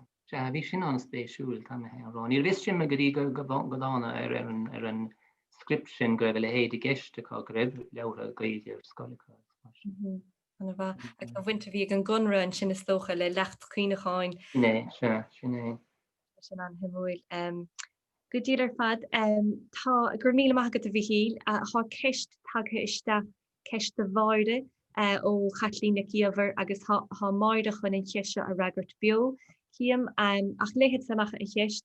An dóile maide go bhfuil buinte inscinne leis an scéal nó go dtíireach gur airig Martin O'Kine níos déú si le an duine ina mecht ama. Smuoine mar scéalta ar nó an bhblianaid goíag, Cúise chríothraigh an Sráin Séir an bóthra go dtíon gealchathir agus on póbháilis na príomhchaireachtar sin ilig ach is cinnte go bhfuil meon níos fuorchúisí le sunrú ar ball. An cóthharlúint gur mná atá na scéalta chuas. Habí cadí de chuirdim faoi sin a bhaide. Well, go leis céann sin de thosa mé a scríomh freigra agus sin bhrúma an crappa mí ceart so tá gapna gona chluisteáil an méid atá rágam as má hasamh. Is ceist fíor hééis spéisiúil í seo a chatlín. Chaithn macna bh dhéana ar maidir le himocht ama. Níl mé rócínta faoi sin íarna mé machna bhéir. Ach an rud an méid a déir hín maidir leis na mrá sin.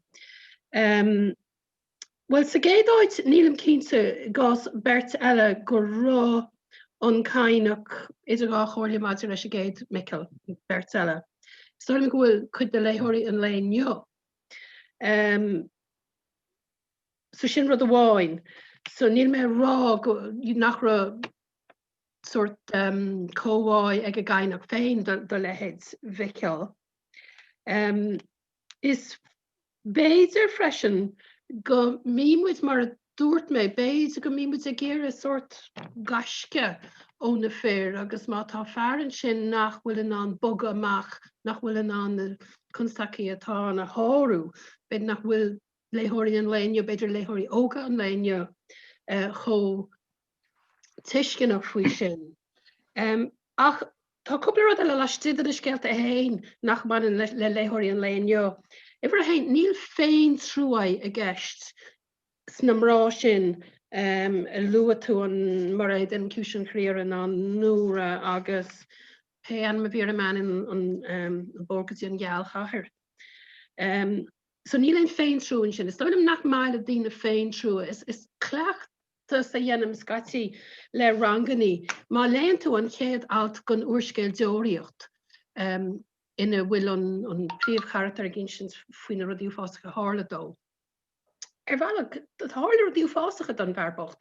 Ach ag an am géine ní an sin cóhá bhíon a gin leis agus bíon daoine ní bhíonn siad chosáasta éisteach leis ach má iompaíonn tú amach as an géad fearsta go dtí an tríú páirsta chun sé crotail ar fad ar an rud agus bíon daoine ó bhhad níos sásta trúa a dhéanaá nuair nach bhfuil féin trúa ag eist.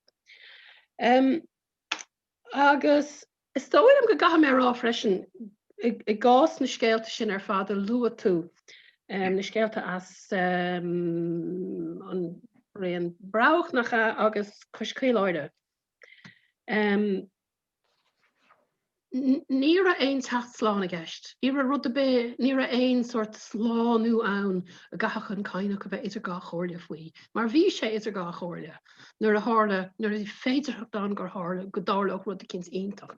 Ach go bháin is dóil am sna scéalta faoi na leanaí agus Christ in an trá gátógeal. Tá cúpla scéalann sin faoi rinneú agus rás dóilm. Ach rinneúm lá an tarlíonn droch rudaí agus ní hagan an air sin daoine astab. Ach mátá agus sin am héin go bhfuil sé gceistin chéine céile freisin, mátá féidir thot an go bhfuil rud a cins ionintach a go le tarlú. Léimeann sé isteach agus bíonn sé idir gá chóirle faoi sin na stóilm. Sinna méid a déirling faoin méid sin agus pléimiid faoi rís a stóilm. Ja, is stunning go bhfuil annach chud fós le rá dear nó le círa maidir le cóhá agus na banná a luúin Catlín an son na scéalta sin há bua nach chutíanta ige nach bhfuil chuin léirgus a thuirte ar chás na mánáidethe son. A bhí híle bhfuil ar bhile sa aonaí sa bhreisirá ar náir sin. Well ní tá tuginn sé siar me go dtí beidir an bblion sa a chuas cin nóscail bhí me an dír ar bhirtí nó cain agus go leordas na scéalta an ceann san go háirí aige luin an marmh an beos an marmh tugann sé gom ach rud amháin ar feigh bhd bhí ósa gom go raibh ó chatalóg Alan Titley go raibh le héidir scéal an marmh in beo ach dasgus riamh le leag an lua den beos an marmh ní bhachas leis tú mar sin bheith ósa gom ar blianta fadóhin marach san agus rud amháin bhile mé rá tá is míhéidir níos do rin éigen na scéalta nar fáiltí raibh go nósaigh leis a gaiinach. Idir bhachas olt a chur le chéile go méidir ar fáil ag sglóirí agus lucht léthóireachta. Mar tá seoda ina measc agus bíú. Ní is scéal simúil an rud san grás a plé leis anniu ach tá cín eile an ganibh téalta anniu is ní mailim héin mar scéal ach is scéal maithe is lite agus is scéal mór fada go má gur bhíú an duach nó an dosta a chrathá agus mar sin. Mar tá scata rudaí beaga is cuid bha bíomh ann gur fiúda roioine tuairt fú agus chuir agur. Anna bha. Well gur míle maithagah burt as le chur leis an chomór sin leis a seminar so.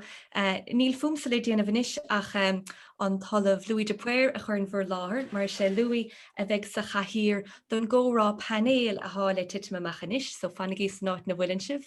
Agus dar nó is tá Louis dócha ar ghine na scoláirí is mó a hálíimiid le gurt critice an chainig ó daisig sé féin mléis go bheag sin go dtí an ráis scéalta a dhéon sé de chud an chainig agus a daisig clóir chunacht sa bblion hábhíide sa cardiaag is dóilem. So fáca mé foiimhine sé gnáirí libh agus gur míle maithagah as freistal go dísa. Gur míle maithagah Ailbhe, agus a bhíoh an beidir írig ar na caintóirí ar fad a bhíoing ó bhaidin na microfóin agus na camraí a chur sa tú le gur féidir ling si bheiscin ríis agus le gur féidir sibh haingtisteach sa dí spóireacht más féidir. Sa réime níos faoide th ceann go chéine going a bhí géisioach le bh bhaidin go bhhailm buoch sochraí a gháile ar fad le Róisín agus Lí, le Jan Eric agus Radvan agus Suracha, le Mair agus le Micheál a thug an éad san de lán machnamh doing agus lán díspóireachta leis tásúile gom agus bailm buchas ó chraí ar ceanlacht agraham na cógáil bailm buchas ó chraí a bhhail leis an dá Ailbhe le Maire agus le Martin a chuinnig stúr ar an rud ar fad ó bhaidin. Ó heb cuasaí díspóireachta de is cíanam ar chríoch níos tráchtas ar bhartín ó cain sa bhí an éidir cochtó sé. Is ní hain go réig an iad an lauert mar ar bhartín ó cain le héine a bhí timppla ar na gorcaig. Is réig an iad an fiú bhain tuairt ar mo stúr a háir. Dá le aragóin lom mar ar a chud scéalta agus is úntaach ar fad an rudé go sé take sa taal ó hebh léon de tríocht na gailing is gur féidiring tinál mar seo chuirt le chéile. Tá ceachtaing ar fad is dáilm ar fáb ar cógála thuirt agus go gurtar cúpla ceist deas neabhar choid a choring ach go dtí míad láthach go míad a láthair daoine nach bhfuil éon bhanobair díanta go héin ar bhartín ó cain. Ní chonané sin éachar agus an sais ceachta bheoch ag daoine deangacha eile ar hinól mar seo daoine bheith deanta chéile go an bhanobair díanta go na rudí ar fad atá léite going héin léite go agus gur féidir mar sin an plé a thuirt go dtí le bhéal eile ar fad. Is dáin gur céim an a bhúr chun cín é sin. Is dáilm mar a dearm bhfuil deistí spóireacht an seo a gcuin agus an áid tá chuamh duine ar ghine. Beidir dá gaithing amach roinnt bon cheistena agus go bhíoach sé réon an san na ceisne sin a raigart. Mar is léir hena féin fiús gur bhán anahí bhíalt an a lách atá sé sin álaigh ghuiil asantas in or measc. Agus dáach go chéine tá géisioach le feiscin tan cinnte go mar lehna fós agus go réine beidir an tasantas. Cótha bethe is asantas an taisin agus cótha féis beidir leis an scrín áir atá férácht a going. Ach rud gur hágus cean an sanna dúirt mar an Jaunachchain mar hampla, mar an misiste leat mé tá chúsa a bhaire, go gapan maire go bhfuil cléanna chun áthis seachas chun brain go banúsach a sé ar bhartaí ní chain go bhfuil sé i le na coméide seachas i le na tragéide. Ca dtíoch an chuidéile go leis sin?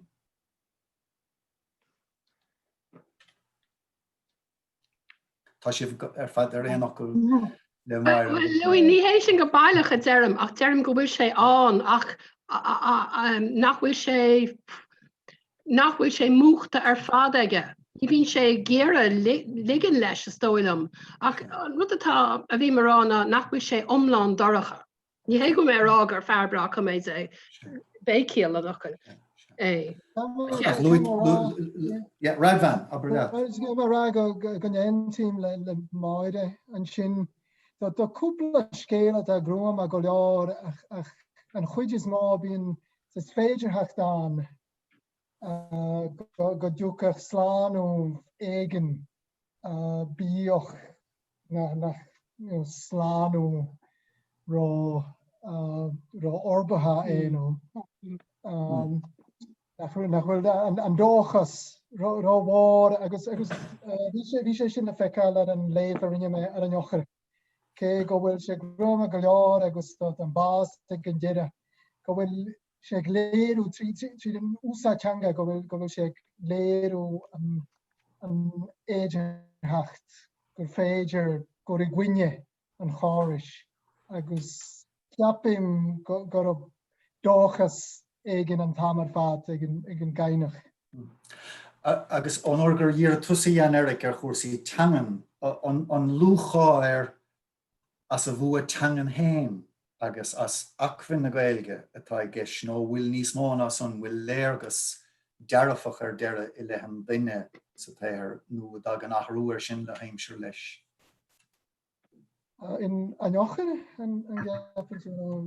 Well, bhí teachgadtí an Eric ra ban díreach mar gur díreach sé chósaí teangan mar ar 9 tá lúcháir an lúcháir a bhainean le únar bhil na teangan ag le bhéal an ón fiúis go bhfuil an léargus tábhairt ar beganín doracha. Cad is stoil le tain an Eric? Tá sé deacha ní mé cínte camerará ach brehan sé ar a scéal agus tá mí sé freisin diggin tar réon til le máire ar bhealach agus an am céanna tá hosta me smíú ar bhfuil a ríist agus mar a rinne me diggin tú príntach in. Go ditan sé go minic ó róvinnig ingráile sé teanga. Agus go bhfuil an orir sin níl sam ach tá sé gíre bhfuil baint úsad as a stór focail bhfuil a taig. Mar tá a géníos fear na mise bhaile sé an orir sin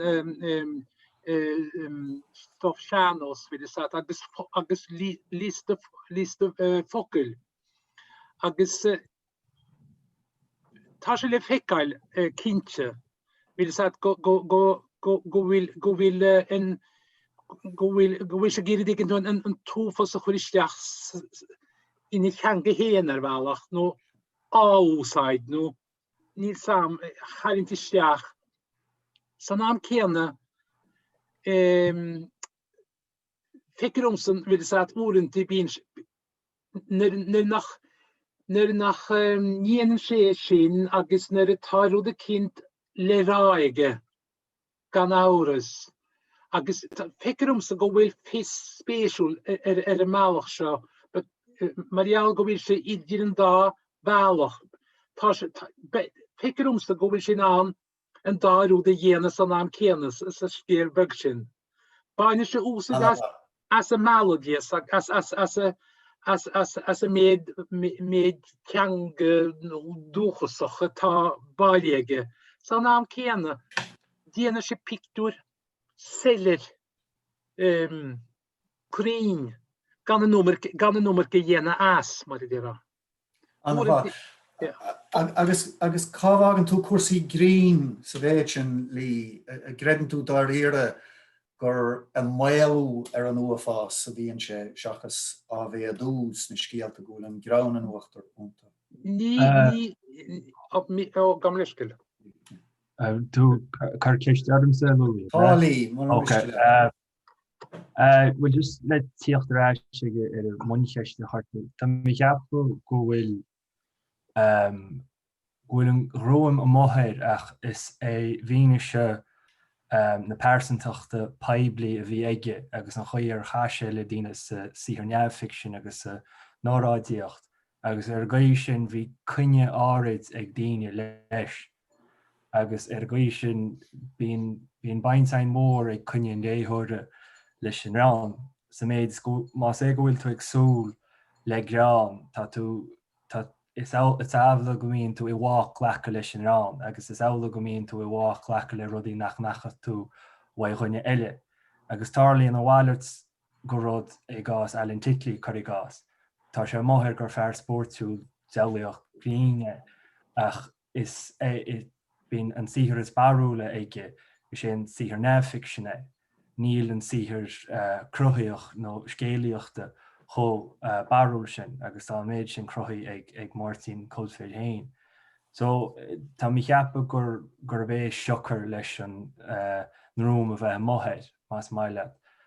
Maidir leis an féim ramnaithe nó aim chlánaithe atá le dean i chain. Tá mé sin an amhras faoi sin, cé gur chur mé láthair an inseach scéal atá éid a chuid green, ní dóil an ghfuil sé cho heisioch cinúnach sin. Agus an rabléiseachas éin tá is creatlach har bheith neamhhálaí é le chuirsís san éige bunaí ar gaí a manin an tééis critice casa as, mar má bhraíonn tú ar litsaíocht hánisteach. Tá breis cuaig chasa bainte as criticeúirí agus cuaig chial éagsúla leis bra éidir ar scríbhíonn atá gáléha. So mar a dtím tá mí cheappa go bhfuil slánú an gur gás tá anóchain scéala a drachtar ar éigen tá cinál lochrán dócha se an sin agus greán ní cheor me éireach éid ach greán níos dócha sé ná mar a bhach rá haú le chéine ciile. Agus tá mí cheappa gur go míon an tuise dóchasach éireach sin i bhálach sa leagna sin go rabléiseachas tá an tééis critihéise chuir bhaim mar a híchar. Gur míle má go lí. Bhí sé simúil a ggéisteach le bh bhaidin neirún tagartí a bheith an de bhotúin agus de jarúid agus de bhesca réman a cainte agus eile rud ná solaímí do gná le mór scrín áir. Tá bhí an te chútsa a thoracha hí anna háca leis an léomh dhéine sé an nachir agus lí sé bhí áidh go ná gur a sáú convenisiún agus nó san nachtaí agus a brise na Lancashire dar leis éan a bhí ar héin agus ar an tradiisiún scéalaíocht a bhí aige. A bhí fear lí gur fri alín atá bunige más mar sin atá. Sin cheirtá Louis.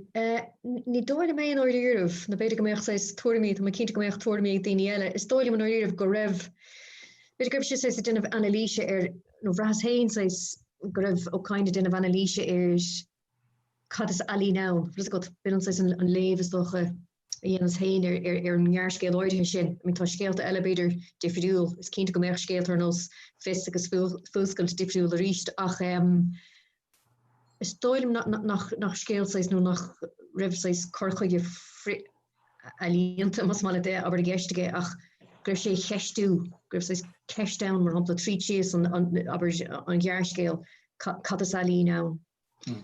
Conas gur féidir mar hapla féchant ar an ochar cad is brí le hockers agus i lehéid agus is dom go chuir duine den loch féchan is an cheiste orm cé leis an ochar seo agus ar slí soilm gur sin sais ag tacht le haidem an jaarskeel agus le halín an jaarskeel no dúr of kata ges le hocher konnas gur féden en kadig na slitte geléir gur féden sais fechend an gnáród jo agus gan ers ta sin a tacht leis an nu isiges agus tá méidsin levéil aber de buint leis dan méidsin slitte kon fechend nu jens an nieuwwacht just sliewein kon fechend an noch agus mar do.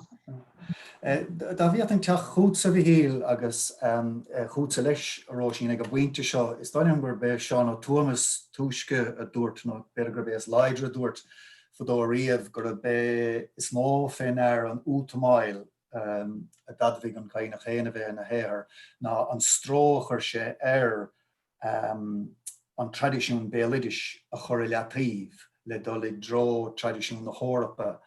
An mrahan sibh gur a bólig a bhí agus má sé sin nach chuir sé rih dhéanamh ní féidir nó an féidir go réir leis an na múnlaí bélidiis a bhrúlatíver fad. Braham gur a binnéhheáid a good saró sin gohfuil dam gan buchas tó geo leis. Sinné.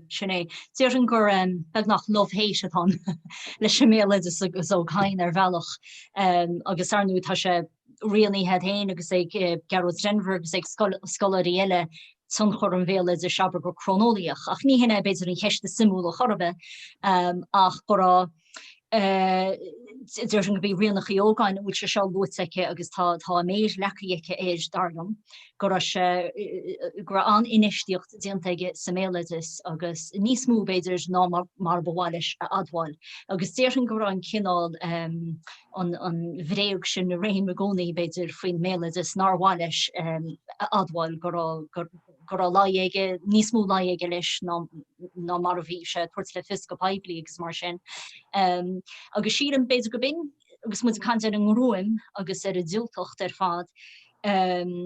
Beidir go bin cinál gur freigur sin chud gon ábhar béileidir go neacha sé beg nach haar fór leis isteach san eigen fríomhaideach agus an tíomh doracha agus mar sin go níon sin agus gur cinál gur sé gur a freigur hort beidir róláidir ammantí go bhuichas an romansachas sahain leis na scéalta béad agus an líocha fád ceannas fear agus bóchaig de an légus chohort mar sin. So beidir gur se sinnig geist frisin. Ach ru le déirn fé óáin agus an tanga nó a chadrih leis tanga. Daide sé níos ag levéil anord agus fi se ige onglíhan ag caidan Harbheith ord ón tradiisiún béir caidan na tanga agus mar sin. Agus ní sin héin déich se le eút bhreise a chuir héin.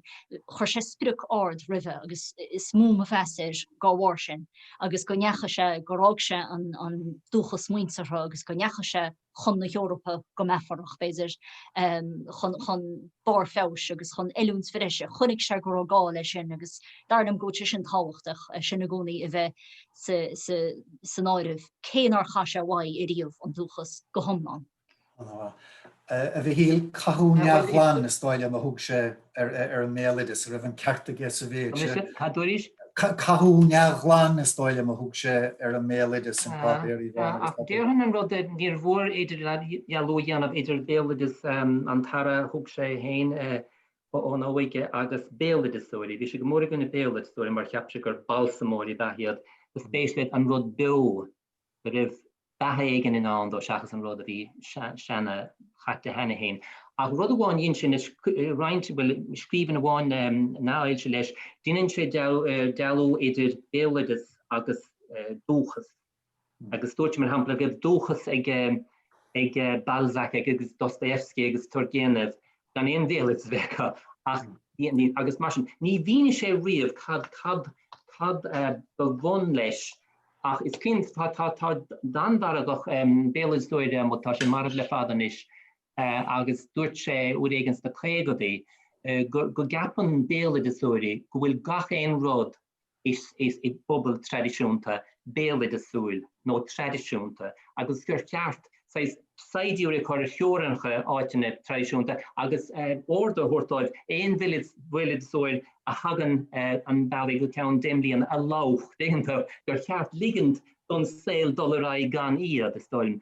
Gap sé go raibh na béidir sé sémas a de legus itú. I géirí sellh a ghlach gach éonród a bhain leis an méige dingú. Agus créid sé go raibh dhéim sé mar sin an dúir a dúchas nach go rud seis nádúra seachas an rud a leige an nuasid rud a cheap sé gur seis béidir seis fetis mar dúte komma í bíidir sé seis fetis dhéanamh annachchuid rudí tradiisiún mar sin. Níor bhíine sé riamh gedíach cad leis. Ach is áhar taid an hain, mar ní eisian bháin. Bhí sé go mór chun cín riine mar béidir is prifisiúnta sa anhar godúirtééis sin. Ní raibh Martin of Haine bhí prifisiúnta ach bhí sé ge óhrín is slí, bhí tuiscin ge óhrín mar sin seis ábhar a fápéir an ón beidir ach an tíidir idir dúchas agus bélidas.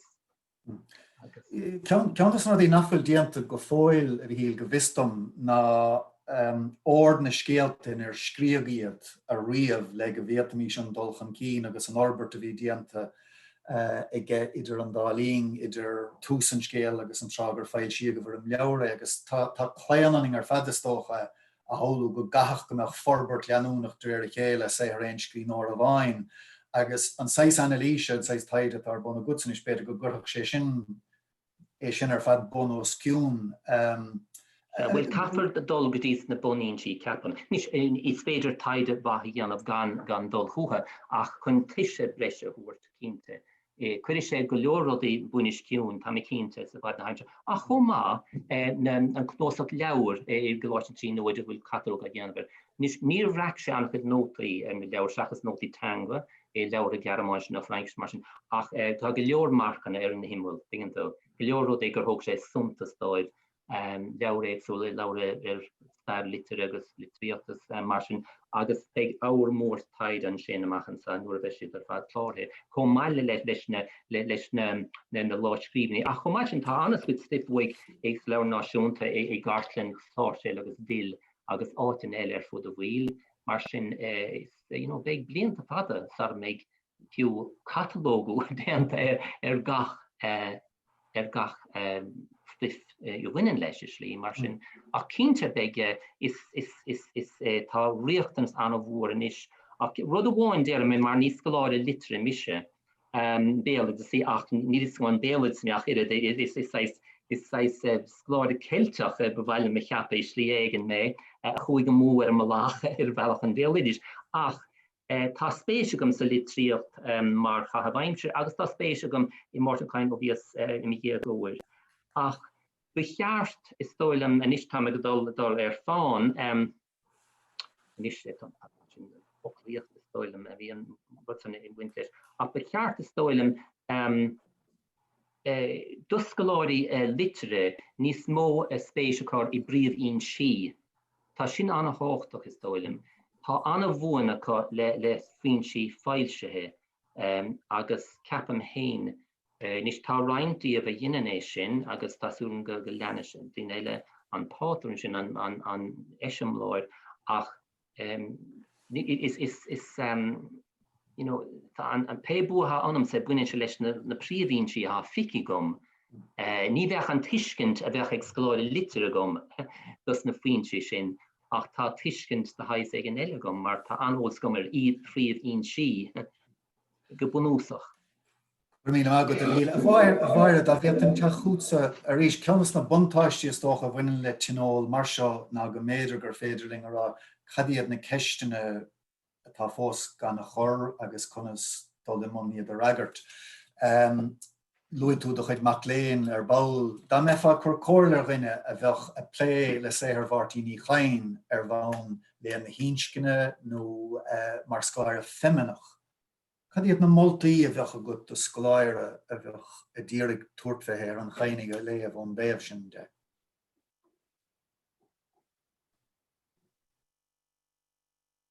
Gam leis cé Louis hí denna cinsa sinna tarna mó. Sún mar ragrim an he sin, a bhéitin just chatar as go zíú cin sa dúirt míhallan sin. Nílam hain omlán cínta faoi an numar cabbé me legan ar an nábhar neamh ailsethe. Braham ar bhealach go bhfuil sort 5 eticiú le baint lei sin go háirid le scríóirí an léin níl mar rá éon rud faoin bhíhall hain. Ach díach mátá saothar fáilsethe ag duine kins. Agus má raníon an túidir sin gan stuff eile ailsiú. Bíon sort leis go orm an sin na rudí sin nachhfuil fáilsethe chuir san áideh. Díach ar bhún eticiúil. Mar bu sé básí le fada. Agus ar bhún acadú beidir tuisc nach é ri an duine féin is mó a gur im héin spéisián an túidir héin. Ach sa sihir. Agus a hála sé se chun cín rins blianta óchan nuair chuú nuair a tiomsaíú dáanta hála bhicán ar fad le chéile. Agus chuú isteach dáanta náráilse sé. Agus bhí cisá náráilse sé chuide chu. Fuoi nám gur tháinig sé go dtí nómad an ailsethe. Stoilm gur raibh gur hiic sé go dionach sé dochar dó siúd, agus go méidir gur sé taringthe siar ón na túirimí a bhí léirithe ionta. Ach chuan na hagarthirí ará agus dáilse si diaad. Now, Ca mé rá náréanta mé lei sin, bhí smaointe i gcuid an stuff gur dóilm náráilse sé é agus go a chóirú lei sin ligan in letíh. Agus béidir gur ar a bhaintear a bhí an locht tuis gur lig siad don na hagarthirí é ailsiú. Agus ach an takeí le cheist dá mé a ggéar molla faoi chósaí feminachas. Well, le fíringe an well tá ceistena an faoin gginál chuirsí atá annar na maná tá sin ar bhealach pléit a chuidhá, pléhfuil sin chuidhás na seachtóidí. Détí a léomh dhéanamhar sin cinnte ceist mar a dúirt Catlín an sin ceist na cómháid, agus tháinig ceisteteach ó radamhan nar tháinig mud chuige, agus bhí sé rá go bhfuil dearcha anna sean aisinta agur ar na mrá. Agus tá sé sin fear, agus tá níos mó analíse le díana an sin agus faoin bhean sin an scéal faoi bheith goil go dtí an borgadtí an gealthair agus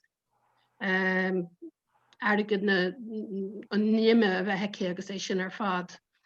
Ach, dá mé héin aránú ábhar le daidir dhéana ar an níis ar bhirtí nó cáin. Thiocinn dáíre go dtí is dóim rud a lua alba ní garbhí, is dóim go bí alba a lua. Is sé sin an rud obsessional. An stuff neamhchoisach a ra an cainach gofa leis agus ga seans gur ingon is dó hain. Is déring sé hain obsessional sa sihir, ní obsessional sa duine, ach fechant cechi ar ebriú é sin amach. Is tuim gur a sampla an spéisiúil an sin ag roisín ar maidin nuair a luasí an focail an clochar. Agus ní chuig sé éonanta sorm damí é an focail clochar a sppraag an scéir sin in sin bhirtí ní chain. Go bhfuil an dárad a gceist clochar na man réalta agus an clochar seo a rahan na clocha a rahan sa géal eile sa géal clochúil. Tá focail eile a ríis agus úsáidan sé sa dá scéile lua mise an focail glúrach. Glúrach chasacht in Bertelle agus glúracht wá féola in whatever man was on Bills and Barbie men na tedel amach. Ach tá fokle mar sin a hagan a ras a ríise sa ríile is scéil a bhirtí chain agus bheit sé ionintach iad a leanúint ó scéil go scéil fechad cad a hálíonn.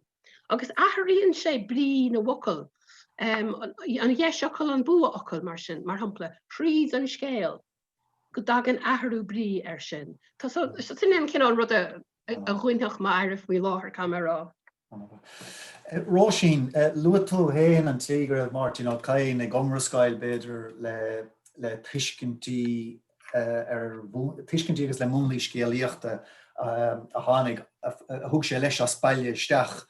Rud a rihann uaireanta ná go méidir go bhfuil míad hain mar léirmheastóirí go fa rómhúr le teoraí agus le tuiscintí a spáile isteach. Is kom be an nuíisechas, nó an fermúlachas, nó an feminachas, nó PLD.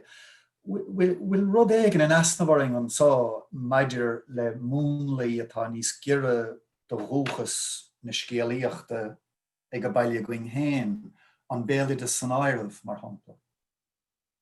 Níl sam Deirn gur ábhar cuiiflinse a bhí an réanos maidir le chain ceann na rudí déirring. Beidir an caidirh idir a héin agus an pobl léthirí a chur san áireamh sa ggóhéig seo. Níl sam go réad cin táil a bhí aige go phobal léthireachta. Sílim beidir agus tá ceappa go tafatí seo i gceann scríbhíní gur bheith mian nach chrí go meach daoine hir mar se nó daoine muintere leis nó ón dúchas muintere go méidí sin a léomh chud scéalta. Agus sílim in áír an árthla sé sin, agus tá cáilsanna sa gceistin sin maidir le gur go méidir gur cháil glún omná léthirí chud gan sihir seo. A bheith choimsere leis nó go gairid in dhé sin. Agus tá go rinsar an scéalseáling go rá cléanna ciile á léomh mar hampla ag íhantaí áneáin nó mu sa bortoch agus mar sin. Cléidim héin go bhfuil beagán ábhéile in sin. Béidir gur hála sé coppla uair cabharháta ach níl sam agus beidir gur henne an scéal sin is, stoi gur henne an teisioltas sin is, ach seans go ábhéil antar sin agus bheit se simú an amach céhé duine san Gaeltacht beidir hímpel a lé cléanna kilo hún stéir mar hampla nó éon chud gá híhir. So níl sam tá baintige sin leis sin gceist réanos cin múna scéalaíochta a bhí se gur a haú go héin nó. Agus ag an an céan mar dém hána is tóí go se idir gástóil go sé gur chonig sé tégur sa dúchas agus taníir ó híh tanga agus ó híh fiú persona agus an topografiocht agus gachnad mar sin agus mefuir agus mar sin agus ag an an céanna bhí sé gur bheith idirnáisiúnta nó beidir freistal beidir ar rud níos teoriciúla nó gnéthe go nuí seachas sa thuirteach agus mar sin. So stoí gohfuil ggóil an chaimhlinn an idir an dárad go hir. A thoracha dá mé fá an molla do riine dul im an scéalta léamh nach fuil an irid an choramachal chora an 6 analíse tá díanta gods ar nachar scéalta dar leat nach fuil an irid plé díanta ag criticóirí ar a godí seo cadíad na scéaltas túisce rithach leat. Go scéal ú chaidir scéalta a gaige is dó ban ú bhfuil scéalta le Martin O'Cain dar leat. Ceanna dí hánig tríd aniuh níl sé chom mar scríór, níl na scéalt ar fad le molla go háir na spéir a luigh róisíine sin sa chéad chaint agus tá sé mí chum mar údar. Ach tá scéalt áir a hesan amach agus ónir nach bhfuil an irid san bhína pléile sin mar seo. Tuige an puinte bhí ag maire maidir le dul siar go dtí buín si agus eile agus gan a bheith díirithe ar na scéalta go raibh sé héin sásta man nachta chuirtóibh. Scéalt eile gur bhéidir dar leat hain díon léthireachtaí ana bhartha. Well, is stoid mé ab gohfuil an bhríon nédig is dóig Harcín mar scéal, aber tá sé omláin difriúil gan áras leis geansan aber bhí idir chamána go maniuh an nachir ach tá sé fearmhach mar scéal an bhfuil mochan aber na characters léirdethe aber goréige ó caiin agus có halíonnta ríist.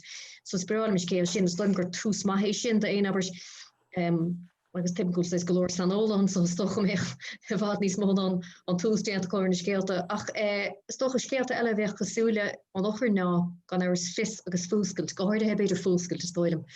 Ach ní dóilem héin aber nó ní féim héin is chuoine bhar éon scéal atá cosúile an ochir is bum go seaan sé amach sais mar gear scéal mar an fúscailt héin luigh móide an son sais cuasaí choisachas agus rudí mar sin nó an gnééis leis an tuise choisach tá sé sin ann aber sa gearcéal fúscailt ach ní bhraham héin go sin ann có mór sin sa gearcéal áir seo an nachir so tá siad éagsú ach is stáilm gur bhiú go mór leis fis agus fúscailt léamh chomá.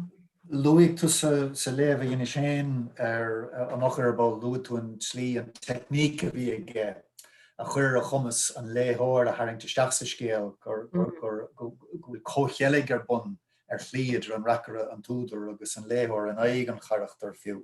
Am rahan tú gur rud é sin hánig chun cín níos muilenathe ar neiscaí an Aragóintí bhí maidir ball bhfuil sé níos baigúla leis na charachtar sna scéalta lua ná mar atá sna scéalta dearnacha. Is dóim go bhfuil an áiríirmh tá chuirchaig go omláin díosúla ge mar hapla a go is na gearcéal do lutha ní leon airspace sin. Agus ní dóil an áiríirmh ghfuil an bhéim chéine ar an geartracht an éair sa scéalta déanacha agus beidir nach bhfuil lehéad ann, ní dóim féin gohfuil character per se a gceist sa gearcéal an áir. Agus fiú sa gearcéal fóscailt tá aber tá an carstracht seis lagan son is dóilem. An stíl stocha sin runs tachtaí agus an irdem tachtaí son an charactracht sa scéal son. Radvan churas anna hím sa rud a dúríis a bhí ráite ag chundéire mar ar Kafka. Sé sin le rá annoying na haidhéile agus annoying an scíg bagaigh agus eile. Well, ní annoying an sin ach gur raibh réadúlacht a gceist annoying an osréadachais gur lí gur gá bheith osréadúil aidhéalta aidféiseach le cuid den víring a nochta. Tá le héad ar bun leis brahim ag bríon an nualainn Flann O'Brien. A bhíad bhar cúpla focail eile rá mar ar chuna sa chéan tú sin is sé ar bhartaí ní chain. Ní ecem sin is dócha ach in anjocher in áiríre. Ach bhí me gebunústach bhí me íri fragra hort ar an dearca ar an jocher go bhfuil sé andifriúil ó Kafka tos go bhfuil tagartí sanúla do folatíocht an agus mar sin. Ní ceapan go bhfuil an difriocht chomór sin mar ceapan gur hyperbole atá seachas fáchéal. Cé go bhfuil ar nó is féidir é sin a léamh ar an máach sin. Tá mí a ddridim chun deirig agus díireach sa go mé clósúr leis a sesiún seo. Bhaim buocha spéisialta gháil le Bridget Vranach as an obair úntaach atá diantacha le seachtain nuas agus a rian ar an tinrah duchreite bhí going ar fan le aniu bhí idir 8 agus 9 duine a going a stáilm óna 10 chlogar maidin go dtí 4 chlog tránána agus morach an cún a bh Bridget doing ní dóilm go éireachling é sin íanamh agus a stáilm tá súlaimhan ar bhiste le míhall má dear an leiscúil mí bert Harbheith buoch de Ronal O'Brien is Ronal is mó a hit an obair ar fad maidir leis an ggóhail seo a grú an móla smóbheith go gomsa beidir a gascartá seo ná dar éire gur cheartúing le héad seo de hinálach ar bun uair sa bblion go méidir gur fear éiríonling le héad sin dhéanamh ar ardán fíorúil seachas ar terra ferma. Ach is stoilm gur úntaach an chéim chun cíine seo ó héobh léon le tríocht na Gaeilge gúil airad san scláirí. Ní sin handanna go dtíanais go bhhac an irid sin scláirí óga teachan cín agus tógáil crídóing ar fad a bhí buinteach le agrúna cógála é sin agus an díspóireacht bhríomhar a bhírsúil ó bhaidin. Díreach le clósúr a chur meachtaí an le bhhaile mír a gníise ar bhí hála cruníile cúpla focail ará.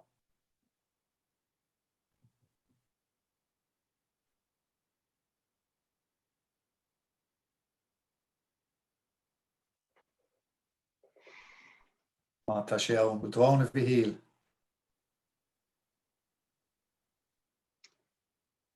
Is bhfuil míhall ná deanta bhfuil dá labal mé chlos Is cosú go decrochttaí foiime ein idir muinte agus míhall ach ddíireach is dohí ó bheith caiintla míhall ar ball heasta wing trúr agus pruidir an ceing ar fá test an bruchas a ghlacha le máir in íneachtain as seola chobrá agus choláidir a chuir deisna chur faoin seminar an maidin agus an cóheicú lehan léon a rinne si ar an táhacht amháin le pléidir litiocht a go háirí an amsin na géir chéime agus as a chuid takeíochtta leis an ócáid.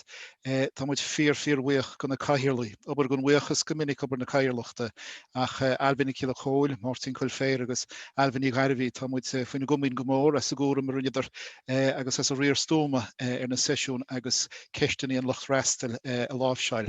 Níomhach an ócaidir seoán marach na caiintúirí agus go gútaidí i bhéile agus a gcórtas léon le hob ar fad as a bheith sástagail sa seans le múna an tóirte agus as torthaí a gcuid taide rinsling ar bhealach ó gríúil agus gámúid buchas le Róisín, le Lí, le Jan Eric, le Radfan, le Soracha, le Máide agus le Míhal agus le Taine Luíonn sin go deireanach as sár phléa agrú agus go leor gona téima a tháinig chun cína harings le chéile agus níos tábhachtí fós ó go chomhthúirtúing gon na maidí ligan is rá fille ar na bunrútaí brethahar na scéalta idir léamh nó as sa bísa agus béidir pána chuir le pármúid féin agus tuile eibrí dhéanana.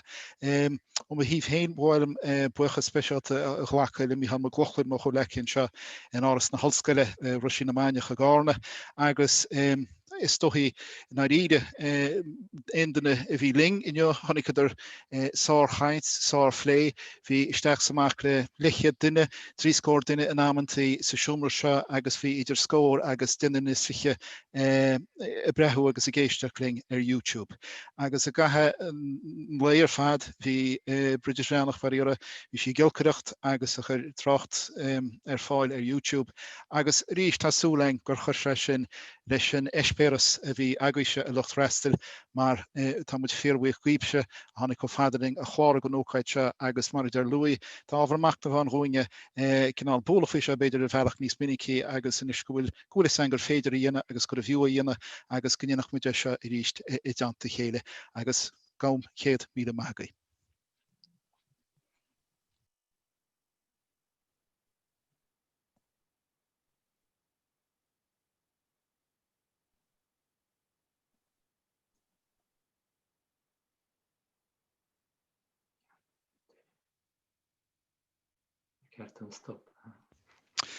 Cearcadúir mar bhfuil Tá mai cheappa go bhfuil sé díreach ar faointíon ceithir a clog agus mar sin go muid buchas líbar fada sa bhéling ben sfroise acréochnú ar bhfuilin ceithir agus nó go gasíar chéile ríis muid go nóidíogaí bar fad.